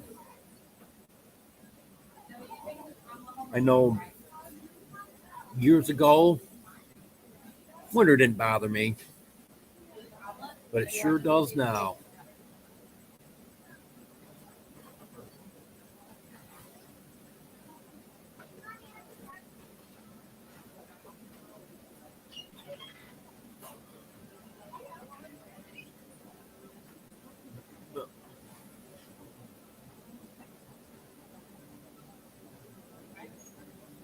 Yeah, I could take a little bit of cold weather as long as it's not excessively cold for an extended period of time like we have here.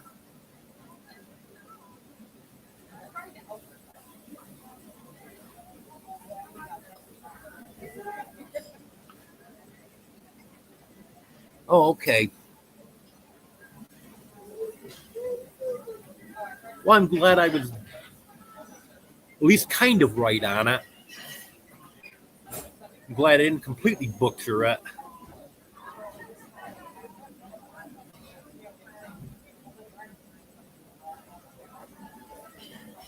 Yeah, I never took Spanish.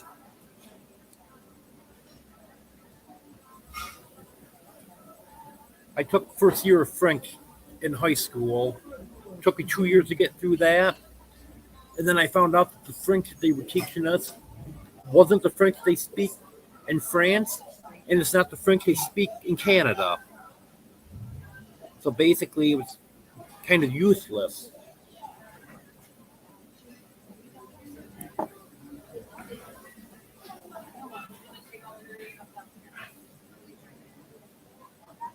And that was all they offered while I was in school was French. They didn't offer Spanish at that time. And not long after I got out of school, then they started offering Spanish.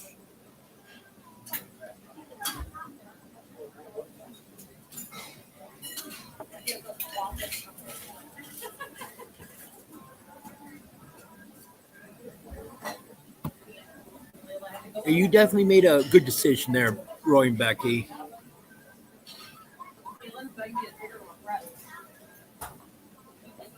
And I remember when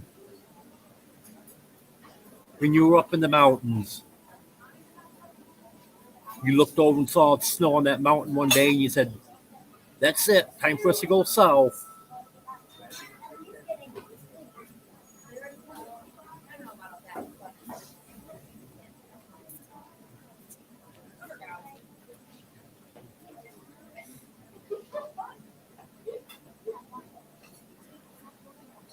Yeah, that's it. There's so many different languages. It's hard to keep up with everything. I've heard people say that what we speak isn't even English. It's American because it's so far off from what true English is.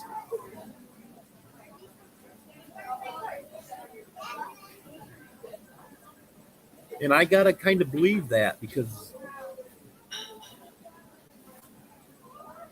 I know you're someone from England talk, and sometimes you have trouble understanding what they're saying because it's just not the way we say things.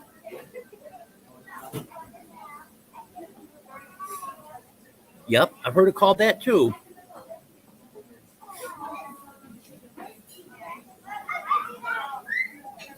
And it's even different throughout different parts of the country too.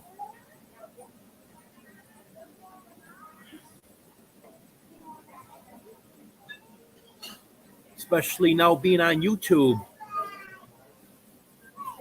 I'll hear someone say something different than it's said here in the Northeast.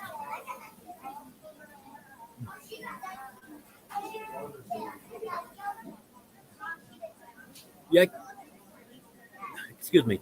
I can take the heat a lot easier than the cold.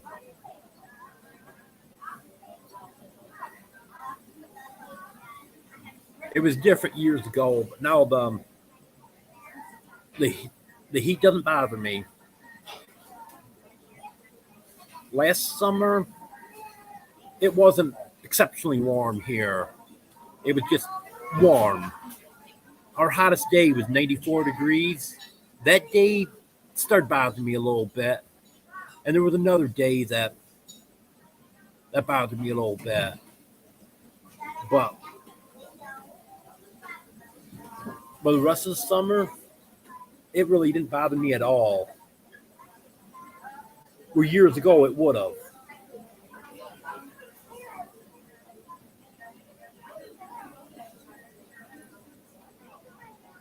Years ago, I hated to see it go above 80 degrees.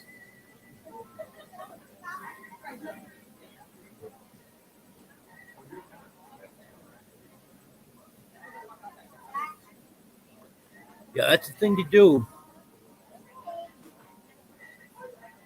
You're able to move back and forth, and that's definitely the way to go.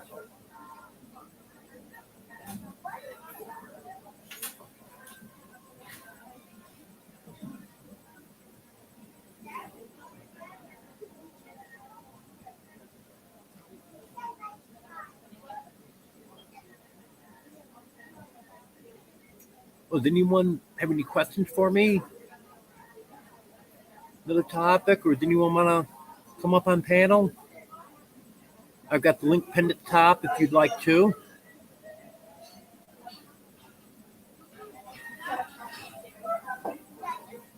I'm only going to be on for a few minutes longer. They close here at 8 o'clock, so another 10, 15 minutes. I'm going to have to pay my bill and get stuff packed up and head out.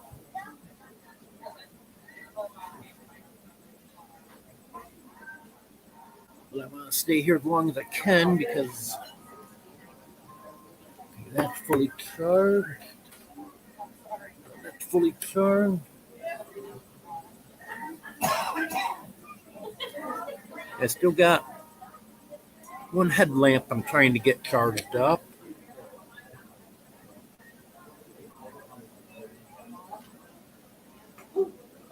A better shape than I was, though.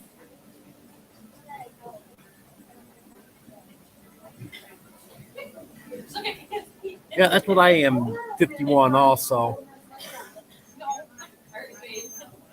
But I had gastric bypass surgery, let's see, 6 years ago?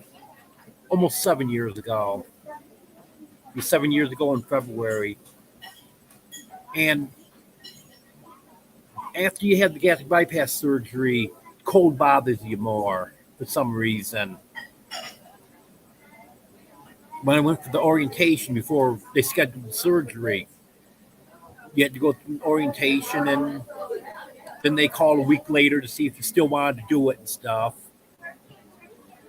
And that was one of the things they were saying. They saying after you had the surgery, you're going to have a sweater or jacket with you all the time. And I asked, I said, is that just because losing the weight and not having the fat, or is it something else? And they said that it's partly from losing the weight, and it's partly stuff they don't know. Just the cold will bother you more. And I have found that to be true. In fact, one of the bus drivers I had a week or two ago, it took me to physical therapy. He had the same surgery last year. And he said he was never cold before. But he said now that he is cold all the time. He said he's got to buy heavier clothes now because he never needed anything heavy before. But he said now cold really bothering him.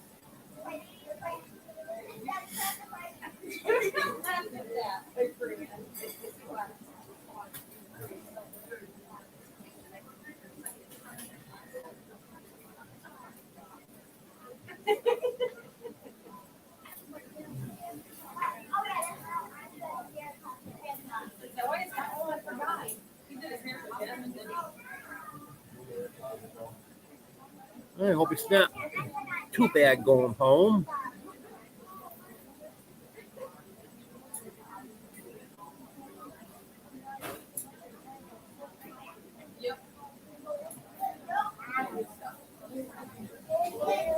Yep.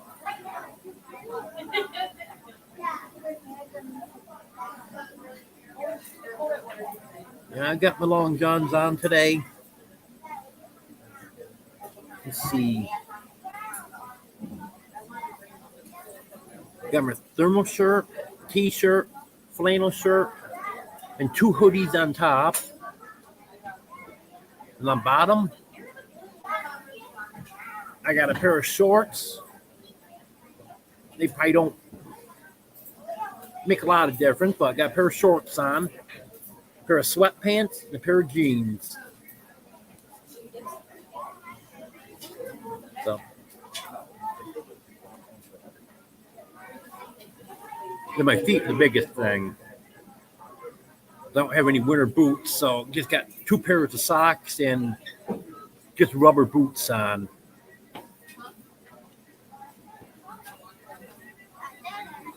So my feet get kind of cold, but it's not too bad at this temperature, though.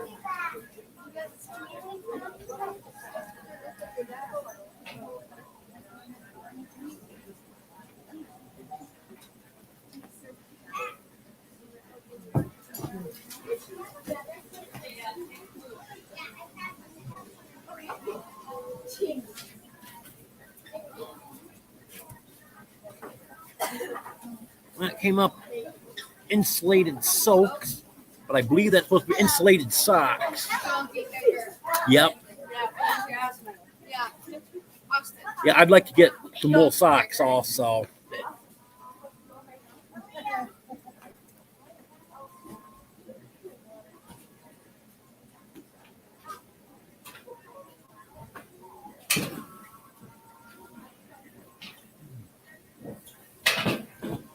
Yeah, my doctor was very pushing for me to have it done. I was 410 pounds, and I could lose a little bit of weight, and then it came back, and he told me what it was.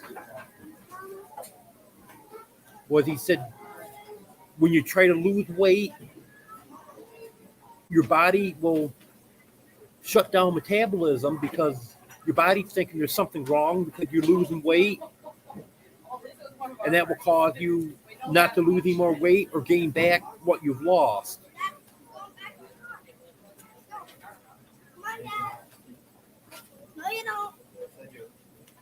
And he said that probably really could be my only option.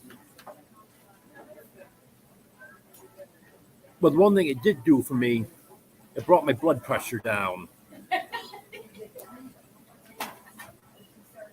I was on 2 blood pressure pills before, and now I'm not on any blood pressure pills at all.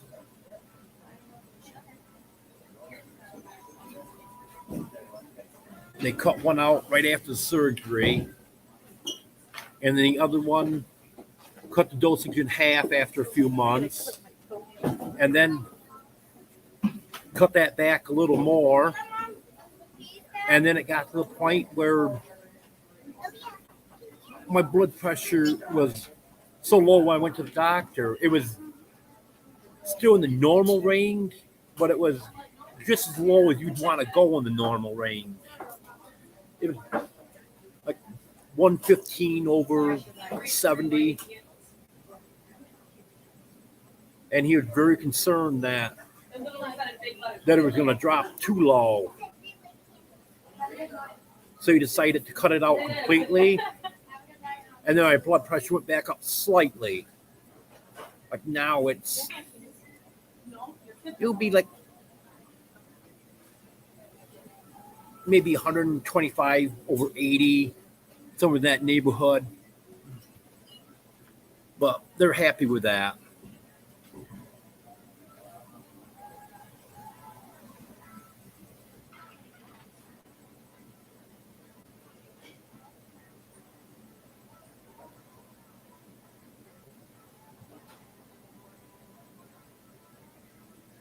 Oh, Sarah, welcome back.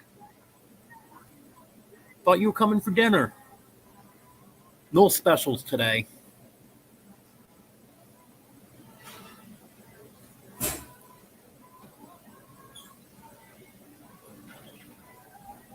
And told Dog Man if he came, I'd buy his dinner for him, but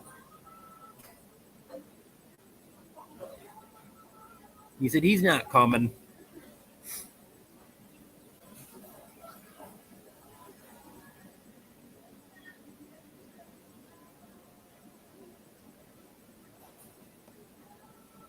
I'm not going to be able to be on here too much longer.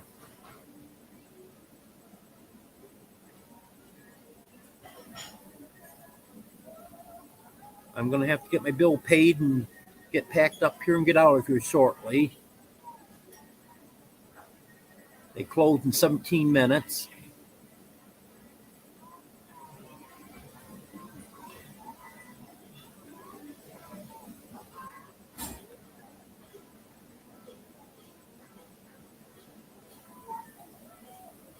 The big batteries should be fully charged now. The one was fully charged when I checked on it, and the other one was almost there. That should be done now. Laptop's fully charged. Both phones are fully charged. Both of the lights are fully charged. One of my headlamps is fully charged, and the other headlamp still charging, but that should be getting pretty well fully charged. And the only thing I don't have charged yet is the battery packs. I've got one of them partway charged. I actually have two of them. The woman at the post office gave me one also.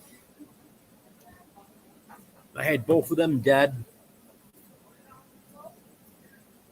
They take a little longer to charge. But I have physical therapy in the morning.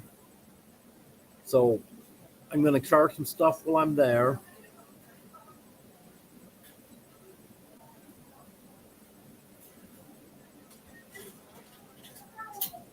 I'll probably use my laptop tonight to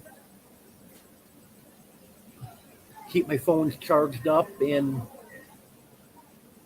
charge the battery packs and take my laptop to physical therapy with me in the morning and charge it there.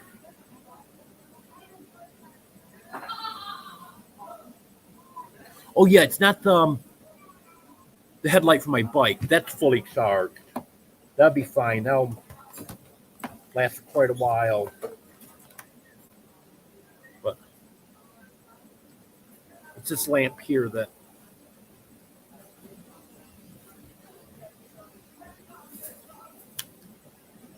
I wear on my head.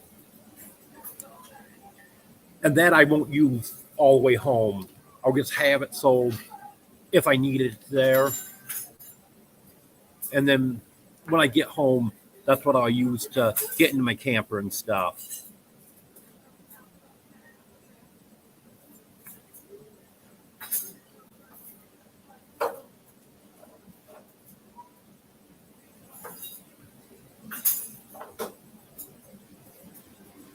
And I'm in good shape.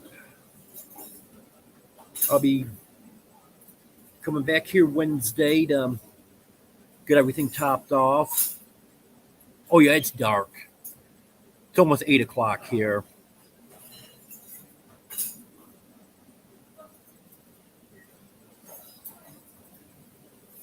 It's been dark for hours.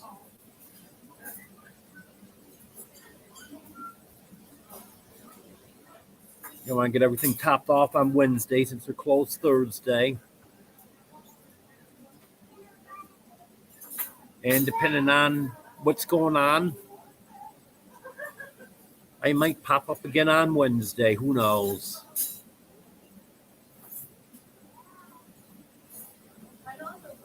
I know that's probably going to be a busy day for everyone getting ready for Thanksgiving, but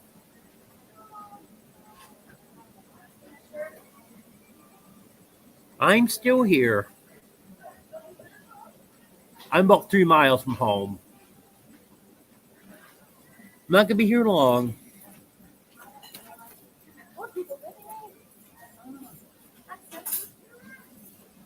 Okay, I'll be right there.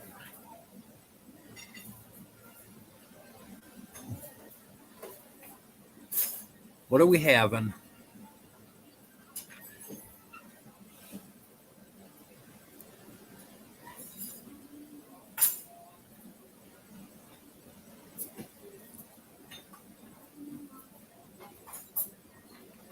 Yes, I am riding my bike.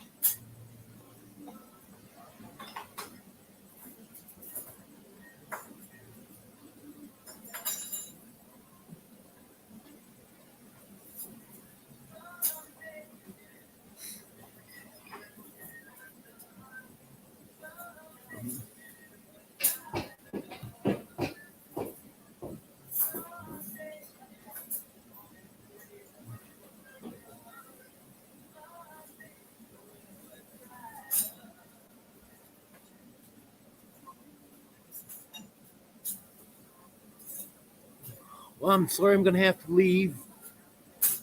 Got everyone coming in now, but they're getting ready to close here. And I still got to get my stuff packed up and get the bill paid.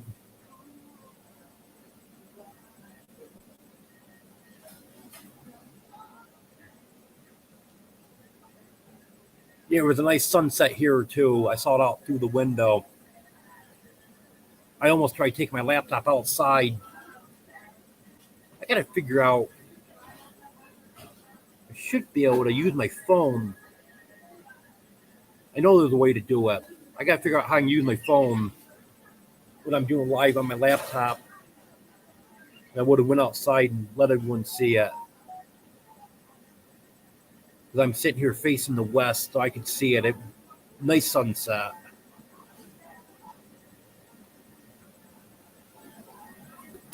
Okay, should have a video out tomorrow. If nothing goes wrong.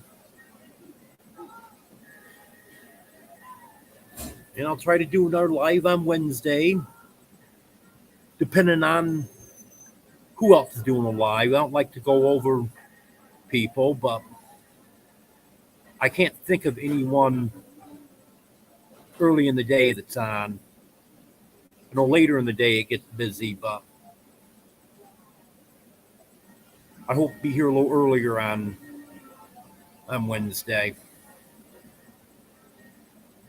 Okay, good seeing you also. Okay, everyone. Thanks for being here. You have a good night.